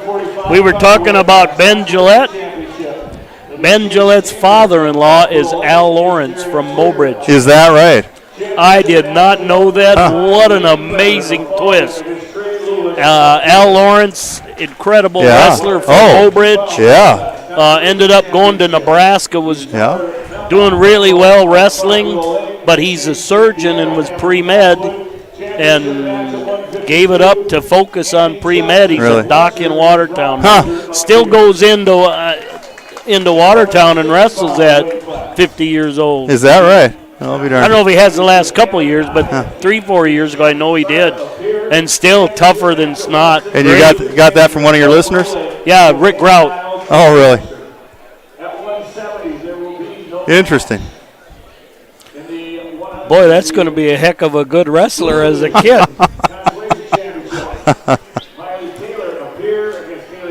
It'd be like Lincoln McElravy. They'll play basketball or gymnastics.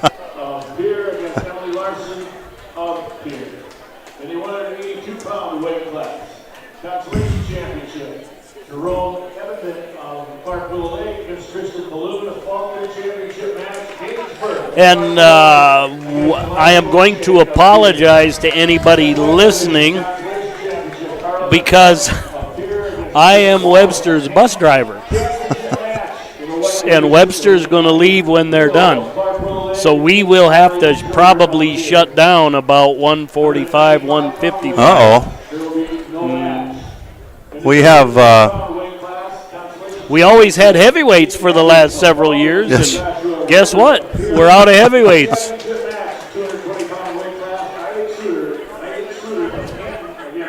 Who's your biggest boy that's wrestling? Andy Johnson, I think. Maybe 155-ish. Oh, no, Hayden Niles at 60. Okay. If he's wrestling. I don't know if he... Yeah, he...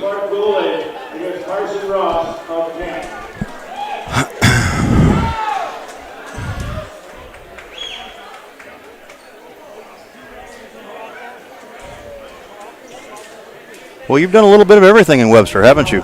Yep. From wrestler to coached a little bit, AD to ref. Bus driver. You know, I got some of my favorite memories about you.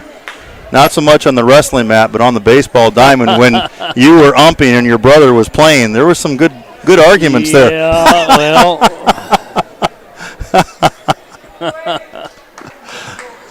I don't mean to bring up any bad memories for you, but it's pretty funny. For those listening, I had to throw my brother out, and my dad was the coach, so you got to go report to him why you. But that game happened to be on the radio, and I rang Bart up. I don't think it was even a third strike. I don't remember that. But he turns around, and that was way outside, and I'm like, oh, you can't swear on the radio. And I was playing for the Ducks then, too. All right, we're underway here in the championship.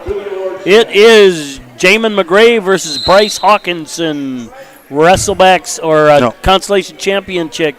Hayden Jorgensen from Webster area, Misha Cheddar from Canton. Nice double leg shot there on the third and fourth. Wow. That was Jorgensen with that nice shot. I wonder if he's a little small. Well, it doesn't matter. It's good technique. He had a nice shot. Yep. And Hawkinson got that. He slipped off the head. But rolled through. Did not panic. Nice shot. You know, that's the thing. If you don't know wrestling, there was a lot of things going on, and just that little bit of movement, just where he came around the top and then rolled him through. And well, like you say, mat awareness, you know, and then the balance. Yep. Now he's looking for a cradle. He's got it, too. Hawkinson has the cradle hooked up. He's going to get back points right here. Cheddar looked for job. The legs. And he's going to get a reversal. 3 points, near fall, reversal.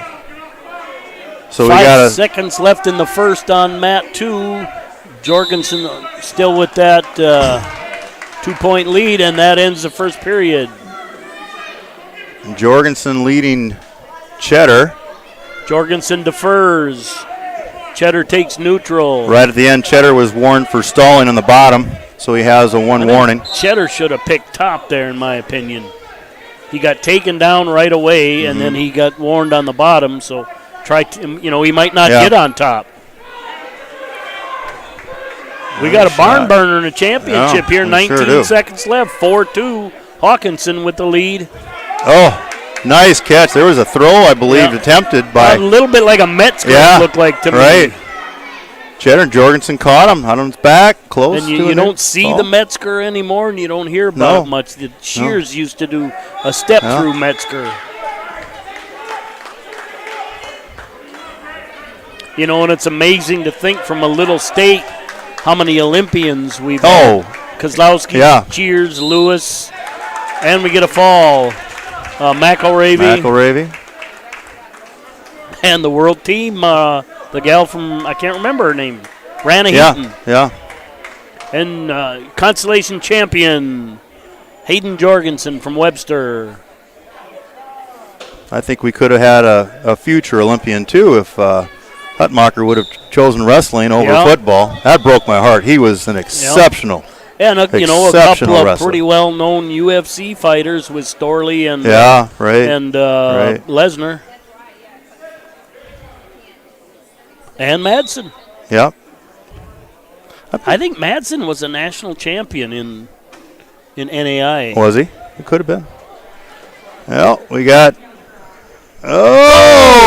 throw. Look at that. And hip toss. Wow. Into a headlock. That changed the score in a hurry. Now we got Hawkinson coming out back door. Look at that. Look at that. A lot of time left. How would you like to be reffing this one? Okay, got 3 points. Near fall. For McCray. Now we got. But out of bounds. Okay, did he get an escape first? Well, they're going to talk about it right now. I don't know if there was a real clear. Okay, so that's a reversal. He just gave him a reversal. But that was after the 2-point near fall or 3-point near fall? The near fall had to go that way. The red couldn't have got a near fall because he didn't have control. But that was the reversal came after was it 2 or 3-point near fall? I think it was 3. 3.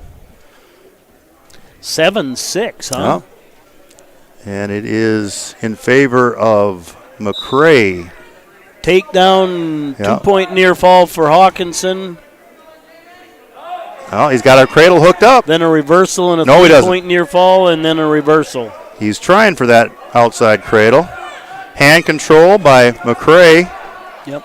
On deck on 2 Webster areas, Trey Shoemaker versus Carter Schulte from Falkton. On deck on 1, Canagator and Akinga. Hawkinson's got to get behind. He's a little too high. He's trying to hook up that crossface, but he's well, you know what you see a lot of, especially when they're new to varsity, they're wrestling AAU style. But he got out of that. He's back where he's supposed to be. But he didn't panic. No, that's right. Again, Hawkinson. There's some of them snaky leg riders. Just they violate the rules and get away with it. McCray on the bottom is ahead by 1. 17 seconds left in the second. And now he's getting too high. McCray is close to scoring on a roll. Granby, I think. Granby roll. And I'd say he came out of that in pretty good shape. But, remember that comment about the headgear? There was time left on that one. Yeah. And where were his hands? That's right. So we got McCray of Pierre up by 2 points, 8-6 over Hawkinson from Britton Heckla. And we're starting neutral. Yeah, to me, that was not one of my philosophies. It depends upon whether It is who you're wrestling and what type of kid you are. I understand that. And it pays off for him. But McGray was actually turning his hips to try and throw, but Hawkinson came through it. It's going to be a pretty strong kid. This is going to be an exciting match all the way through, I think. Yeah, I don't think we're far from done on this one. Okay, Hawkinson's got the wing hooked up. You call it the bar, right? Yep. Is that kind of what Webster called the bar? Yep. Wing, when you get it back, he's got a tilt. He does. But make sure he doesn't endanger himself. He needed to stay there. He needed to stay there. He got 2 or 3. He's got 3 near fall. He's holding 3. And 3-point near fall for Hawkinson. Back to the middle, 1:03 remaining in the second. Hawkinson leading McGray 11-8. And a ton of scoring in second period. I mean, this is only the second period. I know. And there's still a minute left. Yeah, this is not the time to go to the bathroom. No. I'll be watching this one.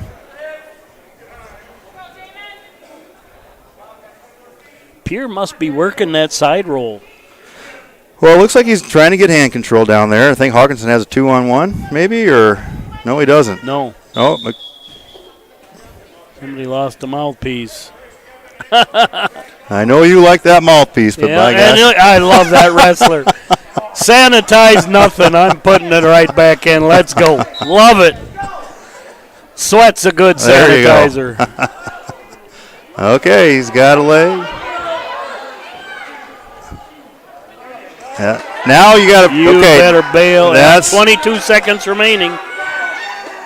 He definitely. Oh, there's 2. Yeah. I think he gave him the 2, and now it's close to back points, and that's. Again, like you were talking about, little inexperience there, knowing when you got a belly out and reestablish a base. Boy, he's cranking on that hard. No back. No back points. 10 to 11. Oh, that was third period. Oh, the scoreboard must have been wrong. Yeah. Wow. Exciting match. Yeah, it was a good match.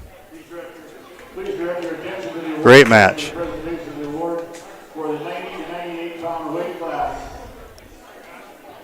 First place, Patrick Decker of Iroquois Dolan. Second place, Trace is unable to be. Well, we can get a few more of those kind of matches, huh? Yeah. So Patrick Decker of Iroquois Dolan, the champion of the 90-98-pound weight class. All right, up on mat 2, Webster area's Trace Shoemaker, Fulton area Carter Schulte, championship Clark Willow Lakes Josh Canigator, Canton's Tayson Ockenga. And we're underway in the championship. What are the years? What are the championship? 8 and 7, third and fourth, 8 and 9.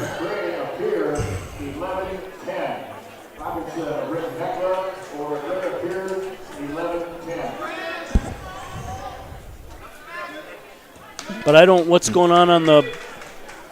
Maybe there's no match here. Third and fourth. Yeah. There was a couple of that only had. Did he get hurt? I don't know. He only had 2 or 3 in a weight class. But they got a name. Oh. Oh, you know what? Different I weight stand class. corrected. Yeah. That's a different weight class. Different weight class. Yeah. So that must only have 2. Let's concentrate here on mat 1. Josh Canigator and Tayson Ockenga. Canigator with a 2-0 lead right now. 54 seconds remaining in the first. Canigator way longer than Ockenga. Mm-hmm. This is at 113, right? Ockenga maybe just made the minimum to wrestle 113.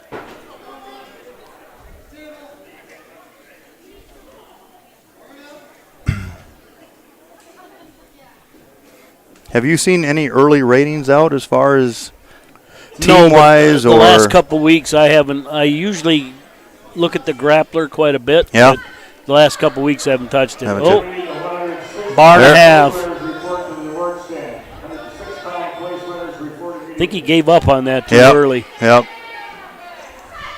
7 seconds left. 2-0 lead for Canigator.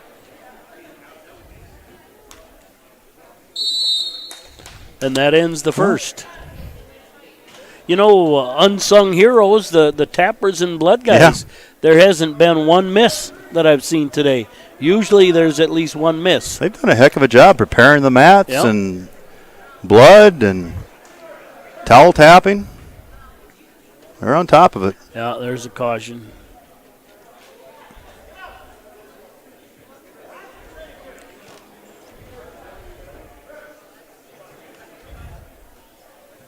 It's funny how you see different referees will interpret the starting times a little bit or the starting positions a little bit different. You know, some are really sticklers about the hand over the belly. Some are really sticklers about... It's not really interpret. It's whether or not, oh, no. They follow it. That's true. Oh, no. That's a heck of a way to get a point. That's just a young kid. Doesn't, yeah. You know, AAU, they don't pay that. You get close to it and we'll start the match. But this is varsity. You know, whether he's a junior high kid or not, it's varsity. Rob's explaining to him right now, but he lost a point out of that. That's unfortunate. Well, sometimes you learn more from your mistakes than you do your success. Don't you? He won't forget that again. Yep. And Canagator with a reversal. Yeah. 5-0.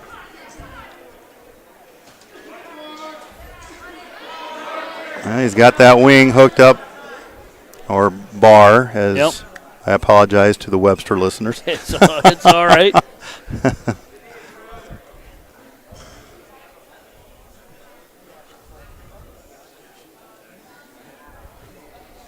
Got a bar and a wrist. Yeah. But he's on the wrong side. Get out and run it. Yeah. But, you know, Canton was doing a good job of keeping his hips turned. Yeah. See, and that's the thing about, you know, the Webster style of running that bar. You know, you run it over the ear. Yep. You know, rather than just run around the head. And then it gets a lot tighter, you know, when you run it over the ear. So, but it's fast points if you run it around the head. Yeah. You know. And he gets the ball. He gets the fall. Kvisted and Judson up next on mat 1. And wrestleback is consolation championship is Shoemaker and Schulte. The presentation of the awards in the 106-pound weight class. Fourth place, Mr. Cheddar of Canton. Consolation champion, Clayton Jorgensen of Webster. Second place, Damon McCray of Tier. This is champion of the 106-pound weight class, Bryce Hawkinson of Britain Health. And we're underway in the championship. Kvisted and Judson. 2 juniors.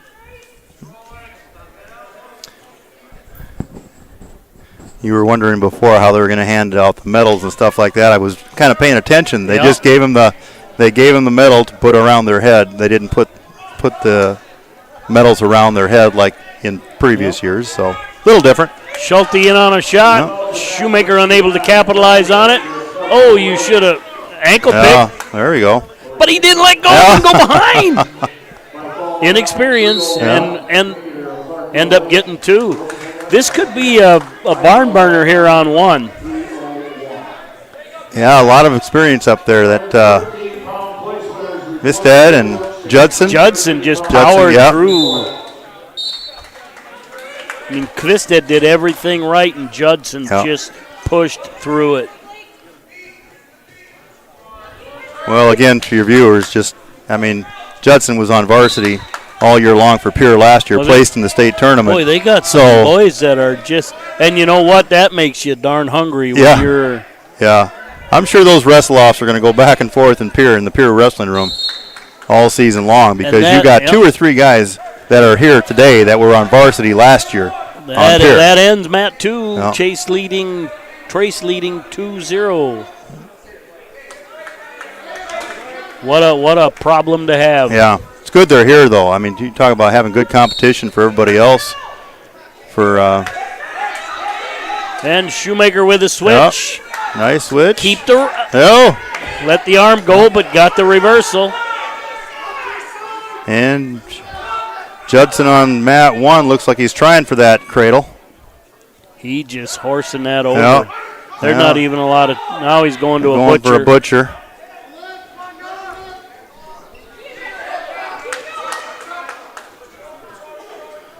Shoemaker and Schulte in a switch, re-switch. Shoemaker stays with it. Takes a 4-0 lead, 1:24 remaining in the second.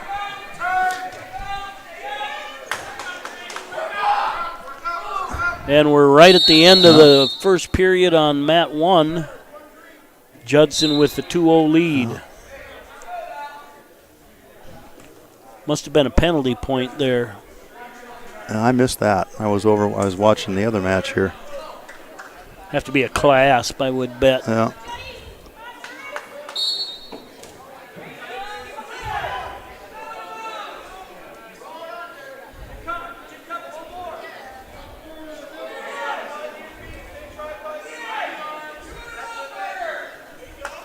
No. Shoemaker's Judson got hand control. Shoemaker with a 2-on-1. Wow, he came out of that. Oh. Shoemaker's got back points. Blood. Yep. Blood time in the championship. And Shoemaker gets the fall. 45 remaining in the second.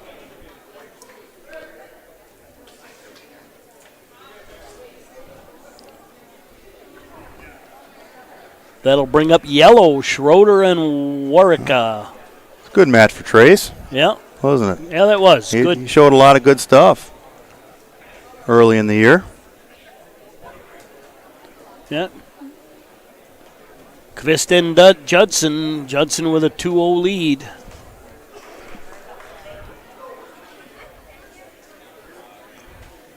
I guess one of these kind of matches where Gunner keeps it close until the third period, and doesn't let the strength of Judson take over the match. Wear out a little bit, yeah.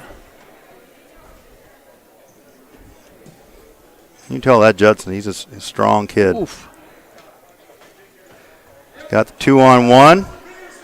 Kvistad doing a good job at staying behind. Yeah, but he can't get anything going because he can't move his arms. He's got that half. But can't break him down. Can't break him down, no. He's in trouble there. Yeah, a little high. Got to get back around. Caught the armpit but can't get behind. And now I think it might be time to bail. It's too late to bail right now. Well, I don't know. 38. This whole day has showed us a little bit about how people can get out of some scary situations. But when those legs are split, you're in trouble. He's got a hip down now. He's close to giving up some back points, and I think he's going to get some right here. Yeah.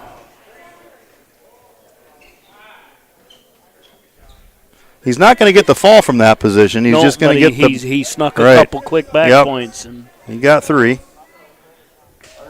Or he's going to be awarded 3 at the end of the period. They got to. I'm not sure why he didn't get it a little bit earlier. You got to release that Turk or whatever before they awarded points. Yep. And we're neutral. Judson with a 7-0 lead. Whose choice was it? I don't know. I didn't see. I could look it up, but we're neutral. Yeah. Chessmore and Miles next on championship, the yellow division for the ladies. Yeah. Here goes those long arms again. That has a even big overextended, advantage. was able to pull him in. Yeah. Kvistad working a front headlock, but can't move him at all. Maybe try it. Yep, he tried it. I love it. You know what? He's trailing 7-0. Yep. Leave it on the mat. Great decision. Why not? Great decision. Good counter by Judson. Yeah.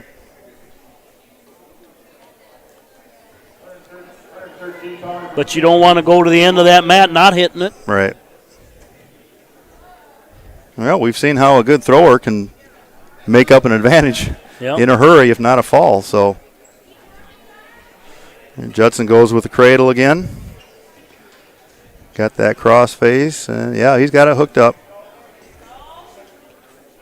Boy, when he decides to take it, he just takes it.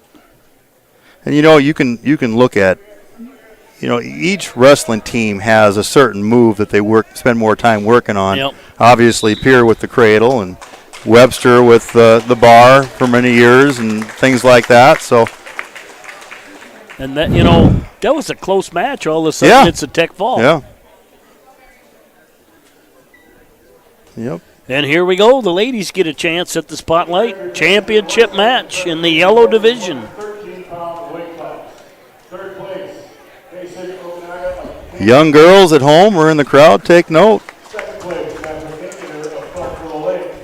See the excitement in their eyes, and how they're aggressive out there, and be part of it, huh? Right, Mike? Absolutely. Be part of it.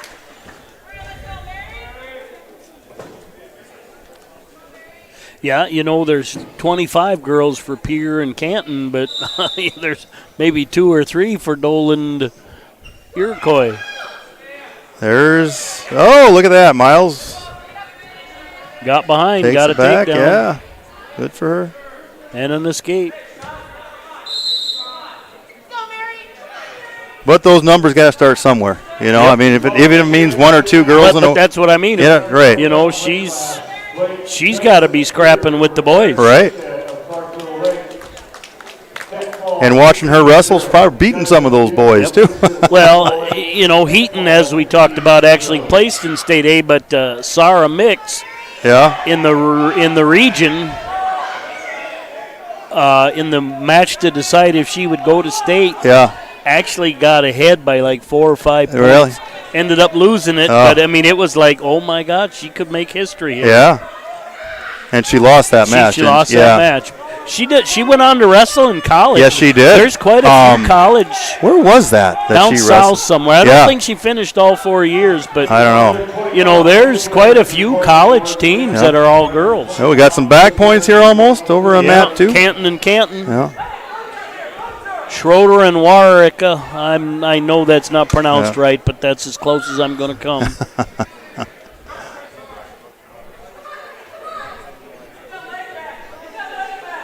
Regani? W-A-R-J-E-C-K. I'm just assuming the J is silent. Warjeka. There's a reversal by Miles. You know, while we're on the topic of Sarara Mix, you know another I mean, she was a good wrestler, but, you know, on top of that, she was a hell of a singer. Oh, I didn't know that. Oh, my Lord. She did the national anthem for, you know, whenever we were down in Arlington or DeSmet, wherever they were wrestling. Did not know that. Yeah, she was a phenomenal singer. What do we got here? 4-1? 4-1 on the championship, yep. With 5-0 and third and fourth. Yeah, Miles ahead. Schroeder ahead of Warwica and Miles ahead of Chessmore.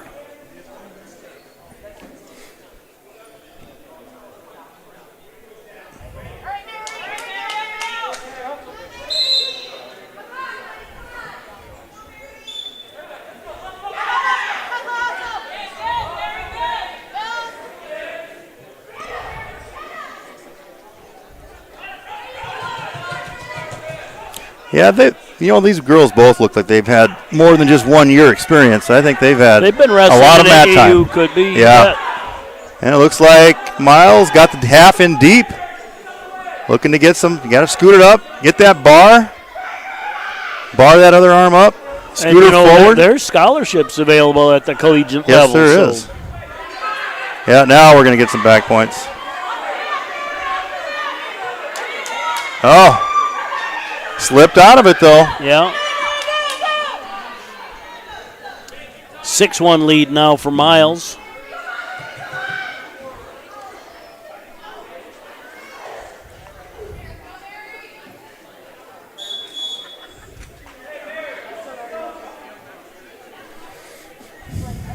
And we got back points over here on mat but 2. I don't know which one. I'm waiting for a leg band. Okay, so green is on the bottom, right? And red's on top. So red's ahead now. Red's ahead. So she's just going to pad her lead. Yeah. So Jaren is ahead. Yeah, Jaren. Yeah. No, Jaren's behind. She's green. Oh, okay. Well, we do know that Cam's going to win the match. Yeah, you got to eliminate any doubt. And more back points on mat 1.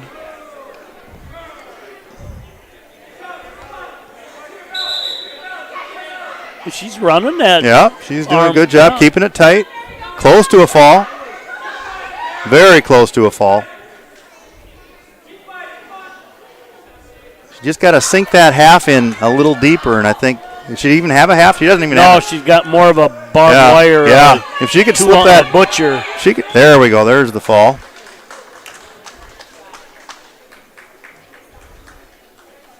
Nice match for her.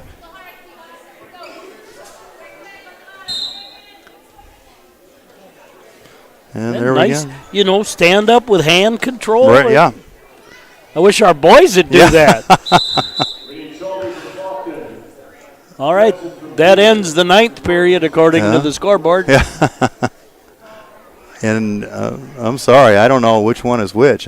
Red is Schroeder. Schroeder, okay.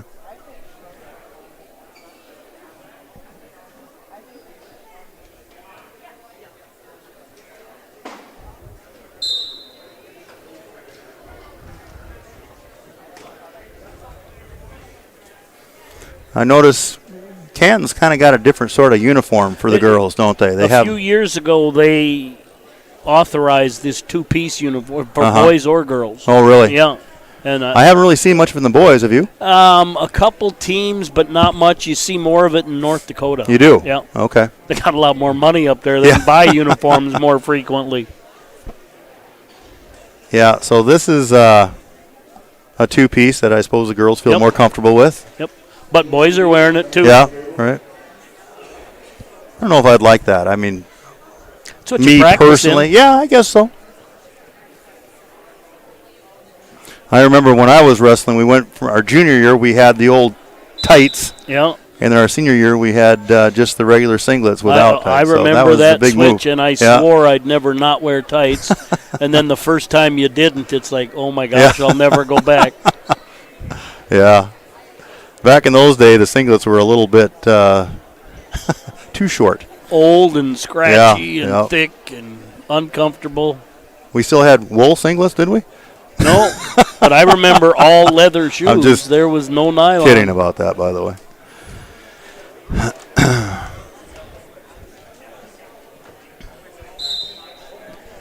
And we're underway again. 1:05 remaining in the period.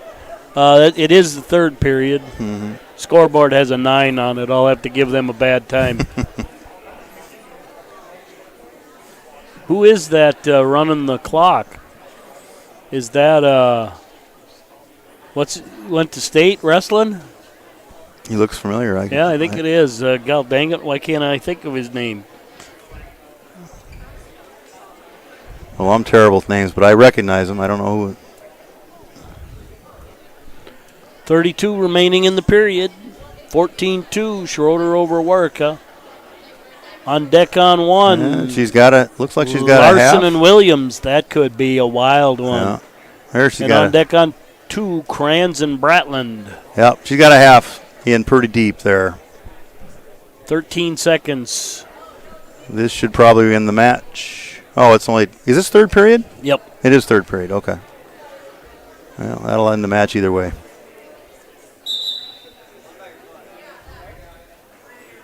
Yep. Tech fall either way.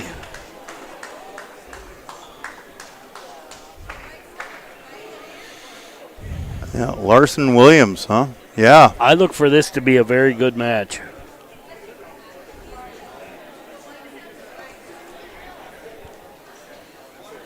Williams is what year in school? Junior. Yeah, Two junior. juniors. Okay.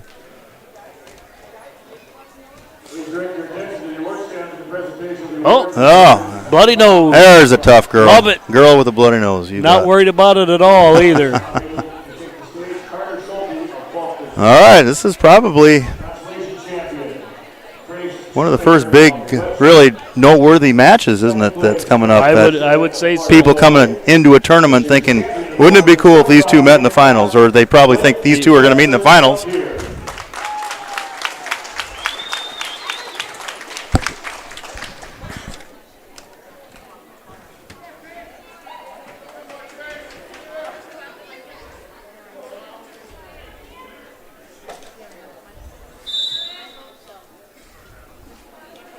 This could be a default.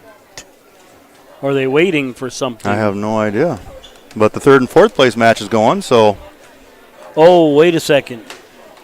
Larson and Williams are at 32. Kranz and Bratland are at 26. So we just got ahead of ourselves. I see. Well, you don't see that happen very often in a championship round, do you?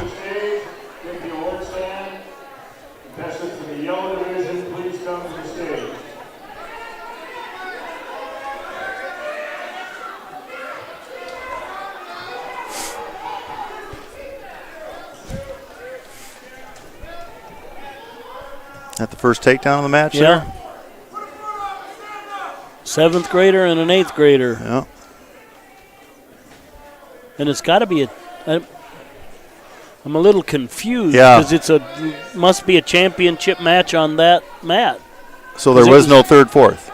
That's what I'm seeing. Okay. All right. Escape here by. Yeah, 2-1 by because it's a Brotland? 2-minute first Yeah, period. Brotland. 2-1. Yeah, so that was a 2-minute first period. Yeah, Bratland. Okay. Here we go. Bratland and Kranz.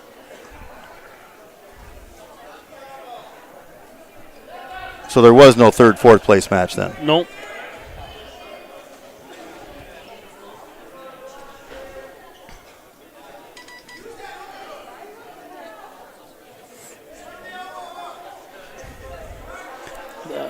Stacy Dunsey from Webster, I kind of knew that too. I'd mentioned something earlier.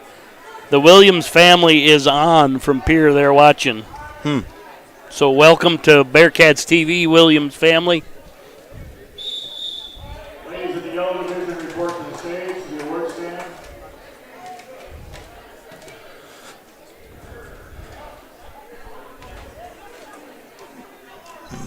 Kranz chooses down.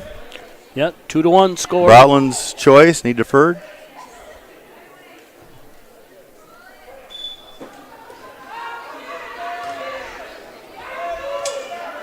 They don't wrestle like they're that young, do they? No. I mean, that's the amazing thing to me is that the type of talent in our youth is pretty. Well, but, one big thing, when you and I were in high school, a high school year was 28 matches. Yeah. Now they're 50 or 60 matches. That's right. We were just talking about that the other day, that this could be one of those type of years where you might only have 30 matches, 40 tops or something like that. Especially when tournaments are going to have to trim. Who doesn't get to go? Yeah, in Mitchell, it was all about duels back then. Yeah. All about duels, and we had a few tournaments. The ESD was, but a duel back then was 3 or 4 exhibition, 12 B team and 12 A team. It was. Now it's 3 forfeits, 2 matches, and I know it's 3-1. 56 seconds remain in the second.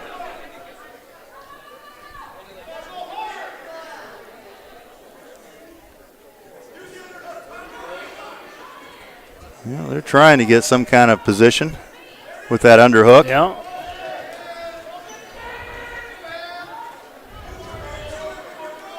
Boy, I get nervous when I see people shoot when they haven't cleared their arms. Well, just a snap down attempt there. Nice shot. Heads in, too. Limp armed out and got it. Yep. That's going to make it interesting. Technique, 3-3, 15 seconds left in the second. You can ride him out. And Brotland will have choice. Yeah. Power half just till the clock gets 3 out. 3 seconds left. 2, 1. And Brotland chooses down. Where you would think he'd have an advantage going, in third period, and the score's tied 3-3. I'd rather be down. Oh. No question.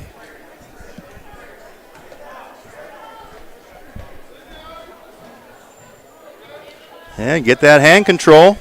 Get that hand control. Get out. Well, he may, depends upon how he feels. He might not be in any hurry to get away. You know what? That's just it, too. You see now. Stay there, and whether he just got the back guys called. Right. Just do it again, and you get a free point. Keep getting that hand control and get to your feet. But you got to be careful he doesn't get something locked up. Yeah. Right. You can't. Yeah, that's exactly right. Because right there he's looking for a cradle. Yeah. Oh, he just missed it. And I'm not sure. That's a mess right now. What he's trying to do, but. Well, they fell into the north and south. Yeah. Lord. The problem is. Can you hang on to that? He could get called here in just a little bit. Right.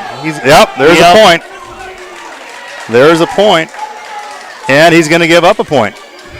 So that's a 2-point move. Yep. With the penalty point and the escape. Exactly right, 5-3.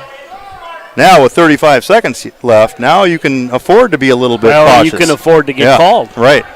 Because he hasn't even been but step through and get thrown. Do not tie up, maybe. You think? Well, if you stay inside and his head needs to be in the way. Yeah. Yeah, with 15 seconds left now, get out of the tie.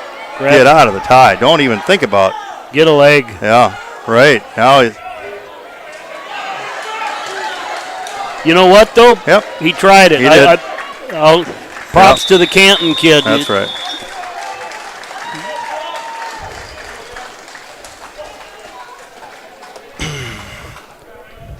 Now we'll have one of our feature matches. All right. They'll do the awards for that yellow. Please direct your attention to the award stand for the presentation award for the yellow division. Fourth place, Jared Majorek of Canton. Third place, Sarah Schroeder of Canton. Second place, Mary Chismore of Pierce. This year's champion of the yellow division, Leanne Miles of Iroquois Dolan. All right, championship match. Cale Larson, Webster, Nate Williams, Pierre. Underway. Third and fourth, Ethan McElhone from Clark, Brock Gisselbeck from Hamlin. Larson in on a single. Williams counters with a whizzer. Nice shot. Larson able to drive through it, picks up a takedown, cross-face hard, got the arm. And this is where a long wrestler has an advantage with those legs. Yeah. You know, he can stretch out. Well, but they're wrestler and equally as long, yep, ooh. Rolled out of bounds. Kind of lucky for Larson there. He would have been in big trouble. But he knew where he was, too. Yep. I don't know about you, but I've been impressed with this Gisselbeck from Hamlin all tournament. He's just been kind of a scrappy kid. Yep. Gave Williams pretty good match, you know. Yeah. Yeah, that's good. Oh, what was that point for? Too hard a crossface. Oh, okay. Probably one time okay, but that was the second one. It's too bad, too, because that kind of set him up to maybe get something, but good call. Yep. But, you know, in this tight a match, potentially, right, you don't want to give up cheap points working on a monkey tail tilt, countered by Williams. Yeah, well, Larson, he doesn't make mistakes. You know, he very he rarely. just made one. Well, it wasn't a wrestling mistake. Well, it was an aggressive mistake, whatever. But, I mean, he's not going to beat himself generally. Yep. Nice little scramble right here, back and forth, out of bounds on the McElhone-Gisselbeck. Yep. That's a 2-0 lead for McElhone. Larson gets that deep, tight waist.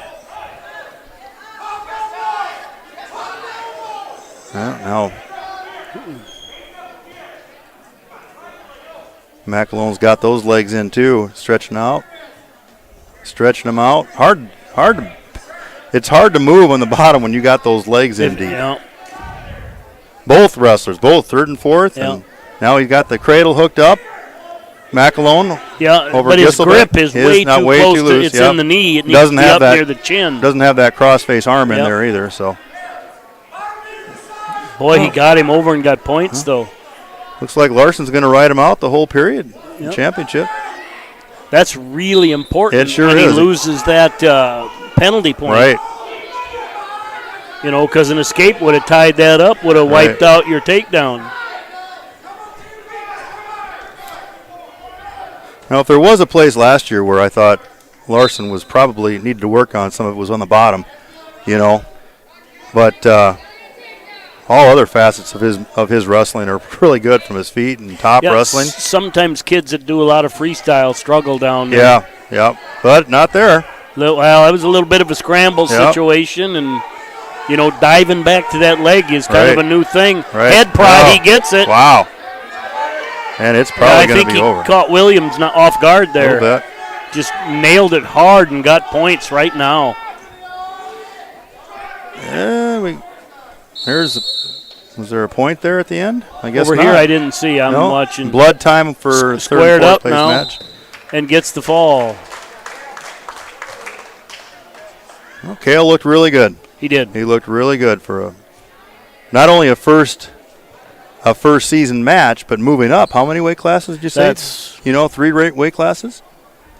Right? He was at one. He was at 113 last year. I don't think he'll be there at the end of the year. No, probably he'll not. Be down, but if he looks like that, and you're wrestling happy, as you say, on a full tummy, and who knows where? I'll bet Dad has a vote. But somehow his mom has a vote too. Yeah. It all is about positioning too. Where's all the other wrestlers going to go throughout the state? Are they going to stay at the same weight? Are they going to cut? Are they going to move? They have that advantage now in the communication that they can talk to each other. But as you say earlier, you better not wait until second half of the season to go down a weight class now. Because you lose 3 or 4 matches and you don't have enough weigh-ins. Right. So you better decide earlier what you're going to do, or else you might be out of luck.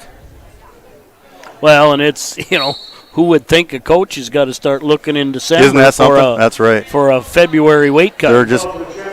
This year there are no guarantees. That's right. That's the thing. 4-1, start of the third on mat 2. Gisselbeck, McElhone.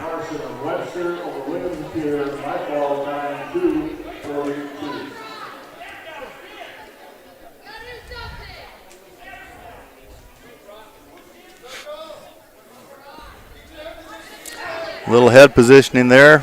Yeah. Trying to. Gisselbeck's using that length, and McElhone's just having trouble reaching.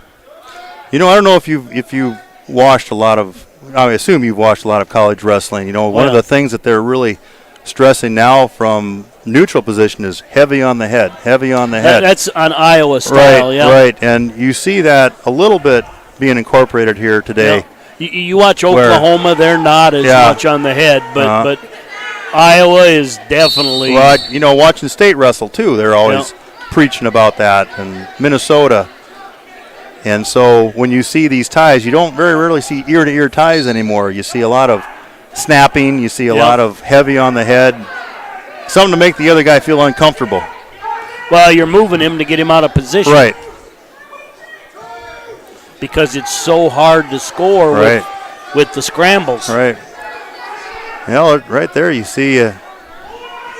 I don't know. McElhone's trying hard. He's so long. Yeah, Gisselbeck struggling. If you lock those hands up around that leg, he's going to keep it there. McElhone got it though. Yep. Just waited Good too long. Good hipped him over. Yep. That's one thing too. You notice a lot of wrestlers now. Wait a second here. 6-1 now. McElhone's ahead. Yep. Too many times an inexperienced kid will take a shot and then stop. Yep. He hung his head. Yep. That's close. He's got to get that arm. He's got it. He's got it. Oh, slipped out. But, elevating with the leg. Right. Ends it. Little exciting flurry there at the end. Right towards the end. They cut the score too quick. What was the final score on that? 6-1 is what I have on. So if he would have got that headlock, he would have won by 1. Yeah. With 2 back points. Woulda, coulda, shoulda. Up on 1 championship. Fulton area's Parker Gaditz. Canton's Braden Crawl. 3rd and 4th, Davidson and Wheelhouse. Davidson from Britain, Wheelhouse from Pier. This year's champion of the 126-pound weight class, Tristan Spencer of Pier.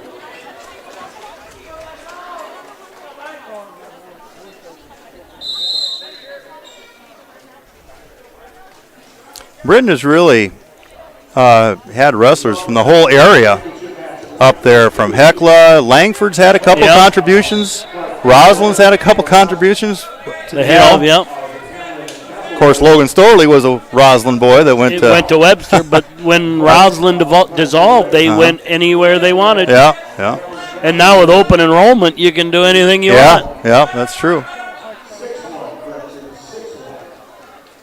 Kind of a scramble, out of bounds. Good call. Takedown by Gaditz here on mat 1. you saw the missed same that. arm Yeah, I did.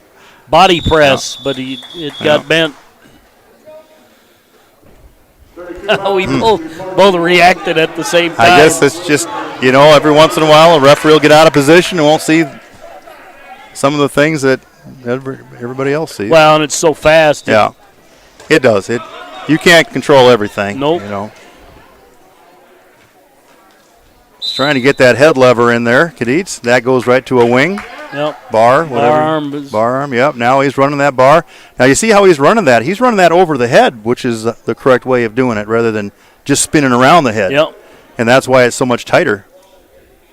Yep. And it is going to be tight. Put that elbow and in the far mat, went the other way with it. No, that's all right. That's tight, but it's really hard to get him over. No. I'm with you. You have that bar hooked up. You run that bar. You don't need to.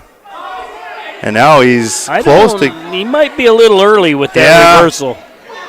It was. Yep. And now we're right back where we started. Yeah. Yeah. But you made a good point. Sometimes the referee awards points a little bit too quickly when they need to be a little bit more patient. And he's pretty established. Yeah, yeah. It's, even good ones. Yeah. And I'm not even calling that a mistake. It's, no. Because if control is there, it's there. Right. With me, when in a fall, or is that tech fall? That was a fall. Okay. It should have been a fall. Yeah. That's what Kadits wins it, but kind of a back and forth battle. Let's watch. Davidson and Wheelhouse are 2-1 with 1:10 remaining in the second. This is one of these younger wrestlers that Coach Hawkinson was talking about that he's looking forward to watching mature along the way. He gets to be a junior, Davidson? senior. Yeah. He's an 8th grader. Yeah. Yeah. I'd take a senior belt like that. Yeah. But as I was saying, Hawkinson was telling me that he's got some good young kids coming up through the program that, you might only see 4 or 5 or 6 kids in the wrestling room right now. In a few years, that number is going to really grow. And if they're all looking like this kid right here, I think Britton Heckle's got a good future to look at. Yeah, in wrestling and football. Yeah, you bet. Well, they've been established in football now for quite a few years, which got to help the wrestling team a little, or vice versa. 30 seconds remaining in the second. 3-2. Wheelhouse now over Davidson.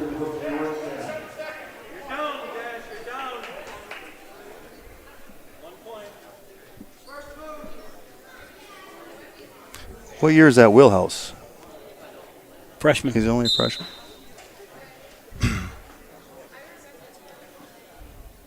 You don't see many real young kids in the Pierre or Canton programs that are wrestling varsity. They have so many kids in that program. So good. Yeah. Wow, look at that. Stepped over. That's from your back to a reversal. Yeah, at one time in Webster, I was an 8th grader, couldn't make varsity because we had the state champion on our team. Who was that? Randy Becking. Oh, sure. Randy's still around, isn't he? Lives in Sioux Falls. Oh, he does live in Sioux Falls now. Okay. Well, I sniffed a little bit of varsity when I was a sophomore, but I didn't really. It wasn't a full time. Probably a little harder to crack it in an A school too. Yeah.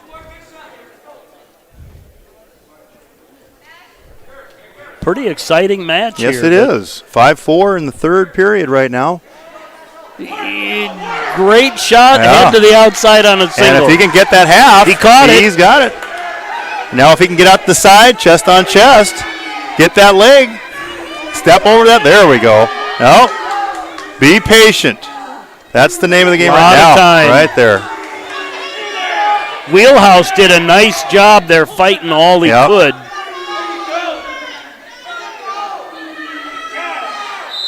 Wow. Good for that young man. Good for both of them. Yes. I don't know what the Pierre kid is saying to him. I don't think it's anything bad. I don't think so either. No, he's they're grinning right now. Yeah. I think they were having fun with it. I wonder if they don't know. They could be AAU or whatever. Yeah, it looked like they were. Well, he's talking to him right now about what he said to the coach over there. So I kind of got to wonder a little bit about what was being said. The more I look over there in the corner, the less I think it was something that was funny. Well, and Pierce coaches would address that. I'm sure they will. I'm sure they will. They are professional to the hilt. Yes, they are. Yes, they are. All right, green is up for the ladies. 3rd and 4th, Kyla Logan, Iroquois Doland.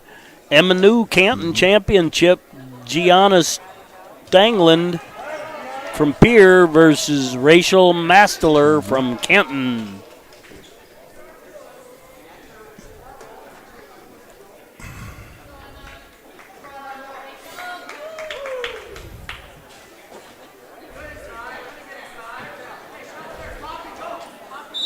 Need 138 pounders to report.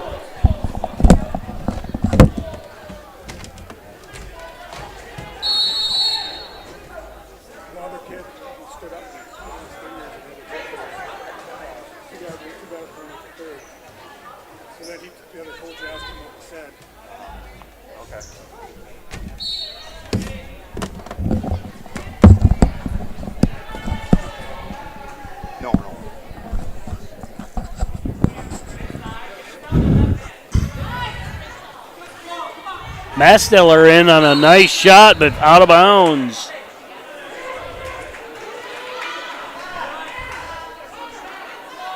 And takedown for New on mat 2.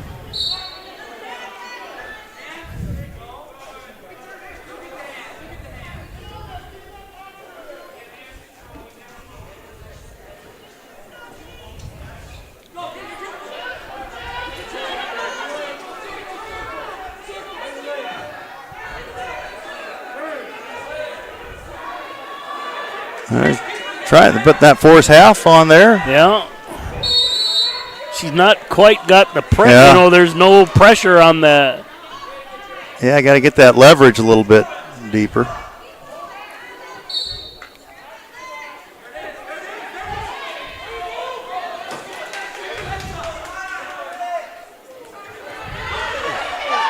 Oh, I thought we were going to have a big throw right there. I think she's I thought kind of we were going to go in the air.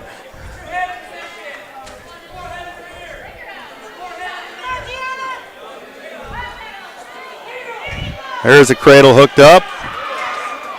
Yeah. And didn't quite hold it. 2 point.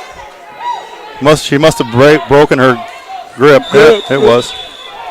But immediately she was looking for that leg to catch, too. Boy, these girls are aggressive down here for that championship match. Absolutely. Holy smokes.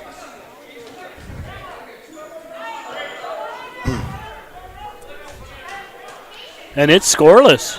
After all that, battling, it was scoreless. That was not. Yeah, I suppose there was no takedown, was there?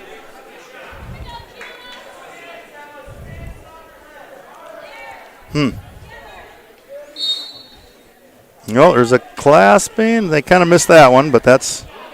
Yeah, no Lewis got it. Yeah. Lewis saw it. But he's the.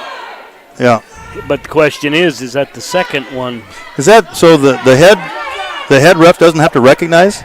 He does not have to accept it. He doesn't. He can, okay. But he can. Well, he did. Oh, Rob's the head. Oh, okay.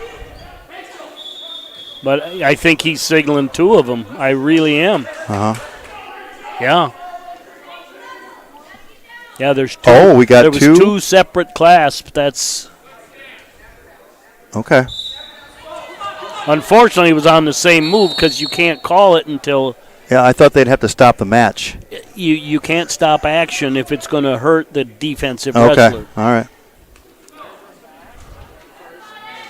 You wait until the situation ends. Oh. Now, if he gets reversed and put on his back, you stop it. Yeah. And it doesn't count. She took a knee or a leg to the chin, I think. I don't know. I saw her head snap a little bit, so. Yeah, still got a 4-0 score over here for 3rd and 4th. 47 seconds remaining in the second. It's like on deck for 3rd and 4th, Chambers and Swear, championship, Weber and Lewis.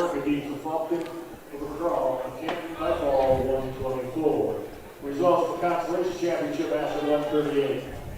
Natural Davidson over Hayden Woodhouse. Little snatch single, and she got it. Yeah. Just caught the leg. Wow, nice shot. Yeah. Good technique there from that young lady. Keep the wrist. Now, I'll tell you what, if she doesn't get her head up, she's going to go right over. the wrist. Yeah, keep it. Yeah. Oh, don't lift it off. Yeah. But this is 10 seconds left in second period.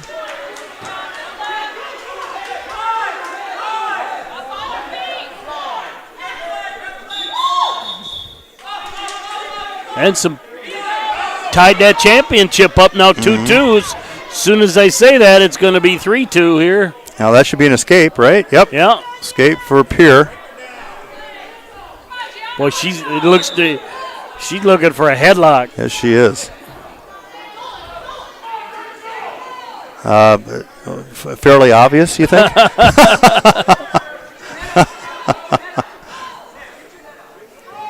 Like one of the Yost boys from Redfield, obvious.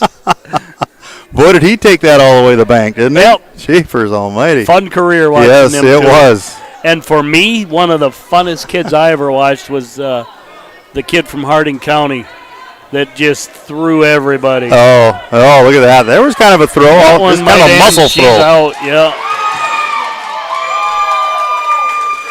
Good sportsmanship, helping her up, and now they can't shake hands. So, yeah, go figure. They already did. And they put it away neatly, too. I watched her put the leg band. Most of the boys just throw it up. Socks don't go in the hamper. Here comes a I thought we were going to see a headlock over here, but maybe just one point escape. I think she got whacked, too, there a little bit, cowboying up.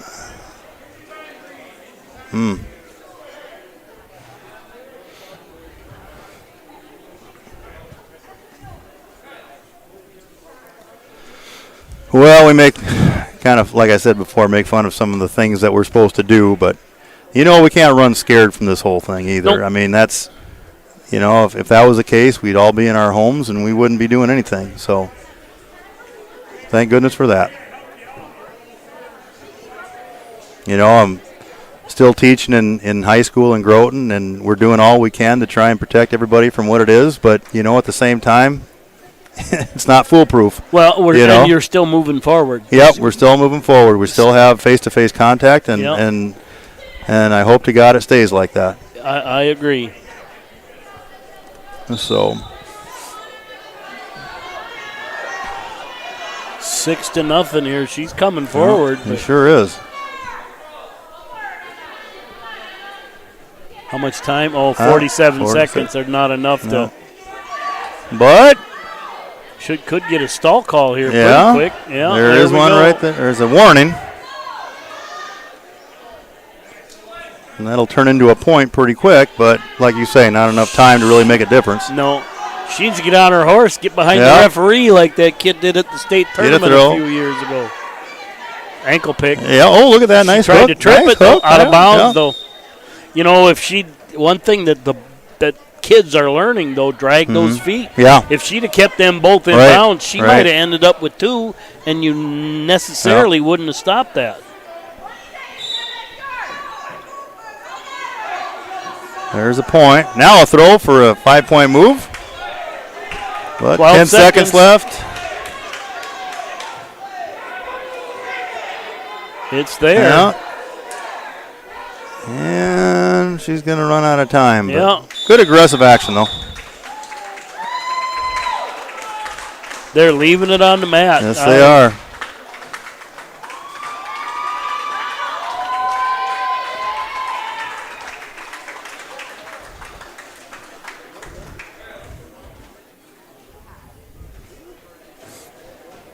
Please direct your attention to the award stand for the presentation of the awards in the 138-pound weight class. Fourth place, Hayden Wheelhouse of here. All right, 145. Consolation, Clark Willow Lake, Case Chamber, Canton JV, Darren Swear. Championship, Leighton Weber, Fulton area. Trey Lewis from Pierre.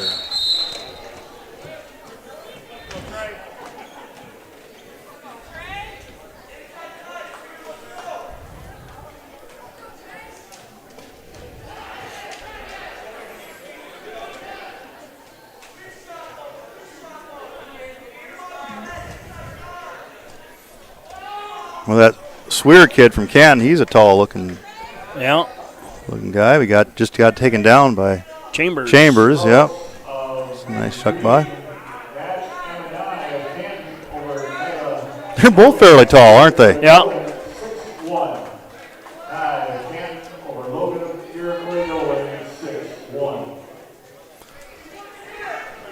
A lot of jockeying for position on the championship match right now. We're just kind of getting a feel.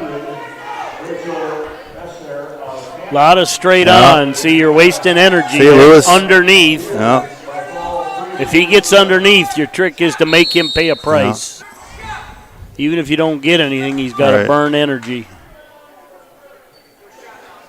Oh, Lewis took the first shots of the match there. Now it's kind of a counter punch, getting to feel it out a little bit.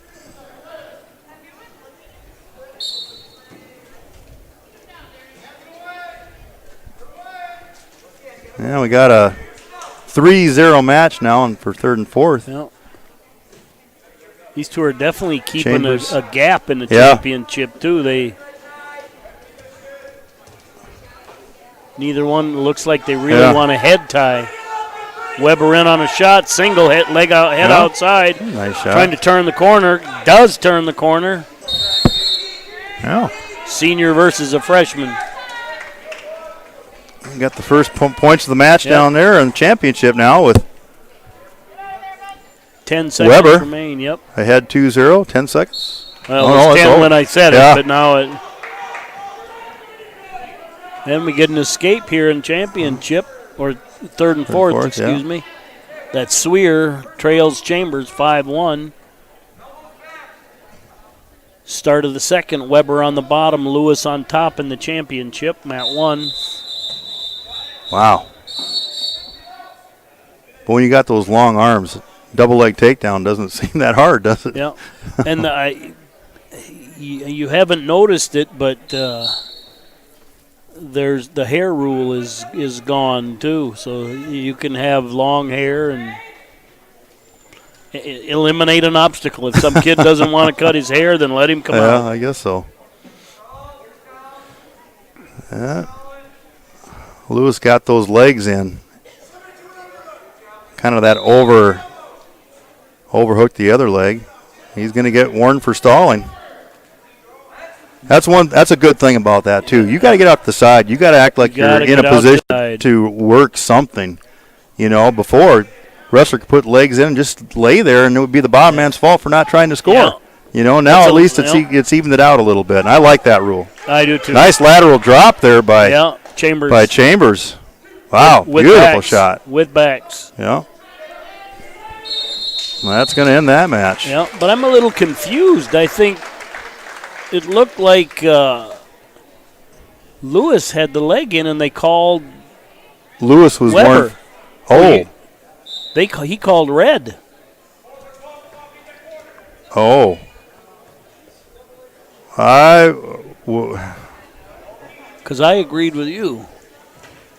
Yeah, I don't.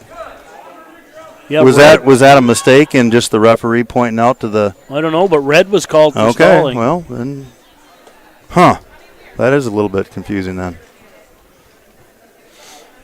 Well, and sometimes referees tend to call it the way they wrestle. Mm-hmm. A leg rider is going to give you true. A lot more leeway than a non-leg rider. Or if you're like me, you get confused what leg band is on which wrist. Well, they weren't smart enough to put red on the right. Yeah. They reversed it, so. Who knows, I guess. I don't know. It's kind of hard for the bottom wrestler to do anything when those legs are in. I guess that's my point. Yeah, legs in a power half, and what's he doing on the bottom? Right. Surviving right now. Yeah, I'll tell you what, we got a 30 seconds left in the second. Weber's wrestling a nice match against a kid that wrestled varsity for Pierre all year long. You got to using that length. Decent shot, but you know what? If you take a shot and you stop and you don't try and, Weber got to be a little careful here, though. He needs to not get called again. No.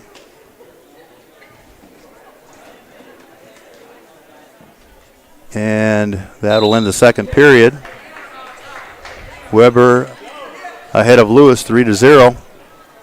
And Lewis's choice, and he'll choose down. Oh, maybe there was a shoe on. I didn't see anybody tying a shoe. Point could have been for a shoe tie, but on track it's got, I don't know, let's look. Does it give an explanation? No, it just says warning. Okay. Caution, stalling, escape. Takedown. Oh. Good movement by Lewis on the bottom. And it looks like he was trying to hit that roll. Now he's on his feet and he gets the escape. Yeah. Good hand control. Well, and that's the senior in Weber not hanging on to that long enough to get called. Right. 3-1, 1:35 remaining in the third. This is going to get exciting yet. Oh, Weber's a senior, huh? Yep. Is that right? Okay.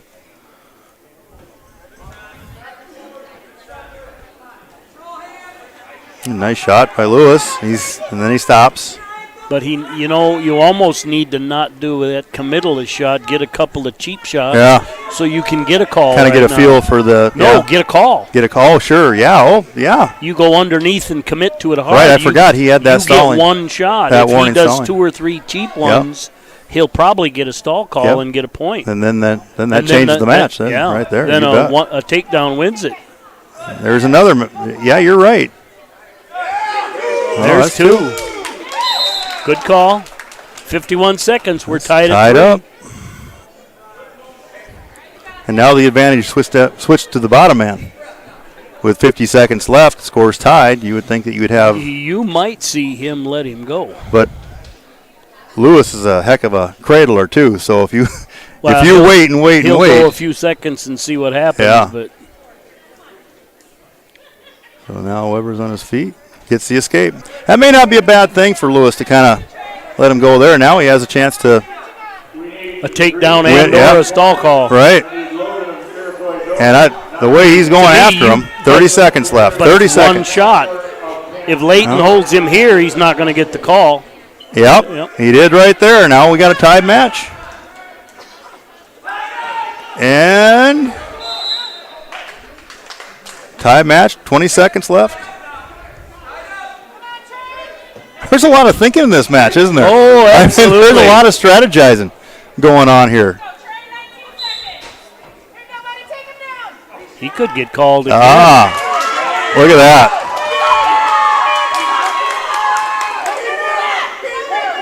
Wow. No, stay. Yeah. Don't do anything. Stay put, guy. Well, I'll bet you Weber wants that last 5 seconds back, and Lewis is glad it's gone. Hey, but you know what? What an exciting match. Yeah.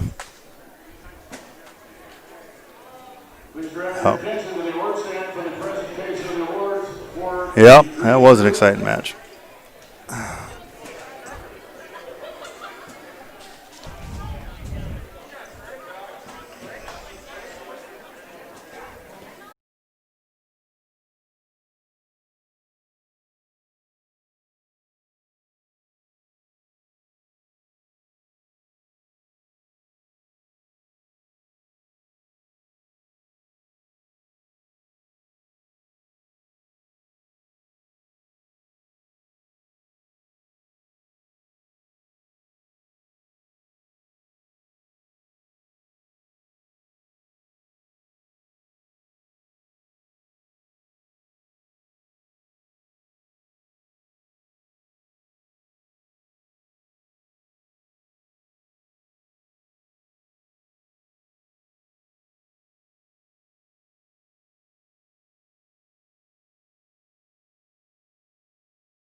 There isn't even time. We have one match left, and it's going on right now.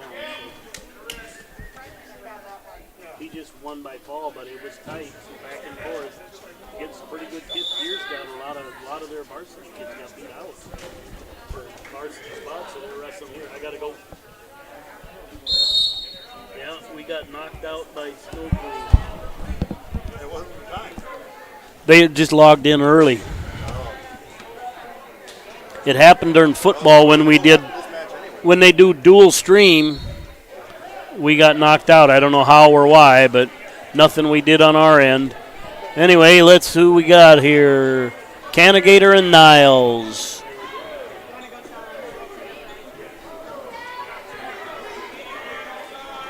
Canagator's a lot. What? Well, but it's being recorded. They can maybe marry it up later.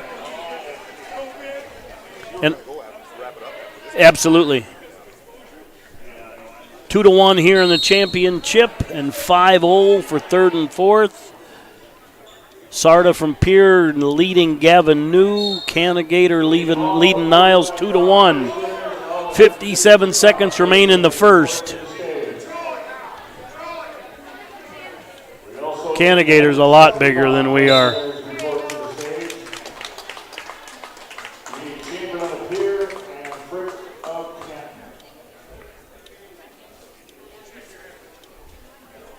Canagator in on a single, dumps him back, gets another takedown.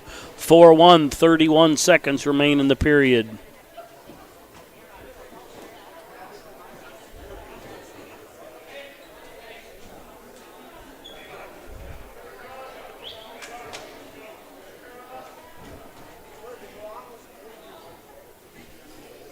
New and Sarda match ends. Niles in a little bit of trouble here. He just took that straight over. That's a problem. Time short. Time's out. And we'll see if he gives it. I think he will. Yep.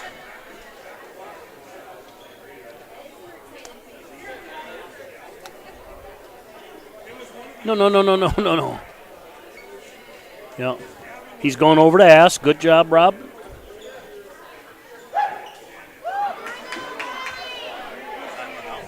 What's that? Hard to tell. Normally, by the time he slaps the mat, the pin has already happened, so. Yep, match is over. All right, that ends the broadcast. Sorry we got to end before the end, but life is what it is. We know we got kicked off, but we think our Snow Queen logging on at home kicked us off, so that's all for Bearcats TV. Fourth place, Darren Swear of Canton. The consolation champion at 145, Chase Chambers of Clark will live. Second place, Leighton Weber of Falcon. And this year's champion in the 145-pound weight class, Trey Lewis of Pierre.